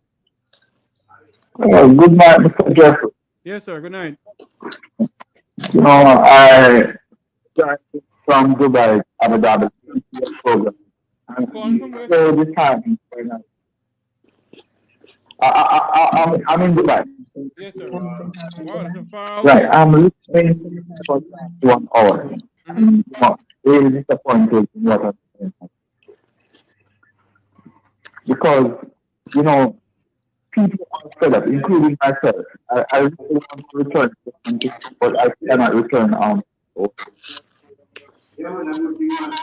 know, it's really sad. And I just, Are you, sir, you have to stay one place because you're breaking up. Okay, are you hearing me much better? Yes, just hear you. And if you haven't, turn off the noise in the background and just stay one place, please. Oh Lord, Luke, go ahead. so it's a clear inside job of the puppet masters that you're seeing. I think that we must be resolute as independent, well-thinking Jamaica to call for the removal of the Governor Bank of Jamaica, who misinformed the Prime Minister, as well as the Director of Election. Yes. Wow. A lot of Jamaicans tonight are you know, they're trying to figure out what's going on because even this case is. Hold on for me, please. Hello, good night. Welcome to Make We Talk. Yes, Mr. Towers, how you doing? Yes, sir, I'm good. How are you doing? Yeah, good thanks, man. Blessing to you and the panel, you know. Yes. You man, they right in a lot of area, you know. And listen what go on. Look, man, I voted twice in Jamaica before I came to this land, 2006. And I voted for the JLP. But right now, believe me, I tell all my friends, I share it with all my friends here, say, I would like Jamaican people give this local government election to the PNP. You know? JLP not doing anything for the people, man. They have to get competition. Without competition, the people will suffer, man. You know? I like what happened, man. I'm telling you the truth. I like what you can't give them too much comfort, man. Yeah, man, too much comfort, man. The people suffer, man. Yes. There have to be a change. Change is good. There has to be a change. So now the PNP will perform, you know, to see if they can get the general. And then look now how the JLP is gonna perform to see if they can keep the general. So competition is on now. I like what happened, man. All right, sir. Thanks for calling in. Yeah, man. Good night, caller. Welcome to Make We Talk. Hello, good night. Yes, hello, good night. Yes, sir. Turn off the thing you have in the background, please. Go ahead, caller. Yeah, I've been here watching you guys, and good night to everyone. Go ahead. Yeah, but people are under stress, man. We need a change for real. Did you vote today? Yes, of course, I did. So what is your views on the result of the election today? It messed up, boy. I'm here to watch because when you guys give out the announcement and said the People National Party has taken it, I was so excited, God no, cause boy, I tell you, I'm a taxi driver. I tell you, the police them and them don't give nobody a chance. Stress, they don't give a break. Yes. All right. My Lord. I want to keep on said the bro God said and bro God rules and bro God this. We need a change, man. Too much. Thank you for calling in, caller. You're welcome and have a blessed night. Same to you, sir. Thanks for calling in. Hello, welcome to the Mecca Talk program. Hold on, hold on. I good night, how you doing? I'm good, sir. How are you doing? Not too bad enough. I was watching the YouTube program. Yes. And it's very interesting, you know. Thank you. And trust me, no one of the Jamaican and they are really this going to we don't want to Jamaica. Yes, sir. And let us research your program or we can have a link. I don't know if it's a diaspora link or it's just a personal link where we can discuss idea for betterment of Jamaica, you know? Yes, sir. What you have to do is subscribe to the YouTube channels. And when we go live, you can call us and talk to us about whatever idea you have, sir. I will do that. What's the name? Pardon me? What's the name? What's my name? Yeah. Are you watching the YouTube channel, sir? Yes, yes. Okay, my name is Jeffrey, sir. Oh, Jeffrey. Okay, No, he because it's a wants couple what guys, he's so I don't know asking. exactly who the Hold on. person Caller, I'm speaking with, you know? caller. Jeffrey's asking you what it is that he must like and subscribe so him can get it. You're asking him. He wants to discuss with you ideas. And so he's asking for either a private forum or is it a diaspora group that he can have these discussions with. You're saying to him he must like and subscribe to the YouTube channel and he will get notice and him can call, but he wants to discuss the idea. Jeffrey, you know what is Herb was going to say something, but let me tell you something, Jeffrey. Yes. You remember I kept on saying to you, what is going to happen to the 18 to 35-year-old watching what happened tonight? You know what a lot of the takeaway is going to be? A bad man won't things. Money can't afford you anything. We have a corrupt political system. And from all indication, there was a sigh of relief in the room when we heard that the PNP won this election. Now, we are here wondering, can your democracy be stolen right in front of you? And you might be seeing it in live living color. One moment, please, and you look, you contrast that, Jeffrey, to what is happening at the Privy Council trial of Vibes Cartel, and you ask yourself the question as a well-thinking person who possibly have emancipated himself from the mental slavery. Is this really happening in front of our eyes? Is it that we cannot trust our system of government? And what will this mean for the Jamaican people now, who are saying the time really did come for us to make a change?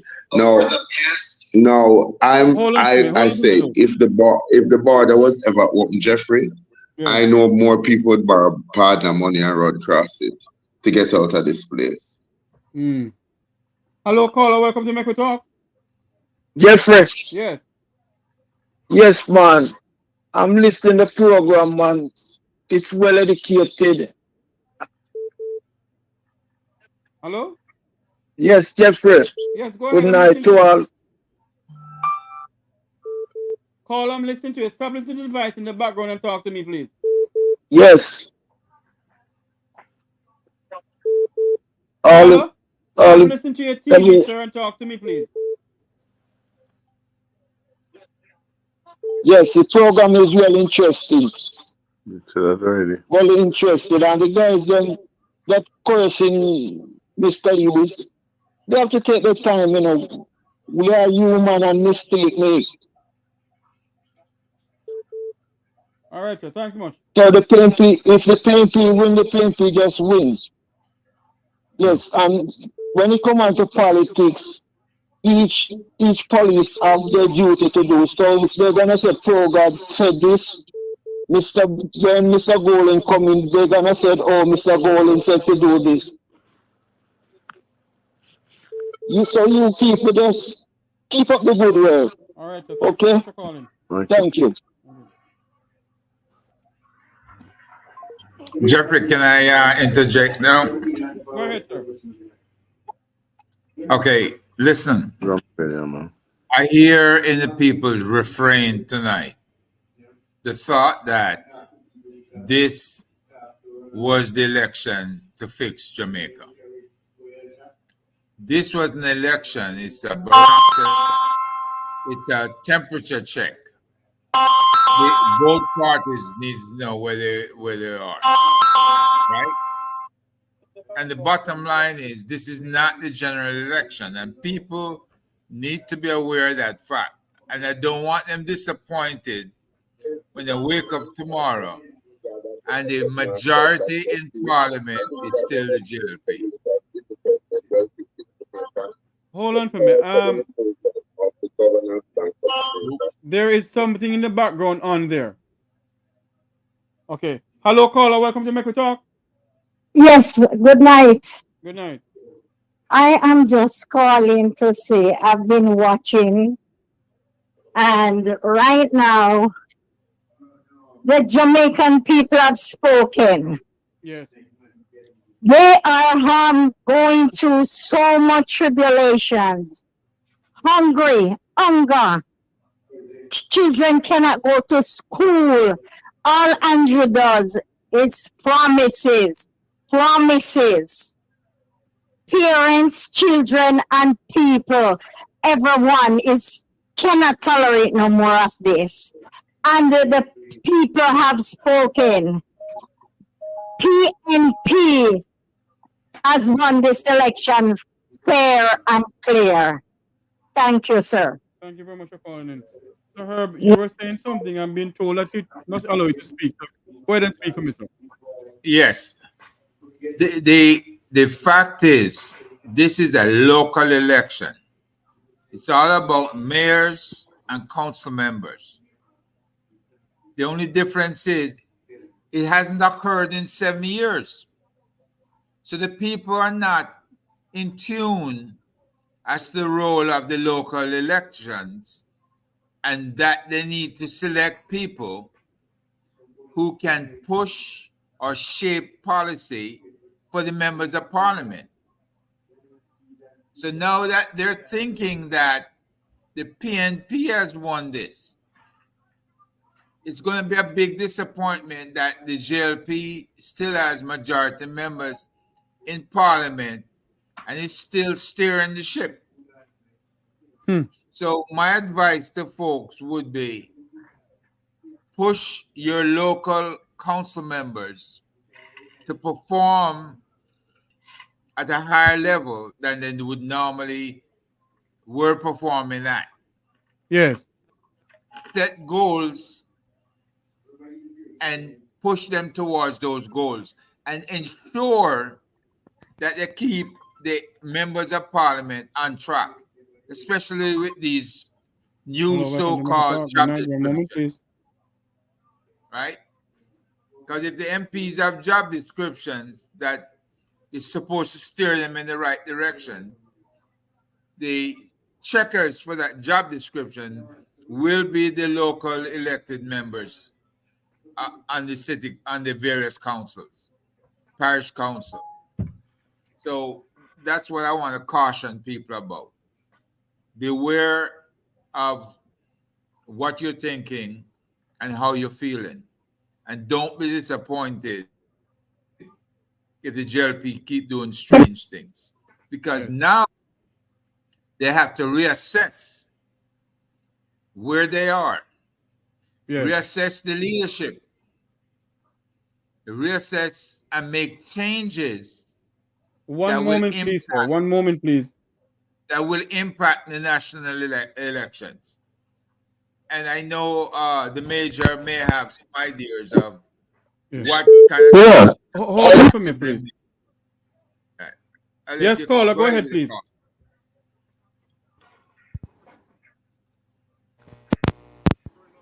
The Socialist Party has... I beg your pardon, sir?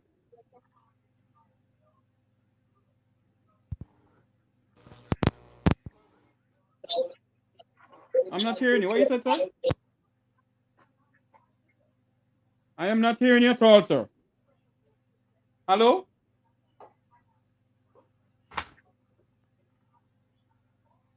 Not hearing you at all.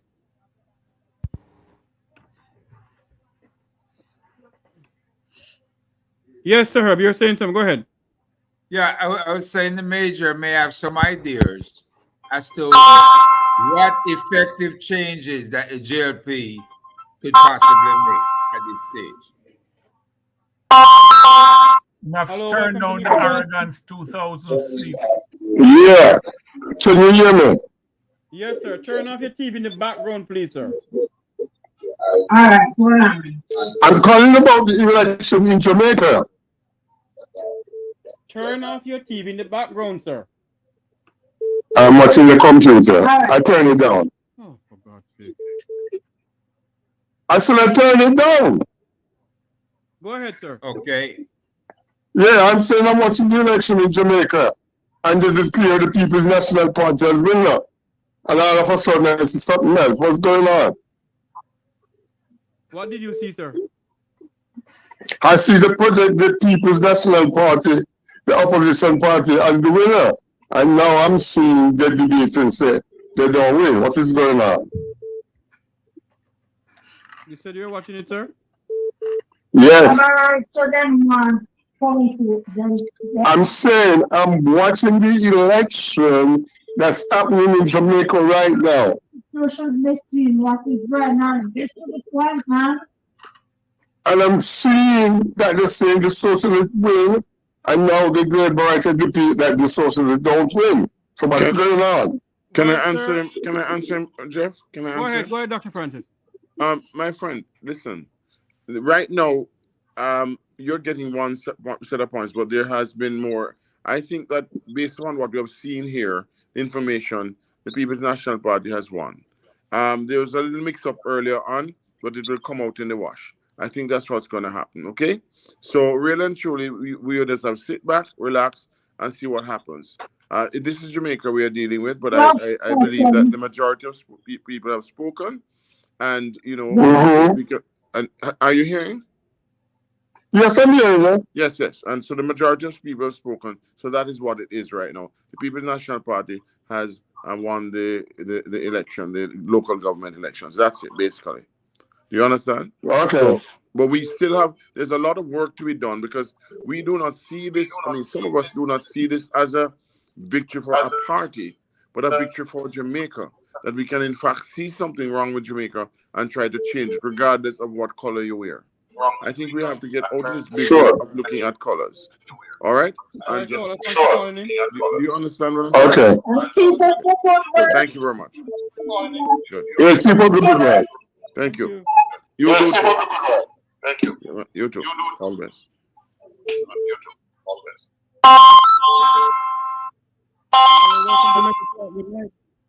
Good night, Jeffrey. Hi, how are you doing? Good night, Jeffrey. Good night. Turn off your TV in the background, please. I'm not at the TV in the background, please. When you call, please turn off your TV in the background. I'm not different. Hello? Yes, go ahead, please. Yes, I am saying. No. Hold on to me. You have to turn off what you have in the background. You're having a feedback in the studio here. I don't have anything turned on. I don't have anything turned on.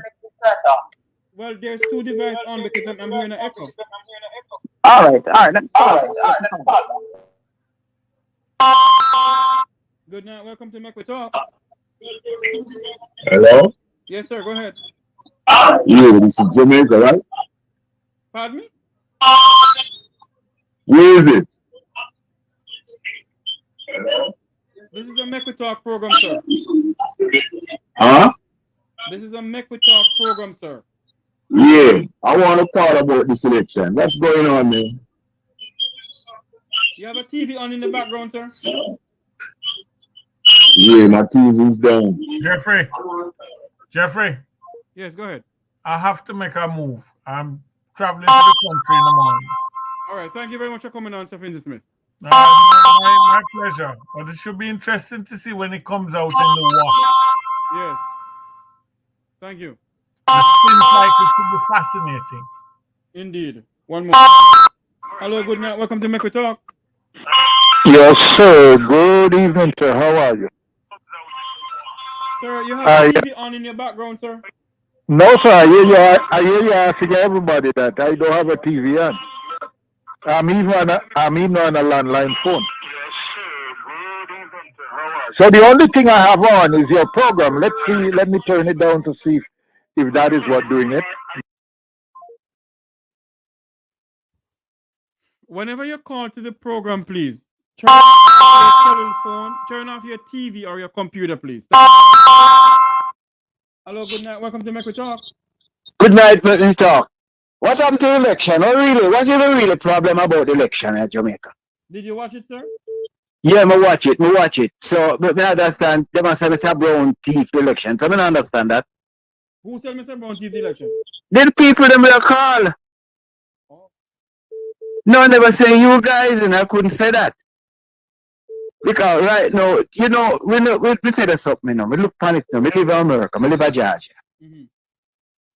And corruption everywhere in the world. Me not see right now which part me that say the election. I just a misunderstanding and some mischeck what really cause all the problem, you know.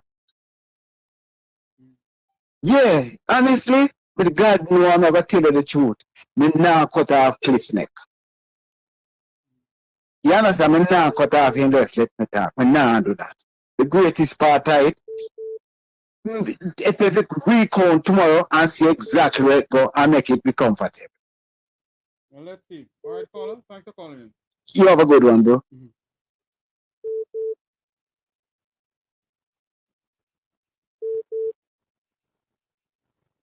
Hello, welcome to Make We Talk. Good night. Yes, sir. Good night, sir. Yes, sir. Yes, sir. I just don't understand what is happening here, man. This looks so disrespectful, man. I'm watching what is happening on the TV in front of me, and I don't see no sense in what is happening. I mean, you have these men supposed to be professionals, and these men just like, what is happening here? It looks so embarrassing. We're in New York and watching this, and we can't believe this is our country going on like this. These big men. Some of these men eating, some of these men just, I mean, just stupid. This guy that is, doing the show, he just opening the lines and you hear everybody talking and you don't do that on the show, man. You mute your phone, so whenever time a call come, if you want to take the call, you take the call and you make it continue to ring. It doesn't disturb the program, man. Come on, man. Come on, we're just talking about who winner, who want to win. Stupid. It doesn't make no sense. We are in 2024. What they are going on with, sir? What who is going on with? You didn't hear what I was saying to you, sir? Yes, sir. I'm a bit confused. I'm asking who you're talking about. You're talking about the election, you're talking about us. I'm talking about... All right, you're on the show? Because I don't know who's on the show. You're on the show? I am on the show right now, sir. But I'm looking at the show and don't even see the person who's supposed to be answering me. That guy in the blue and white shirt. Are you that person fixing your eyeglass? I just want to know who am I talking to because I don't see nobody talking to me on this show. So I'm wondering if I'm on the right show. You called the right number, sir. Okay. Yes, I saw the number. Okay, what I'm saying to you, sir. Do you have your, this is... telephone? Do you have your TV on in the background, sir? Nope. Okay, go ahead. Nope, sir. No TV's on, sir. I am saying the guy that is running the show, he keep on taking in calls because his phone is not mute and it is disrupting the program. Excuse me, sir. Yeah, go ahead. The phone line is open up, sir. I'm taking calls right now, sir. No, it's not at this moment, but that's why I called you.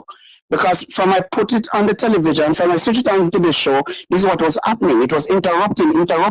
And I'm wondering why the guy don't mute the phone so he can answer who he want to answer, open the line to that person, then he mute it again. When the calls come in, you will still see that somebody's on the line. You don't interrupt the show like that, man. It look unprofessional, man. Okay, sir. Thank you for calling.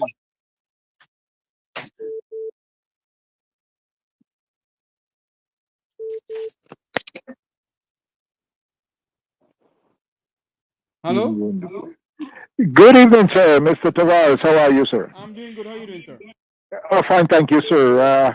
I'm watching your program, sir, and I watched the whole thing, and I've never seen a steal so bad the People's National Party has won, was announced, yes, they have won, and I watched the Board of Election head stole the election, and it's a disgrace. They don't understand that what they're doing there tonight is showing that they're not a democracy. It doesn't exist. And they're going to do everything that is in their powers to make sure that they continue to oppress the people. It's very sad indeed. Very, very sad, sir. I thank you very much, sir, and I appreciate your program because this is real good. I thank you very much, sir. Thank you for calling in, sir. Where are you calling from, sir?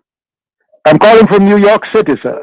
All right. Thank you very much for calling in. Yeah, and hello to your guest, Mr. Francis. I knew him back then when he was a young man.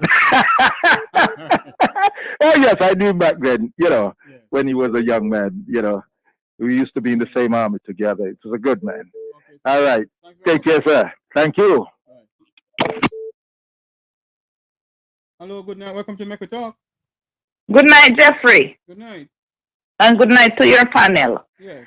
I am so disappointed. I can't believe I saw an election being stolen right in front of my eyes. Well, let's just wait until tomorrow morning to see if it was really stolen. When I saw that Cliff Hughes reporter was speaking to the electoral officer man, Gaston Brown, I was saying, how is he behaving like, I'm acting like that? So funny. I'm acting so funny. I wonder if him not to come up on him and he's not ready. And there goes. I think they stole the election. They were dishonest. Yes. That's all I have to say. Thanks, Jeffrey. Thanks very much, Lolly, for calling in. Thank you. Okay, bye. Bye-bye.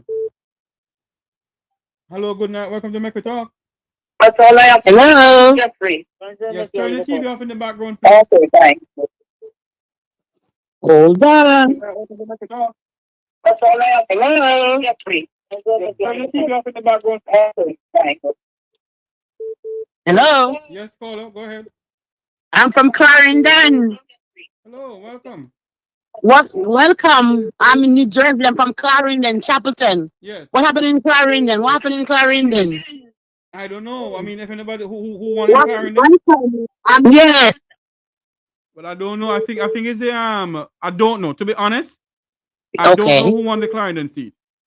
Oh, is Clarendon tie or who's winning in Clarendon? I don't know. To be honest, I don't know. The last thing I heard, caller, was that the JLP was I'm from Clarendon. I'm a PMP. Somebody's answering you. Hold on. Go ahead. Okay.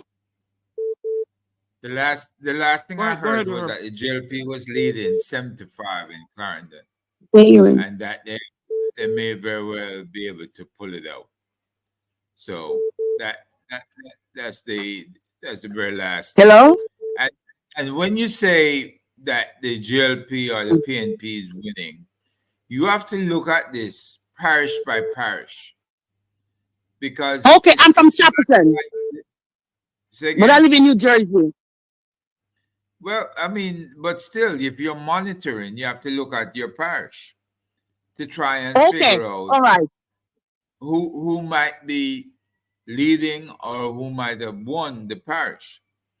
And the last time I saw it, they say turnout was a tie. 11-11. Well, yeah, if it were a tie, I mean 75 adds up to 12. So if the JLP was able to hang on, then they might have carried the parish. Jeffrey, are you able to see the national? Do they put up national because figures? What happened? The Electoral Office of Jamaica. Hold on to me. Hold on, please. Hold on. I think I have. There is something coming into the newsroom here. I need to go back to it. Hold on a minute. Hold on. And from that, in terms of the municipal corporation, do you feel at this moment that you'll be reclaiming the Kingston and St. Andrew Municipal Corporation? Yes, as according to the law as we know it, in the event of the 2020 split, the chief electoral officer of the parish will cast the deciding vote.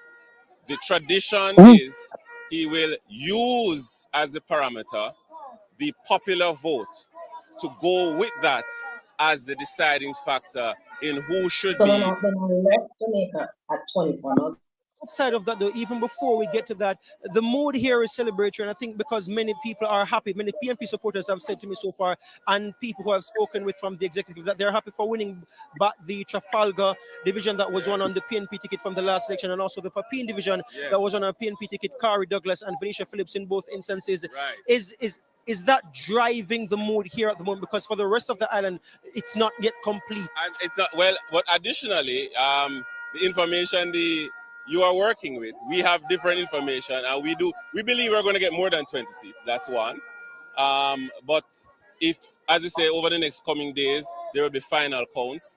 But definitely, those two, we're not bitter. I mean, those seats were traditionally PNP seats. Those persons went against the wishes of their voters in supporting another political party, and it has come. One moment, please. There's no bitterness there, and we have retained the seat handily. As a matter of fact, increase the margins too. All right, thank you so much for that. There is Eugene Kelly, the councillor from the Whitfield Town Division for the People's National Party. Again, I'm just going to step outside of the shot just to give you an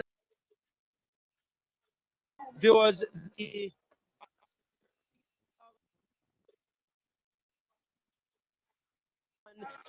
on the compound inside the yard, and the supporters are also here standing and looking. The party president Mark Golding moments ago, less than 5 minutes ago, arrived, and he is now inside the party offices.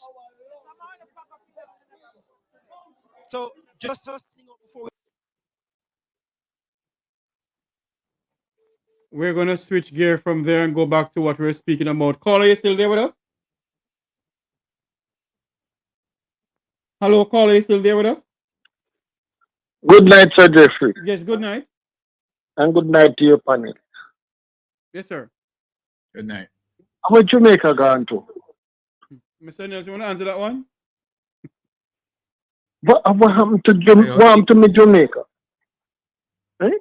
I witnessed since night. I've never seen this in all my life. It is a disgrace. Hello, sir. Yes, I'm here. I'm listening to you, sir. You know, no comment. You know, see what happened? Sir, I am just waiting. I'm stunned.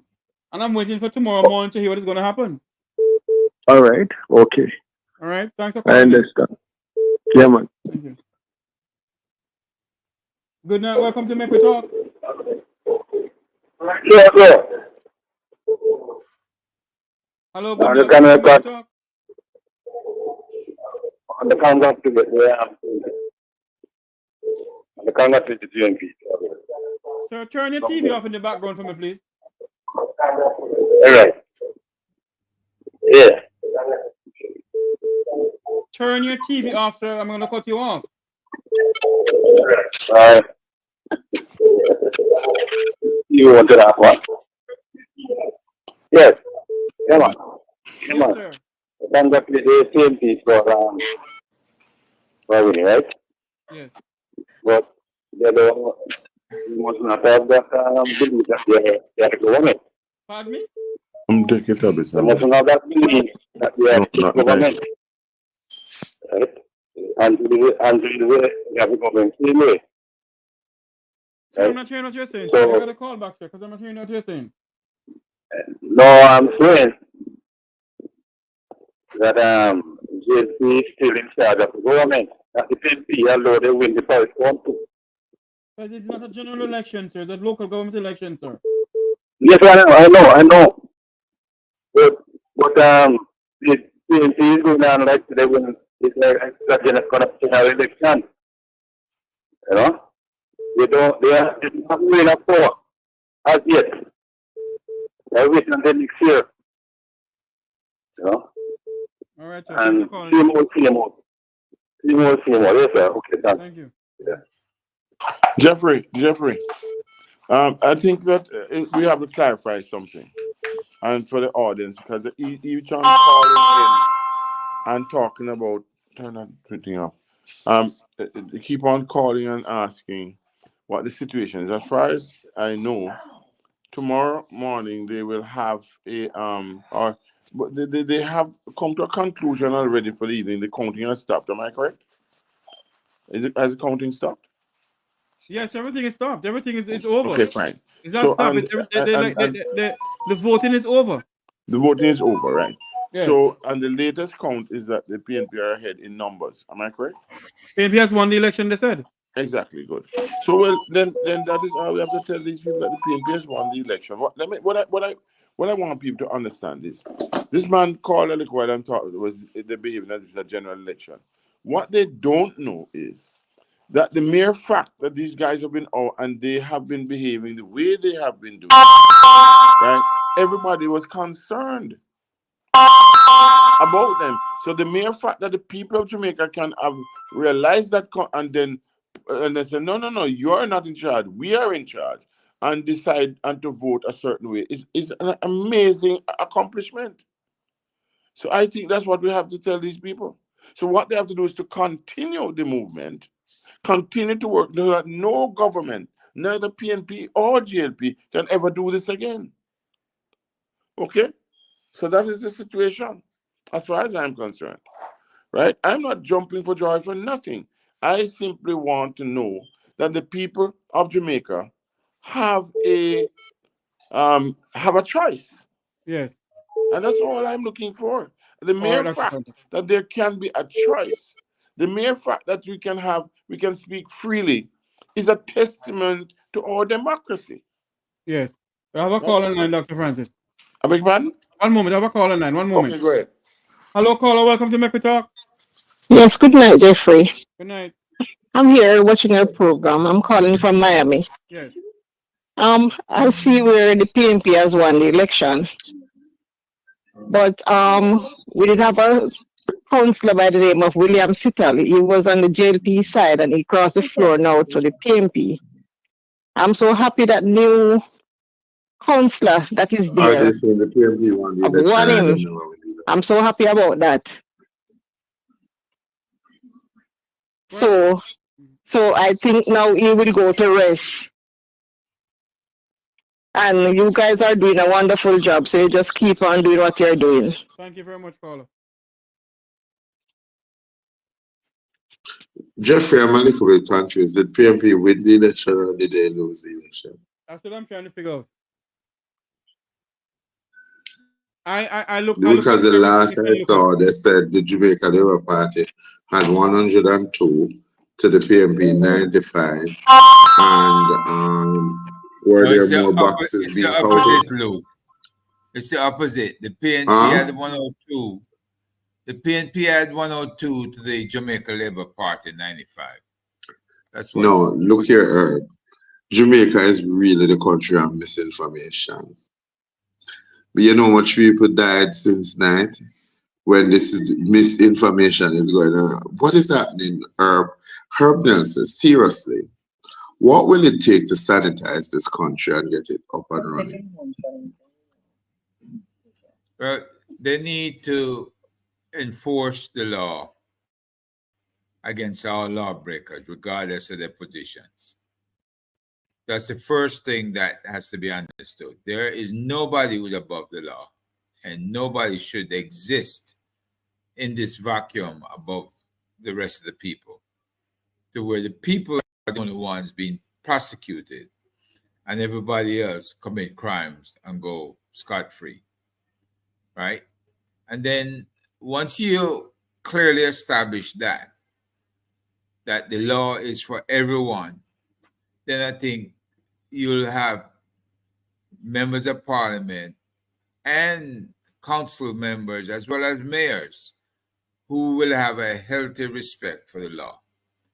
They will no longer try to bend the law their way. Keep in mind, 70 years. It has been 70 years since you have local elections. It's been so long that the young people who were not of voting age and became of voting age believe that this is like the national elections. And I hear them speaking like that out on the street, right? I hear the talk that, is the IMF fault why the GLP run into this problem. And when they start talking about IMF and all these other restrictions that the GLP had to work with, I remind them that the PNP had to work with the same restrictions, same organization.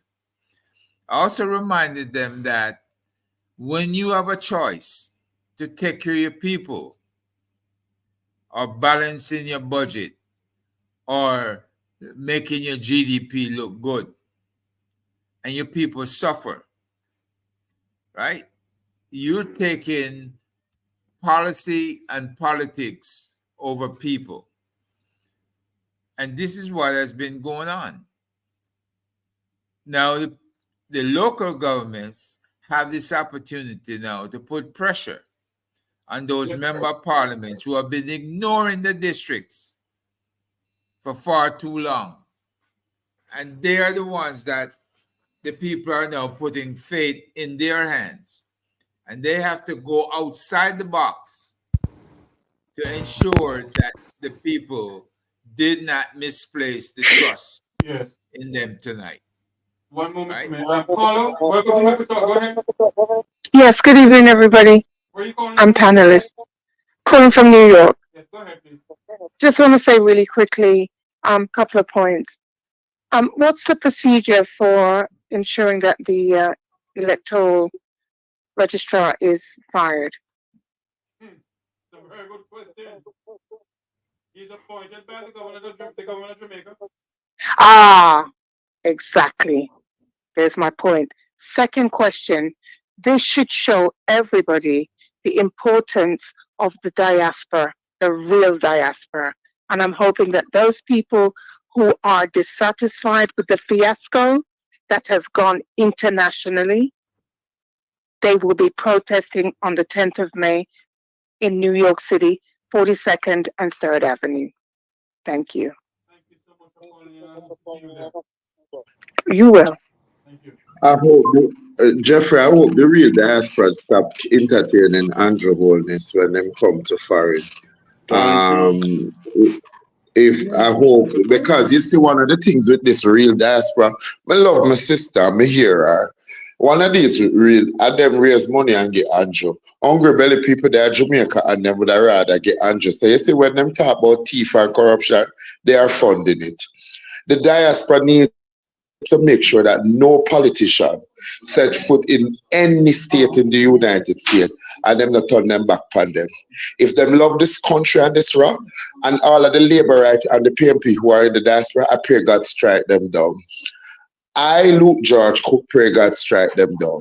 The people deserve better. The people deserve, you want me talking at tongues? The people deserve better. Go ahead now.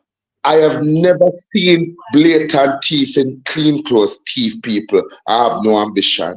You hear all the me come at or not come talk about the last time I checked, it's 21C. Why the mayor don't tell us that the poor relief department is being robbed? And why has Ms. Chantel Monroe not carried out a proper investigation in why 5 ministries now been audited?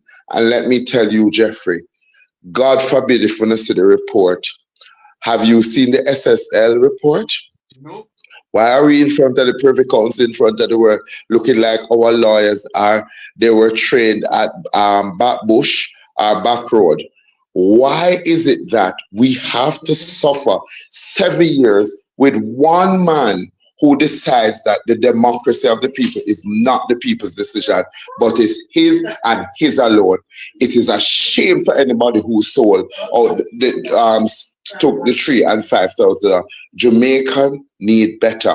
And look here, as I said, if the border was open tomorrow morning, the amount of Jamaicans who would leave here is the same way in Michael Mann the time when they said he was a communist and they were leaving, flights were filled, the people were going across the border. And let me tell you, they were going to take that risk. Nobody feels safe in this country. Nobody feels that government care for them.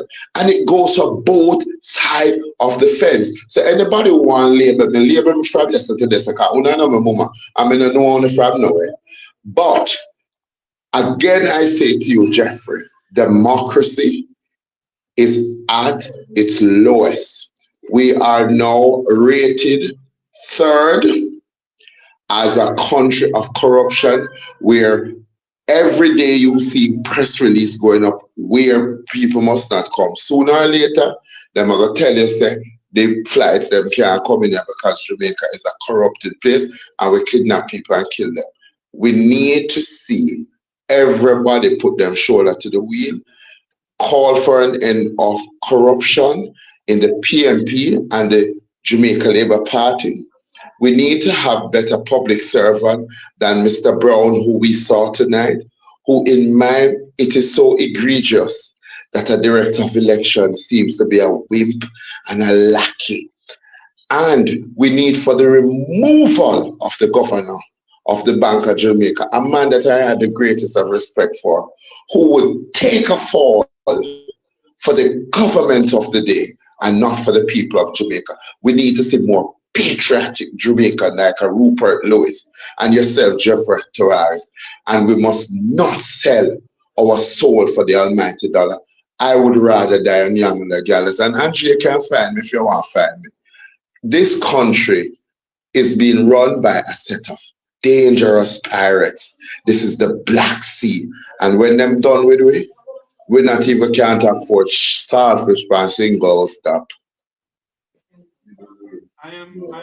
Listen, let me tell you this. Hold on for me, Dr. Francis. Huh? I am lost for words. When the nationwide group called the election, I said, yes, at least democracy is at work. And when you see the chairman for the Electoral office, Marcel Brown, came out and was talking to that young lady, something was wrong somewhere. And you hear all of this thing. You question yourself, is this the Jamaica that we are talking about? One moment for me, please. I'm going to take this call here. One moment. Then take this call.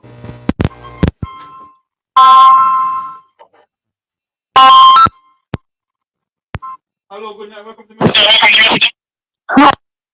To Morris and the rest of the panel. Hi, Herbert.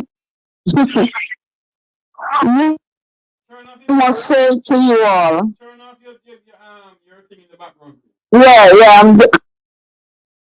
Is that okay now? Yes, go ahead. Yes. I must say a big thank you to you all of you. Andrew, Wayne, Rattigan, Waterhouse Vibes. Oh my God. The hard work has paid off. The people listen. Your voices reach out. And I'm asking Andrew to call the general election. We're ready for that soon. So, if he can be giving everything now, 7 long years, why couldn't he do that for the people? Why did he suffer the people? Take their money, yam them out, and vote them out. What a wickedness. I hope tonight he take a look in himself. I know him can't sleep. He's not going to take some Pepto-Bismol. He's not going to need the Pampers. Not only him alone, the Governor General, DPP, the Governor of the Bank of Jamaica.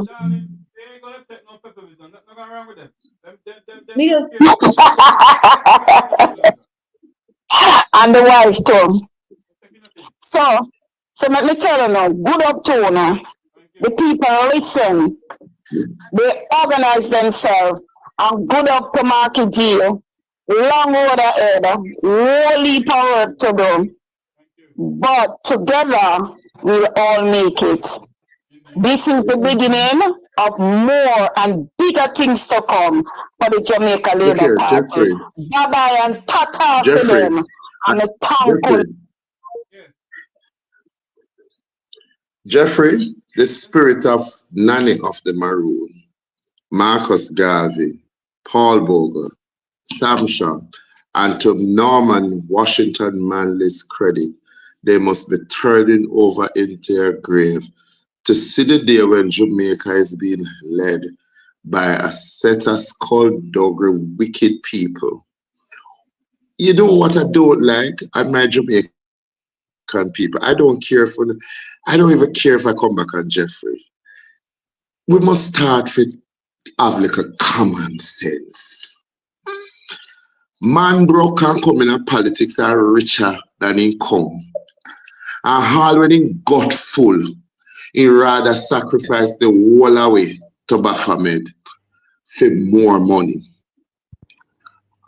All of them little labor right and PNP supporter, let me ask you, when last have you had a good meal? When last you can put your children through school without having to sacrifice losing everything you have worked for? When last have you gone to a hospital and you felt like you're at a 5-star hotel? Do you feel safe with your security force? How is it that when you lose your money at the bank, instead of there is an ombudsman to protect the citizen, but the rich gets richer and you all jump up and gyrate about, oh, they are coming to save us. They're not coming to save us. We better start saving ourselves. And I'm telling you, Jeffrey, democracy is at its lowest deficit. It looked like I need to drink some white rum to say it. Jamaica is being led by a set of pirates of the Caribbean that you have never seen the likes of them. When they are done with us, we're going to put a leaf in front of our front and behind our back. And I'm even Mark Jefferson Golden with. There is no more honeymoon phone to come and make empty promises. People must keep their political elected people feet to the fire. Look around on the community. Is there garbage? Is there health risk? Are you living in deplorable condition? You're coming to talk about unemployment, it's at the lowest. Why are you lying to us? And then you have in people because them name big in a society, like the governor's name, come out and said, I misinformed and did not resign. I'm misinformed, and the prime minister come out and give him a pat on his shoulder. We can't fool some of the people sometimes, but we can't fool the whole away all the time.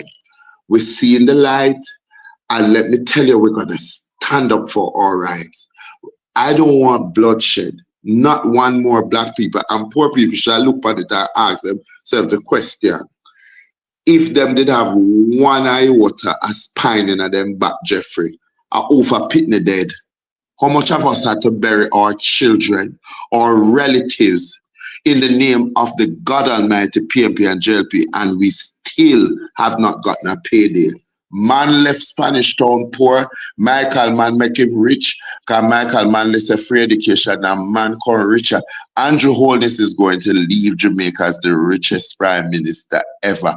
And you see all of them big private sector people there, we know so we're still up on the plantation, but we just a walk around like we were a boss slave, or the whole on the cure out from me. This is all a plan.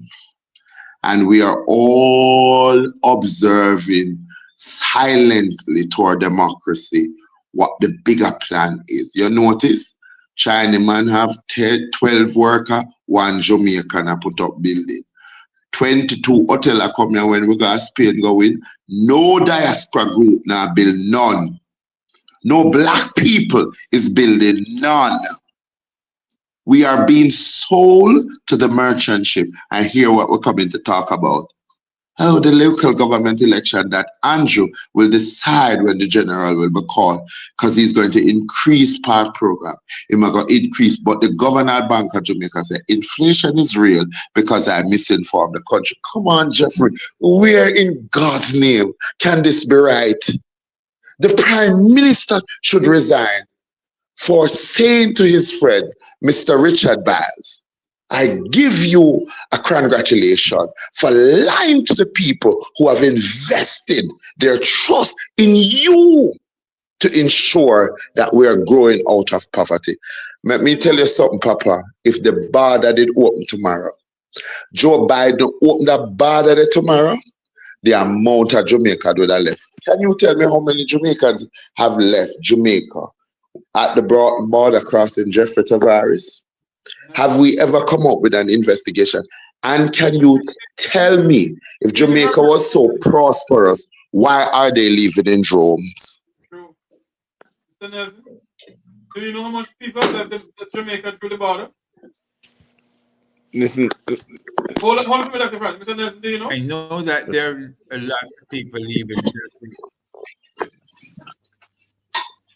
Can you hear me? Go ahead. Yeah, go ahead now. Yeah. Go ahead, I know sir. that there are a lot of people who are leaving either via trafficking or they're just paying a lot of money to come and get through the U.S. border via the same route as the rest of Africans and the rest of Latin America that's coming up through the Inter-American Highway, right? This situation where Jamaicans are doing this in droves has never been witnessed before or heard of before, right? We're not used to this kind of behavior with our people. So it is alarming, to say the least, that people have to turn to this type of activity like the rest of the Western Hemisphere because things are coming up short within their respective countries. And whereas Jamaica was never part of this situation, it seemed to me that Jamaicans are now part and parcel of the big migration movement in the Western Hemisphere, part and parcel of human trafficking at the highest levels in the Western Hemisphere. So it has to be investigated. Naturally, if the People's National Party wins, they're going to have to look at trying to turn that situation around, trying to deter people from leaving. But if you deter people from leaving, you have to promise them something and you have to deliver on that promise. You can't be talking about 100 days like the other party and don't deliver a single thing. This is the problem, right? People are frustrated. People are not moving ahead. They are not getting the type of opportunities they thought they might get. And each year, more and more kids graduate college and high school, and they're just platooning in place. They're just marching in place, not moving forward, not moving up. Yes. And this is a very bad situation for them. So people are trying to get out of the island, Jeffrey. Dr. Francis? Yeah. Listen, I want to endorse everything that has been said by Luke and by I don't know what came up there on the screen, but something came up on the screen, Jeffrey. I don't know what it is. You continue speaking. I'm doing something here. Yes, and Luke, George, and Herb, because it's very important that we understand this is just the beginning. This is what the load is but to come. We have to get serious. We have to work together, and we have to show them that the diaspora and Jamaica are not different. People have been trying to divide us and rule us. And by the way, we want everybody to like, share, and subscribe for Jeffrey Tavares' channel, so that he can, you can share it with others and what have you. Like, clear, shop, and click the notification bell. You forget to tell you, I am telling you. But the point I'm making is that we have to do this. We have to speak out on the airwaves. We have to go out there. We cannot sit down and allow these things to happen. And people frighten us. And then come on. The ambassador, for example, had a meeting the other day, and the ambassador was talking about crime. What the heck does she know about crime? She was trying to explain the whole thing and to pull the diaspora. Look how long we've been telling her. Ask Herb. We tell her, we work with her, and what have you. And what did she do? Nothing. Right? They want to go for who they want to go for. right? And you know, come on, Ambassador, you should know better than that. And then you have the gall to come and say that not you didn't say that, but to come and say that we're influential in this travel advisory. That is wrong. We are Jamaicans. We are patriotic Jamaicans, right? And we will not stop being because you said so or the Prime Minister said so. Okay? I am man enough, and we have women, and the people are talking about, from all over. Please call in. Don't be afraid. This is what the getter. We are going to make sure that we hold you guys accountable down there. In every state, in every borough, we need to stand up and be counted. I can't stay with you this evening much longer because, I have a lot on my agenda. Thank you very much for coming on, Dr. Francis. What is that? Thank you very much for coming on. Yes, man, and I'm so glad that we're able to come on and work with you this evening, and we look forward to what is happening. And I hope before Rupert going, Jeffrey, look at Urbanus, never come from a rich background. Look from Rupert Francis, he probably was a millionaire, but he didn't have the belly of the beast. And he's telling you about the belly of the beast. Look on Jeffrey Tavares. You would be born in Westmoreland, Lorraine, other people. Have you seen Jamaica at this desperate low from the time you were born? Did you think that at 2024, I'm not negative. Did you think we would have sunk this low? That we are at a tier 3. We are at a tier 3 on one of the most vicious countries in the world, while our government is rosy, putting everything into a rosy package to say, macroeconomic, we are doing excellent. How come we still can say in a Jamaica in a 2024 we have a 70% illiteracy rate? How can we not assist basic school children to think better than this generation so that when they come to make an influence decision, it's not based on what my grandmother was a laborer, my grandfather was a PMP, and so we can't vote any other way. Jamaicans were not voting for policies to better our lives because we don't even know what the municipality does for us, the ordinary Jamaican. When the Prime Minister talks about GDP, and let us say now that the GDP is at $4 trillion, because some people sometimes them come on that program and Jeffrey, me have to watch my spirit, because me no really take foolishness for too long. If you subdivide $4 trillion per them say a 3 million, and we there, I believe it's 5 million, $3 million. I didn't spend that money. Half of the time, we don't even know what government negotiate on our behalf. Have you noticed the people who are taking up citizenship in Jamaica? Our Chinese brethren, them, the Israeli, the Middle Eastern.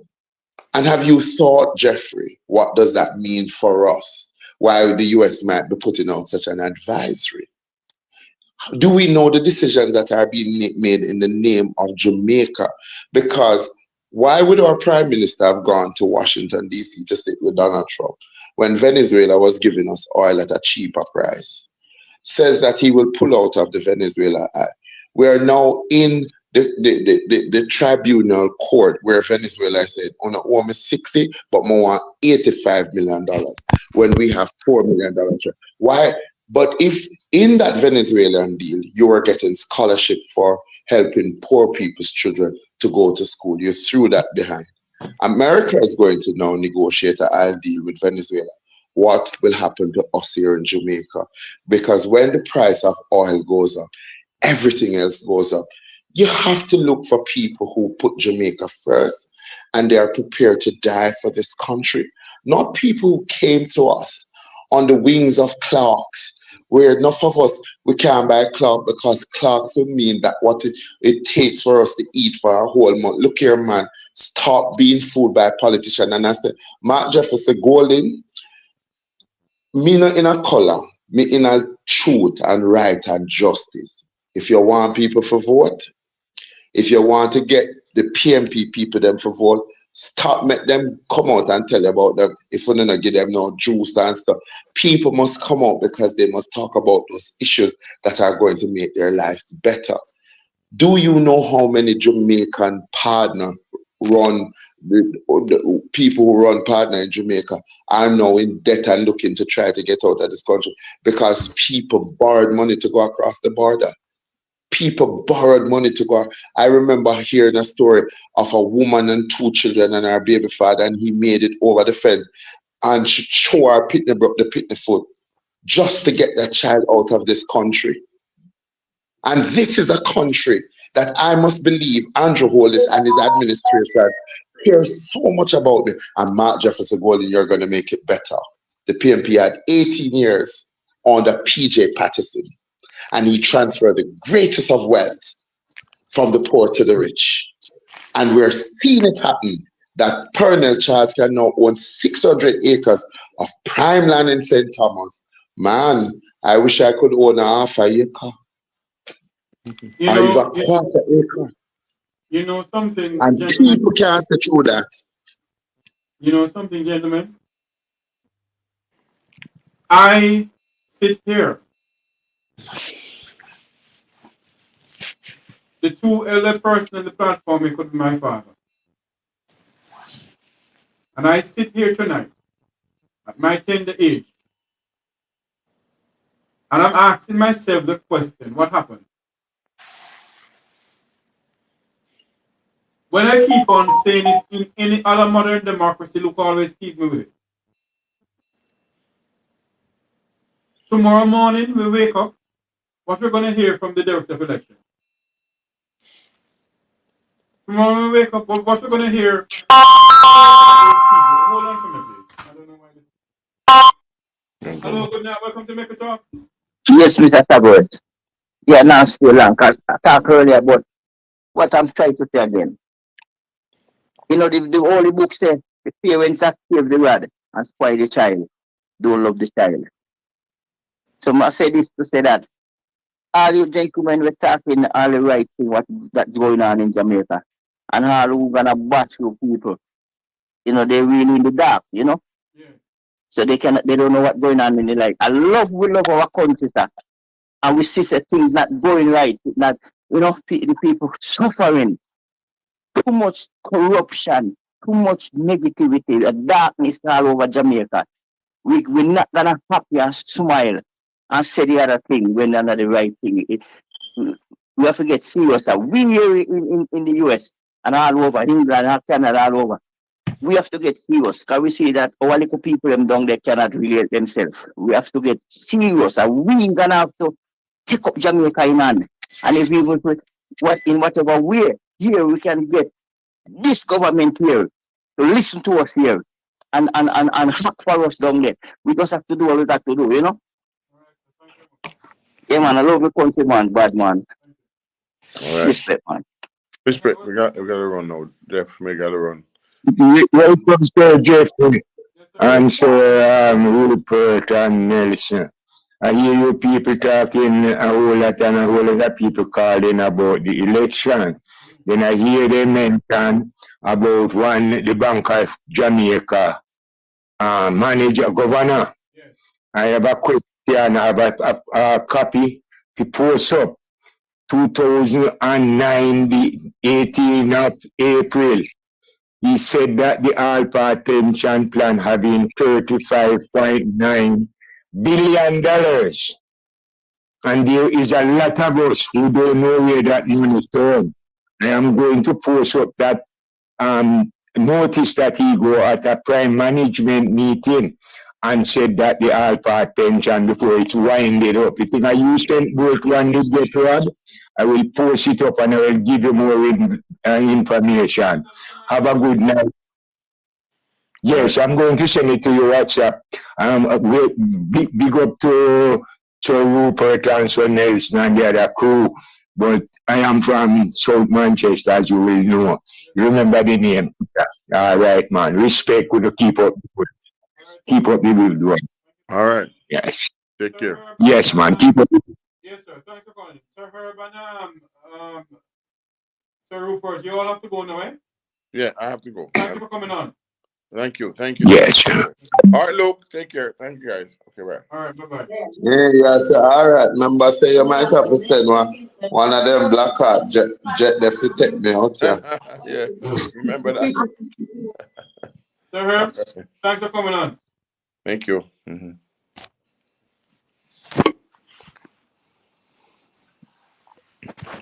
I'm not hearing this, Sir Herb. Oh, God. Yes. Jeffrey, thank you for being patient and waiting for me and giving me this opportunity before your esteemed audience.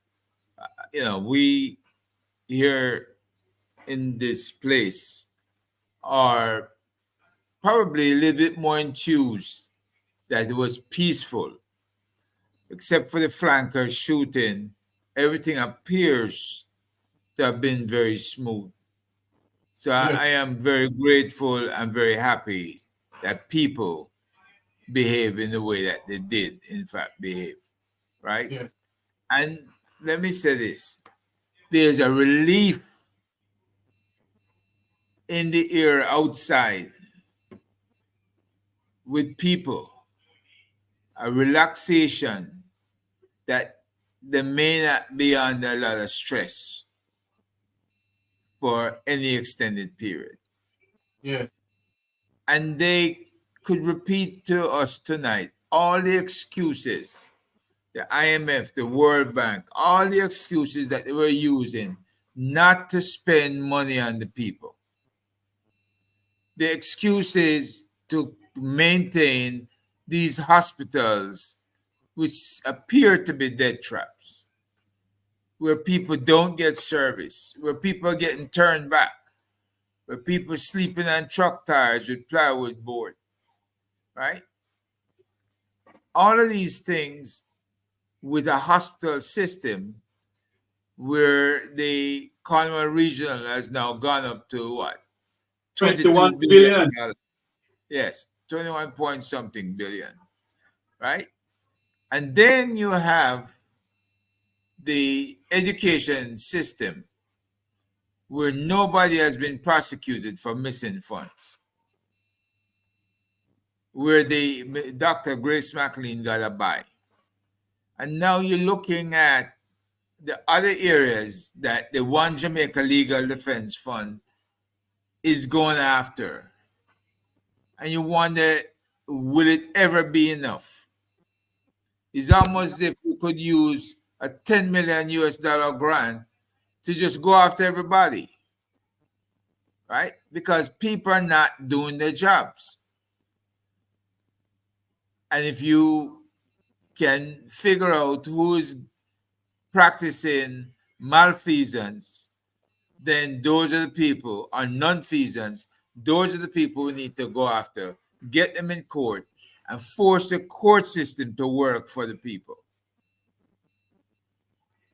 This is the answer that when this government asks the people today, do you trust us and are you going to give us an extended stay? They're getting the answer right now. And it has to blow their minds. It has to bother them. Right? But I really appreciate the fact that I'm witness to it. And you have a great night, Jeffrey. Luke, thank you very much. We need to Herb, you never say, by 2 o'clock today the road them empty. I know. Tell me now. People are asking to get their results. Tell me now.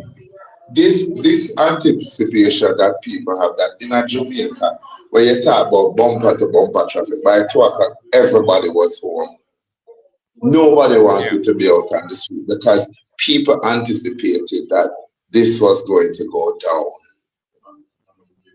You know what a 15-year-old said. Yeah. Andrew is going to win at every cost, right? And that in his mind is what he sees this country as. A country of despots, liars and thieves who go around calling themselves honorable men and women. They have totally acid their conscience, and yet still they don't care. Because money is in Jamaica, but it is only shared. But it's not just money, Herb. It's the mere fact that no political party in modern history has made education better, health better, the opportunity. You send your Jamaican people to Coronation Market to sit over shit water while selling food to the Jamaica consumers. And still collecting from them. Huh? And still collecting from them. And you're still collecting money. And then Mr. Williams, the boss's slave, comes and said, we are leading 21 to 19 because we are the party that have come to save Jamaica. Mr. Williams, the only person you're saving is yourself. You're a national disgrace to the Jamaican people. And if people could vote you up because them vote based on what them granny and them grandfather tell them, it is a sad day in Jamaica because almost 2 million Jamaicans go to bed every night hungry. Herb, how do you take medication if you don't have food? Hold on for me, Herb and Luke. There's a call I want to make up. Want to comment a point that you two made. Yes, call. Go ahead. Yes, you guys make a Hold on for me.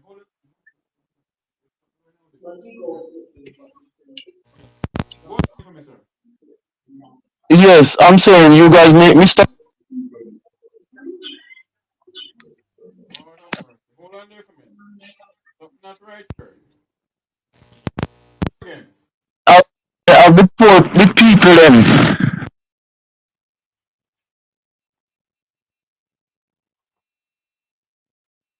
All right, we're not hearing you. Hold on for me. We're not hearing you, sir. Hold on. Hold on. I don't know what's going on here. Go again for me. Still not hearing you. Still not hearing you. All right, go ahead now. Yes, go ahead. Yeah, I'm saying you and Mr. George has make a point, a very serious point that I tell you, the people them are under really bad stress because even the people them in the market, they're selling. Even if you even walk in and selling even 2 socks, you have some people just taking away your things. A person can't even push a cart. Say I push it from one point to put it on another part then. Because he might try to get out of the way. Then take it away. You understand? And sometimes I wonder why they're doing it. And then again, I'm making another point. What about, I never hear them talk about those money that they collect over the COVID. What about those money? What those money do? Remember, Jamaican money does not spend nowhere else in the world, just Jamaica, So where those money go? Where those money there? Our money does not spend nowhere else. Alright, them buy US from someone. Where does that the person do with that money that they take from our money to give us US? Did they burn it or did they spend it back in the country? Because that money is only can spend back in the country, so that money rotate back to the government. Why is he as the man can do better? He can do better, but he just don't want to do better. He just want to keep the people under. He just want to keep the people like fear. It's just because it's kind of hard because guns is in now, so people can defend themselves in certain ways, and the people who should be defending the people should be fighting for a cause.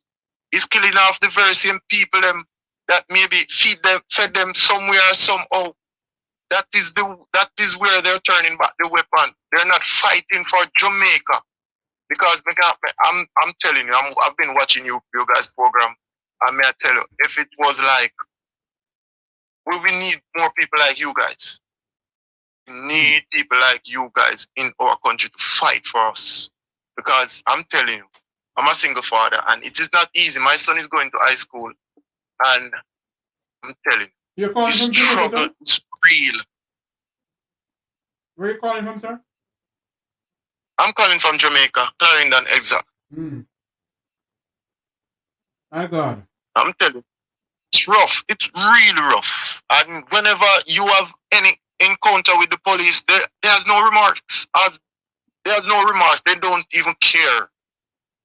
They're just telling you that. Sir. If the government not the Jamaican people hug up and jump up and down for, treat them the way how they treat them. You think the police going to treat us any better? Exactly. Because the people are not they're not standing up for their rights. They have their right in their hand and they're just giving it away.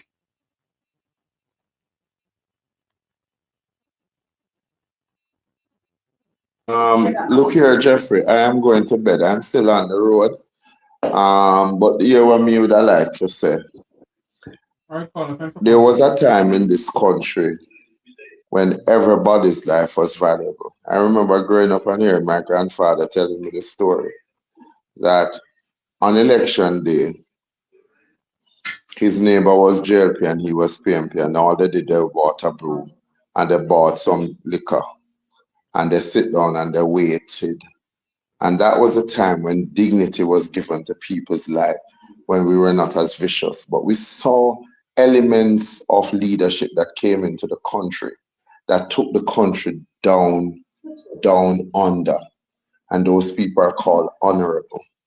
Now, what do you say to young people when the villain is given the title of honorable and the decent people of a country is made to suffer, crawl in a corner, roll up and die because people have severed their conscience to look at what is the picture in front of them, to see the illusion that they're being sold on.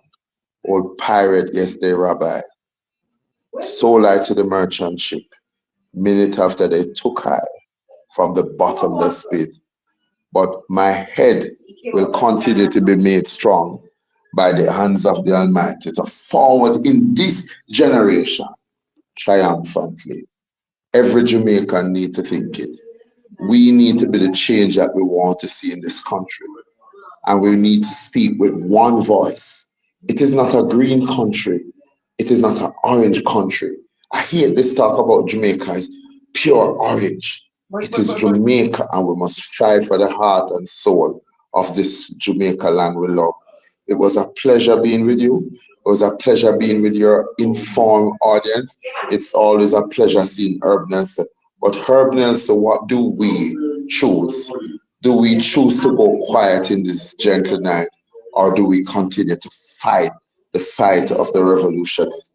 Our forefathers must be turning in their grave, that the thing that they laid down their life for could have been sold for 30 pieces of silver, so one man can get more while tricking the masses to believe we care.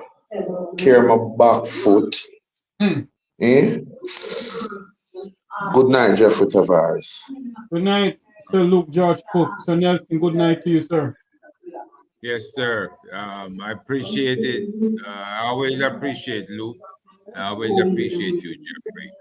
And believe me, I think tomorrow it will be interesting to read all the captions and the stories that go along with them as they talk about what happened today in our great country.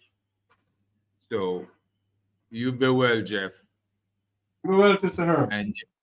And your listeners, you all have a great night. Thank you very much for listening. I am lost for words. Thank you so much, Sir Herb Nelson Jr. I want to thank Dr. Rupert Francis, Ambassador Curtis Ward, Sir Don Anderson for coming on. I am lost for words this evening. And I'm trying to figure out what happened. Well, tomorrow is the next day. Let's see what comes out in the newspaper tomorrow. But my views on it, the director of election need to step down. The director of election for Jamaica need to step aside.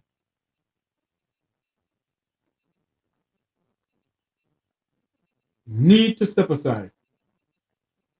A friend of mine in the chat room was saying that I need a better system. Well, I do need a better system, but I can't afford it right now. So I have to use what I have. Thank you all for coming, and remember to like, share, and subscribe to this channel here. Like, share, and subscribe. Walk good, everyone. Walk good, my fellow Jamaicans. And if you all can send me something if you want to, you know what to do. I am here tonight and I am trying to figure out what happened earlier on. What really happened? I think hold on for me. I think there is a news conference going on at the Labour Party camp. Let us go live to there. A news conference going on at the Labour Party camp with the Prime Minister and Local Government Minister Desmond McKenzie. Who gets to be in the shop? The chairman has to be decided. Yes. The chairman by Hold on. definition, and then the deputy. Or general secretary, has to be if there, they and have the to general the secretary. constituency. Yeah, with the general secretary has to be there. The chairman and general secretary. People Those who are have two been most important instrumental people. in doing the Yes. Yeah, groundwork. no, the hierarchy. The hierarchy. The general The secretary Labour might be in the West anyway, so he wouldn't be No, there. the general tonight. secretary might take the plane up. You know, But he's we going to have have, to- he's no, going the to have the Minister local of National government Security. man This there. might be a Yes, security absolutely. matter here. So having Desmond is crucial. Is the Desmond local is Yes. there. Desmond has to be there. Minister local government has to be there. But tell us who else is at the table? Well, that is Miller, is it? The- Yes. Robert the Miller man from and Southeast Arthur St. Catherine. Fitzhenley, I see That's beside. scary. And No, that's Arthur it. Fitzhenley beside the minister, Oh, okay. Senator Fitzhenley.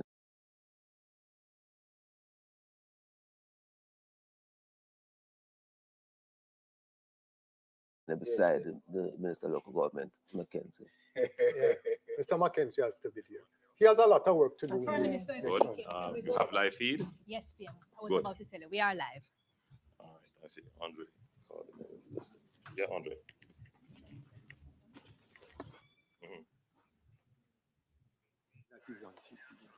All right. Well, Prime Minister asked if he was live and then had to take a phone call. So You notice the contrast. I like to see how people, the visuals. Okay. So the JLP leader is in a quiet environment to deliver his press conference, and it appears as if he has some notes to speak from, right? As distinct from the PNP leader in a noisy environment, no notes to speak, and just kind of. He didn't use patois.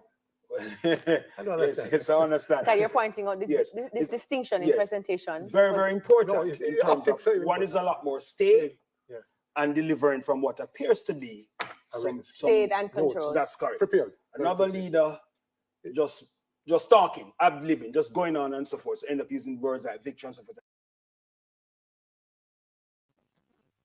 All the feed that I have here is live feed.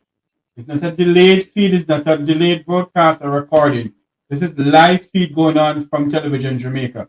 We're standing by to join the Prime Minister of Jamaica up by Belmont Road.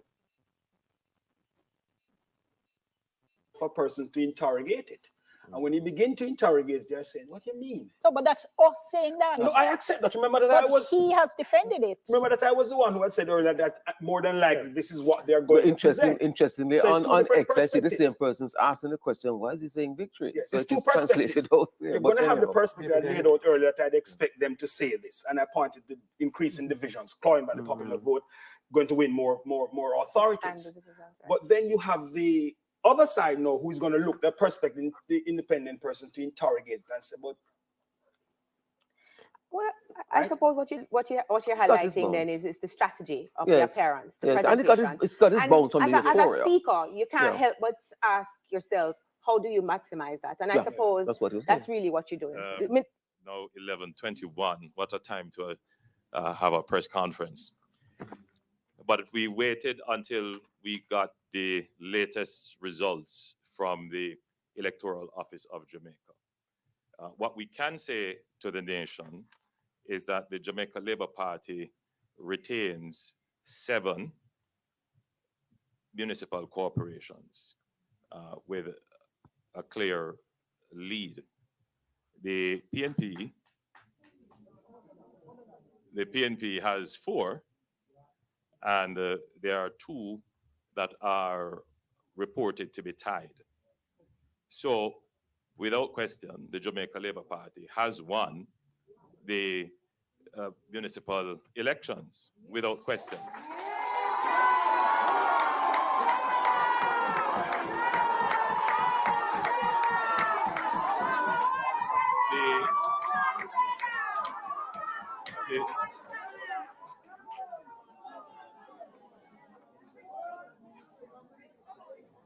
The 2 municipal corporations that are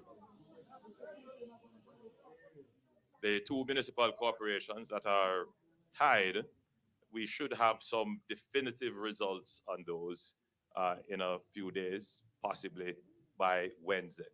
But as you know, with these elections, as it was in 2016, they go through recounts, and where there are very close margins, there is the potential for change. So right now, the most definitive result that we can say is that the Jamaica Labour Party holds 7 municipal corporations, which is the majority of the corporations. The ties are the KCAC and at this point, Clarendon. And as I said, those will probably go through magisterial recounts. How do you interpret this? How do you interpret this? Well,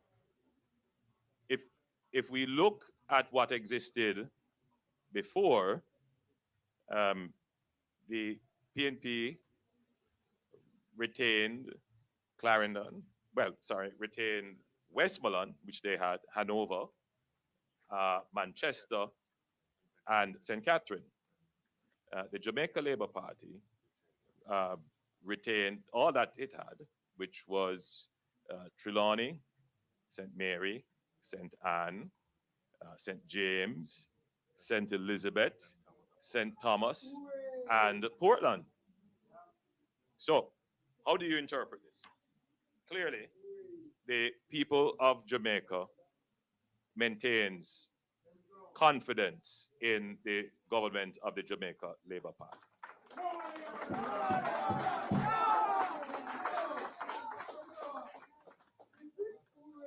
Clearly, if this were a general election, the Jamaica Labour Party would still be the government of Jamaica, which is the, which is the result. So there is no, in my opinion, as I had expected, the results would largely be the same. Now, there are, however, issues that have come up in the campaign, which the government has been seized of and recognizes. And I think the people have, in their wisdom, found a way to communicate these issues through the ballot to the government. The government cannot ignore this. As we went around the country, every member of parliament, every councillor contesting the election would have come up on the issues of roads and water. These are not issues that are that originate with the Jamaica Labour Party. These have been long-standing issues that the people of Jamaica have been suffering. But we note that people's expectations have risen. I made the observation that there are more cars in Jamaica now than ever before. Almost 150,000 or more cars have been imported into Jamaica since 2016. And the level of housing construction has increased. And therefore, people are expecting these conveniences and utilities to be readily available. Other pain points, such as garbage collection, more buses for public transportation, these are all issues that affect people in their households and in local ways. And the government is sensitive to this. recognizes that this has been an impact on the poll, but it is clearly not to the point where the public feels that the Jamaica Labour Party has not done anything about it. So we see this poll as an expression of frustration, and the government interprets this as we need to step up the pace at which we deliver benefits. I think without question, the country sees that we have managed the economy well, and we continue to be the political party that has the best capabilities and competencies to deliver the results that they need. So I want to therefore congratulate all the councillors who have won, both in the JLP and in the PNP. I want to thank the voters who participated in the election. As I said earlier, this is a victory for Jamaica's democracy. It shows that our institutions are strong. And I thoroughly enjoyed the campaign, and I was very happy to have the opportunity once again to go out and do what I like to do, which is to meet my people, interact with them, and explain to them what the direction is. I know that there are those who will try to contort the results into a victory. In no calculus is 7-4 a victory. None whatsoever for the opposition. None. So I know that there are those who will try to contort it. And at the end of the day, things largely remain the same as it is in terms of what the results showed in 2016. The KSAC was very close. Clarendon, again, very close. But we will take this election results and interpret it honestly and do what is necessary to continue to maintain and grow the support of the Jamaican public. So once again, I thank the Jamaican voters who participated and congratulate all the councillors who have won. Thank you so much. PM.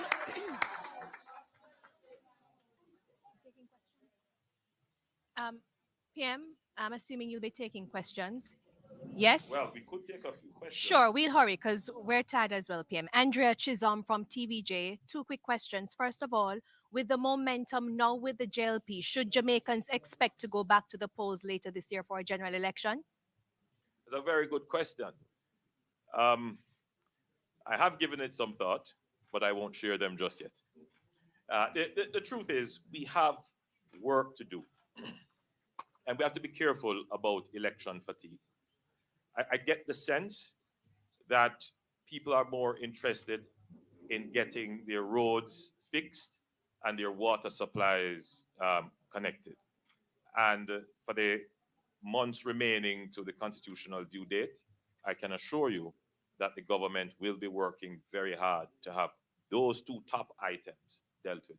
You know, if you allow me to just make, when we did our survey of issues of concern, coming out of 2020 and 2016, you will notice that we always had roads and water, but the top concerns would have been crime, unemployment, economic growth, stability of the dollar.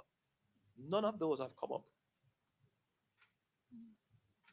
Where we are now, and a clear message from the people of Jamaica, they say you are the political party that has the ability and the competence to generate the resources to treat with these 2 main problems which we have been suffering for 50 years. Get it done.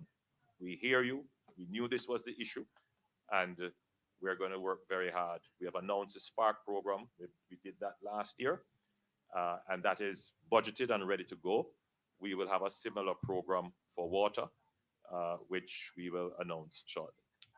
And PM, I remember since you're on the Spark program, opposition MP Julian Robinson had raised concerns about the terms of reference for consultations in Parliament. Have those issues been addressed? I'm not sure what the concerns were. I was very clear that the consultations would include both MPs and councillors, there was an attempt again to misdirect and mislead that the allocations are only for MPs. This allocation is being done quite differently from other allocations. There is an allocation to the constituency, which will include a significant consultative process, and therefore MPs and councillors will have to work together with the community of interest to come to the priorities of roads that will be repaired. Bearing in mind the allocations that we are making could not fix every road all at once. It's physically not possible, administratively not possible, and therefore we have to select priorities, get them done within a short period of time, and then go to another cycle. What our economy has given us is the certainty, if we continue to manage the economy as we have, that you could have constant allocations of this level or greater to address the issues of roads. And believe me, I will say, I traveled on the roads during the campaign, and it's justified. People are justified in local communities in particular in being upset about the state of their roads and water. And finally, from me, before I yield to my other colleagues, Prime Minister, the Auditor General has issued a report talking about 22-point disclaimers for municipal corporations who can't afford to, who can't account for billions of dollars that were either allocated to them or being spent. What is the plan to improve accountability in the municipal corporations? I might invite the Minister of Finance to speak generally on the Auditor General statement. That falls under the Minister of Finance's portfolio. But the other part of your question, before I invite the Minister of Finance, I have said before on the platforms as I campaign that I too believe that there needs to be greater attention to accountability of our municipal corporation and how they work. Some persons have sought to roll this up into some form of local government reform, which suggests that local government has a special form of reform. The truth is that local government is an administrative arm of government like any other administrative arm of government. They fall under the PBMA and the other regulations of government, and greater attention and enforcement is needed to ensure accountability in this regard. So I will ask the Minister to just jump in here quickly. Thank you, Prime Minister. Andrea, just would want to say that it is this government that has provided Auditor General with the funds to engage in audits of municipal corporations, which were backed up for several years. So a few years ago, we took a look at it and realized that, wait a minute, the Auditor General is required to produce audited statements of municipal corporations' activities, but that duty was not undertaken for a very, very long time, meaning the last audit was over a long period of time ago. I can't remember whether it's a decade or 9 years. In the 90s. A long time ago. This administration looked at it and said, this is a problem for public trust. This is a problem for accountability. And we engaged with the Auditor General and provided resources. I believe the resources were about $300 million for a project to be undertaken to look at all of the entities of which municipal corporations are a part, is broader than that, where there is a backlog of audits. And it is through that project that we are able to, the Auditor General is able now to make progress on that backlog. Now, what you're going to find as that happens is that issues that have to do with periods before the current period are going to arise. Yeah. So when the reports come out, initially the reports won't be for this year or for last year, but it will be starting when the backlog would have occurred. Do you understand what I'm saying?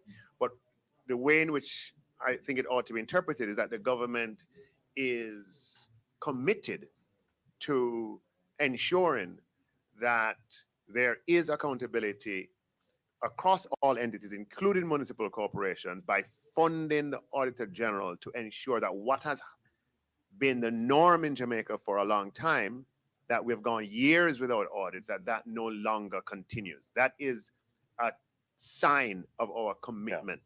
So the idea that local government needs a special reform, local government needs to be treated like another entity of central government and face all the administrative and regulatory procedures and made to comply with them, which is what the Minister of Finance has just said.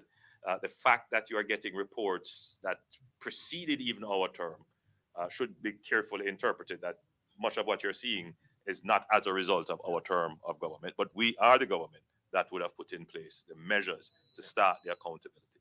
And just for the listeners who might be hearing the exchange and not understanding the period of time we're talking about, the reports to which you referred went back to 2006 all the way up to 2013 or thereabouts. So it's not for the current period, it's for a period in the past, but it's this government that has provided the funds for that work to be produced.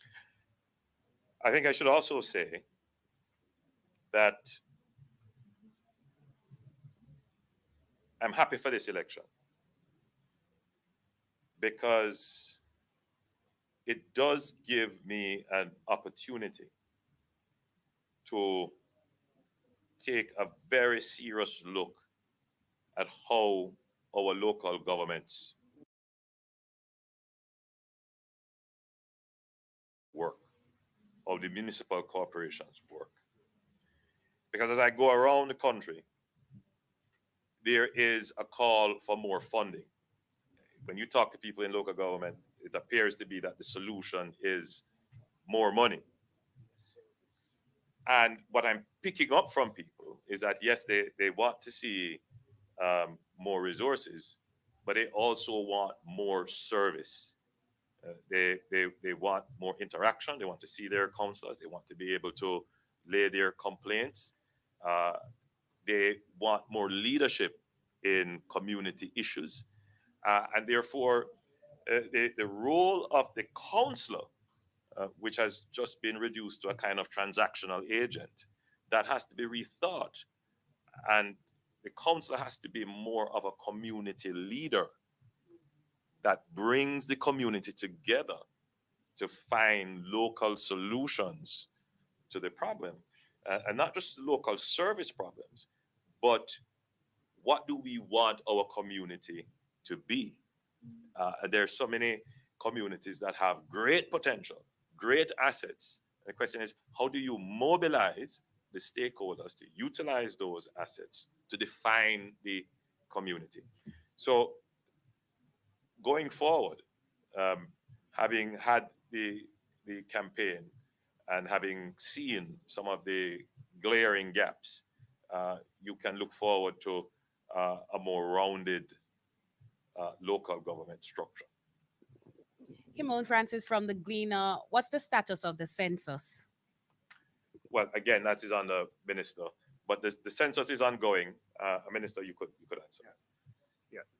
Thank you, Kimon, for that question. The census is in the final stages of being completed, with the data capture process having come to an end and the analytical process being underway. A fuller update will be provided at a time when we can focus on that as a subject material. But we're coming to the end of the analytical phase of the census process.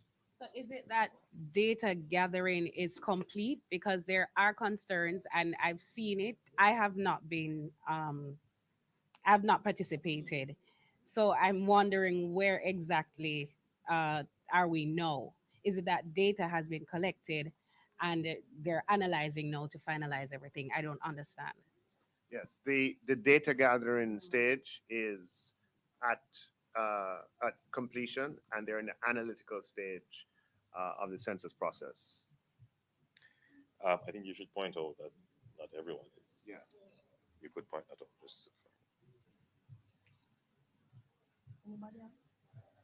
Okay, well, I'll just squeeze in one very quickly. Minister Clarke, we saw the apology from the central bank this week regarding the overestimation of the impact of the increase in JUTC bus fares on inflation. We heard what you had to say about standing by that decision, but the opposition has maintained that it is a bad policy decision. Is it that there's going to be another measure to help to temper inflation? What are you going to be doing about it?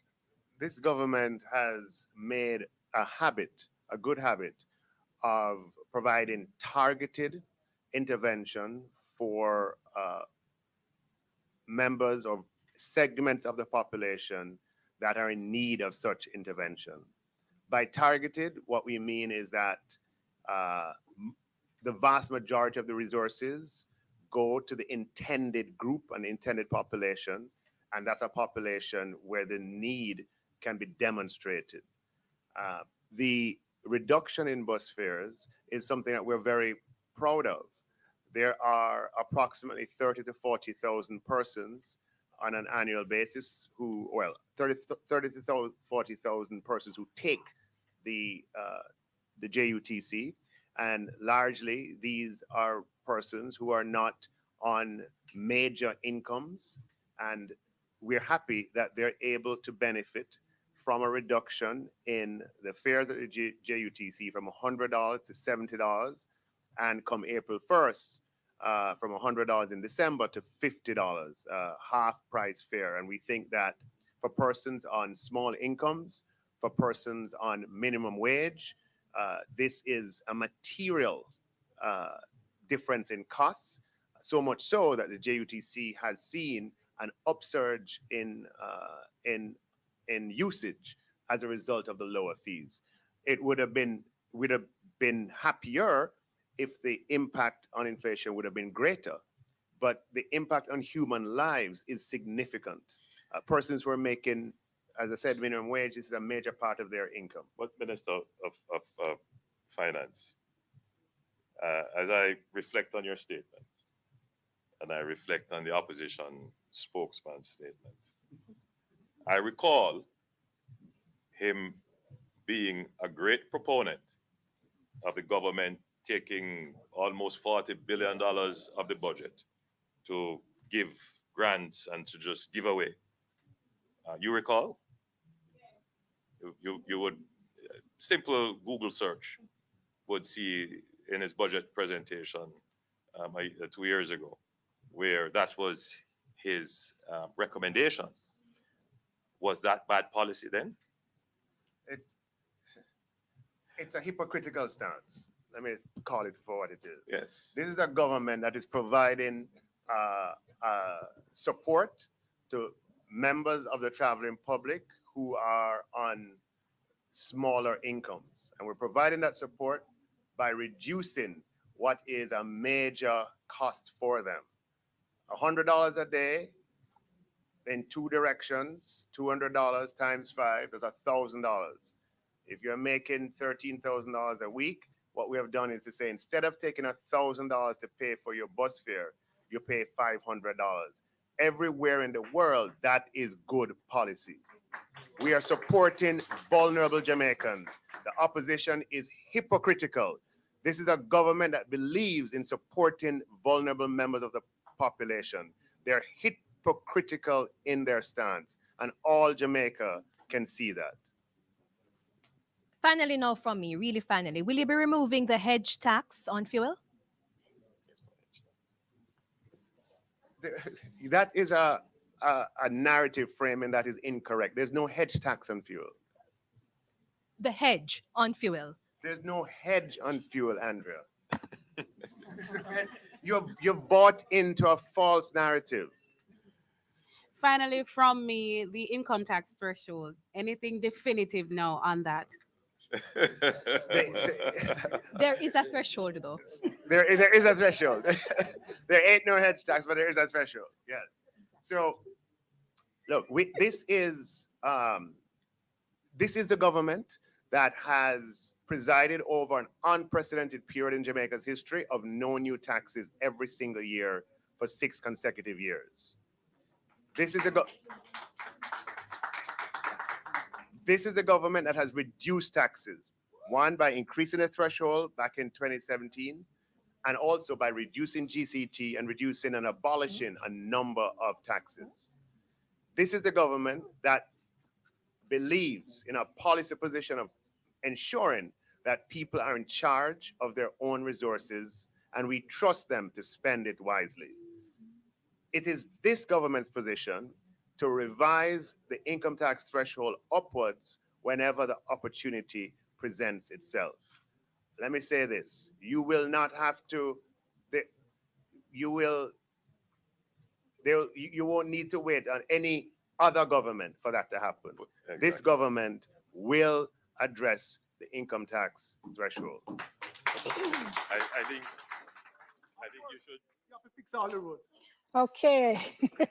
Had to calm down, everybody, because, you know, lots of discussion taking place. All right. So we're just going to do a very quick recap of the results at this point. We are also going to get just a very final comment from each of our guests in relation to the Prime Minister's speech. Let me first, though, correct myself. A couple of my listeners have very kindly pointed out to me that when I was explaining to you what happens in a close election, that I was confusing rejected ballots with spoiled ballots. Spoiled ballots, JW, thank you. Sean, thank you. They're telling me are deemed spoiled at the point at which the ballot is marked. Those are not at any point reintroduced into the vote. It's the ballots that are deemed rejected that will later be re-examined and a decision made on them. So again, thank you so much to my awesome viewers and listeners always coming in. And let me do the final quick comments from the panelists, and then we'll just recap the number of divisions, popular vote, and so on for you. So very, very quickly, Paul Ashley, comment on the Prime Minister's speech. Was prime ministerial is the first for my many years in observing politics. I've heard a leader of a particular party that has won an election congratulate all members who have been successful. That was a big man. That's a big man. He has gone up in my estimation. Clive Mullins.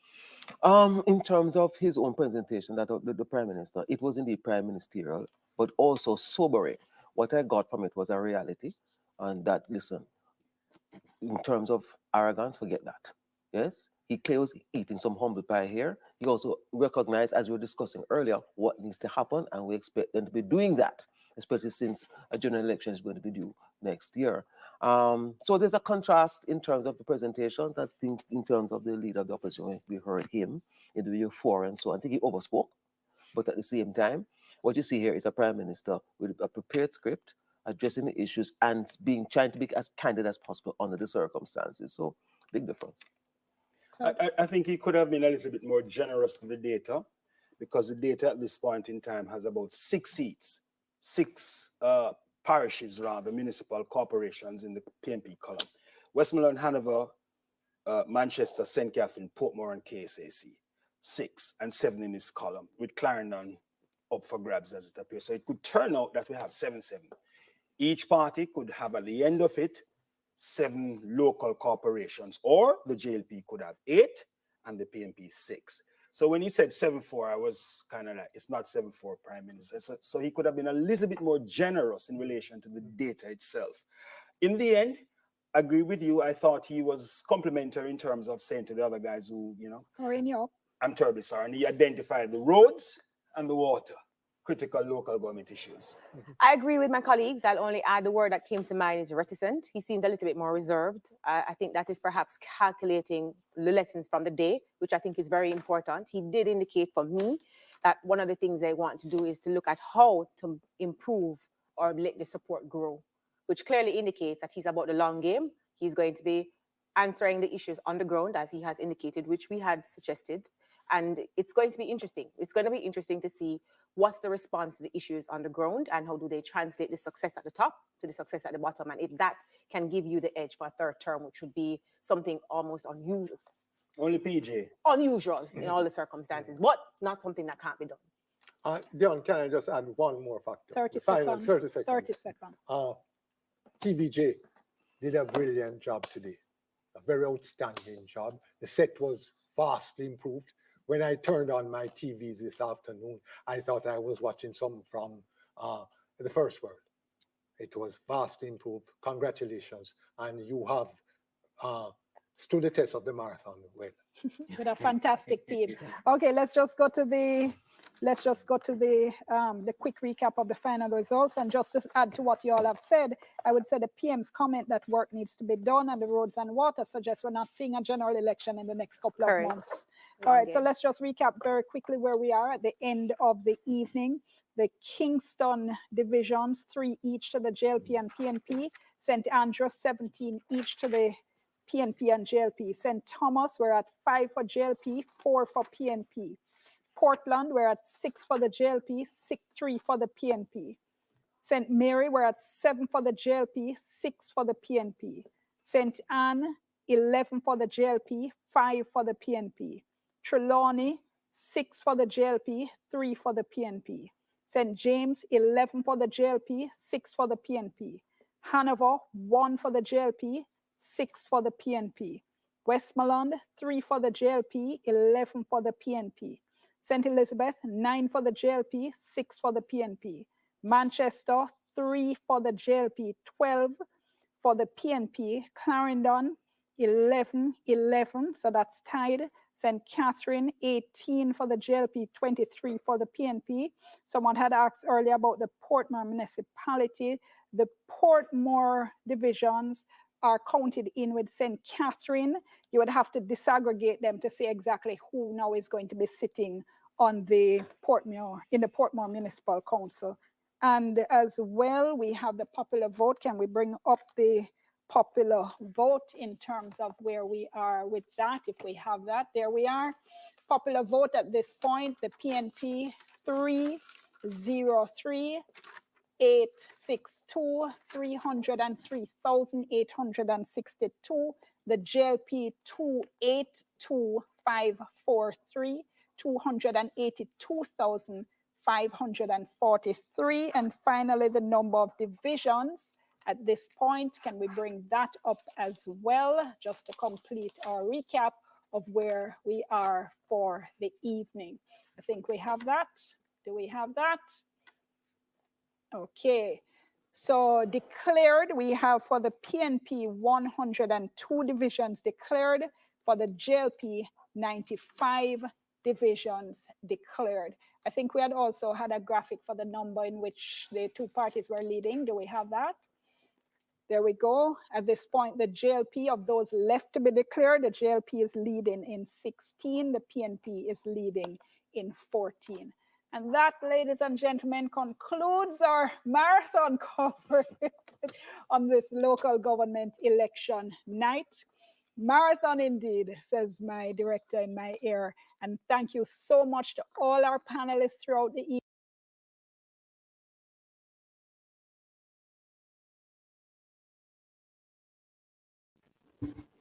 Thank you all for watching this marathon local government election. There you have it.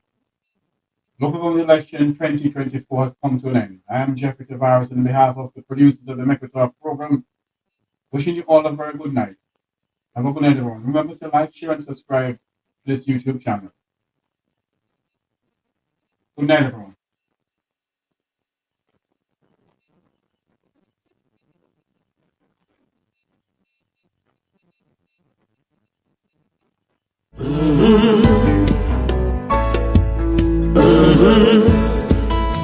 When the game gets rough and this life just seems so tough, make we talk, my people, make we talk. When this town becomes an ugly place, don't let it erase the smile from your face. Make we talk, people, make we talk. Conversation is the key, a guiding light for you and me. Spark a talk and you will see. Conflict solver A to Z. World leaders master the art of self-defense just by talk. So people, make we talk. Hey, we're living in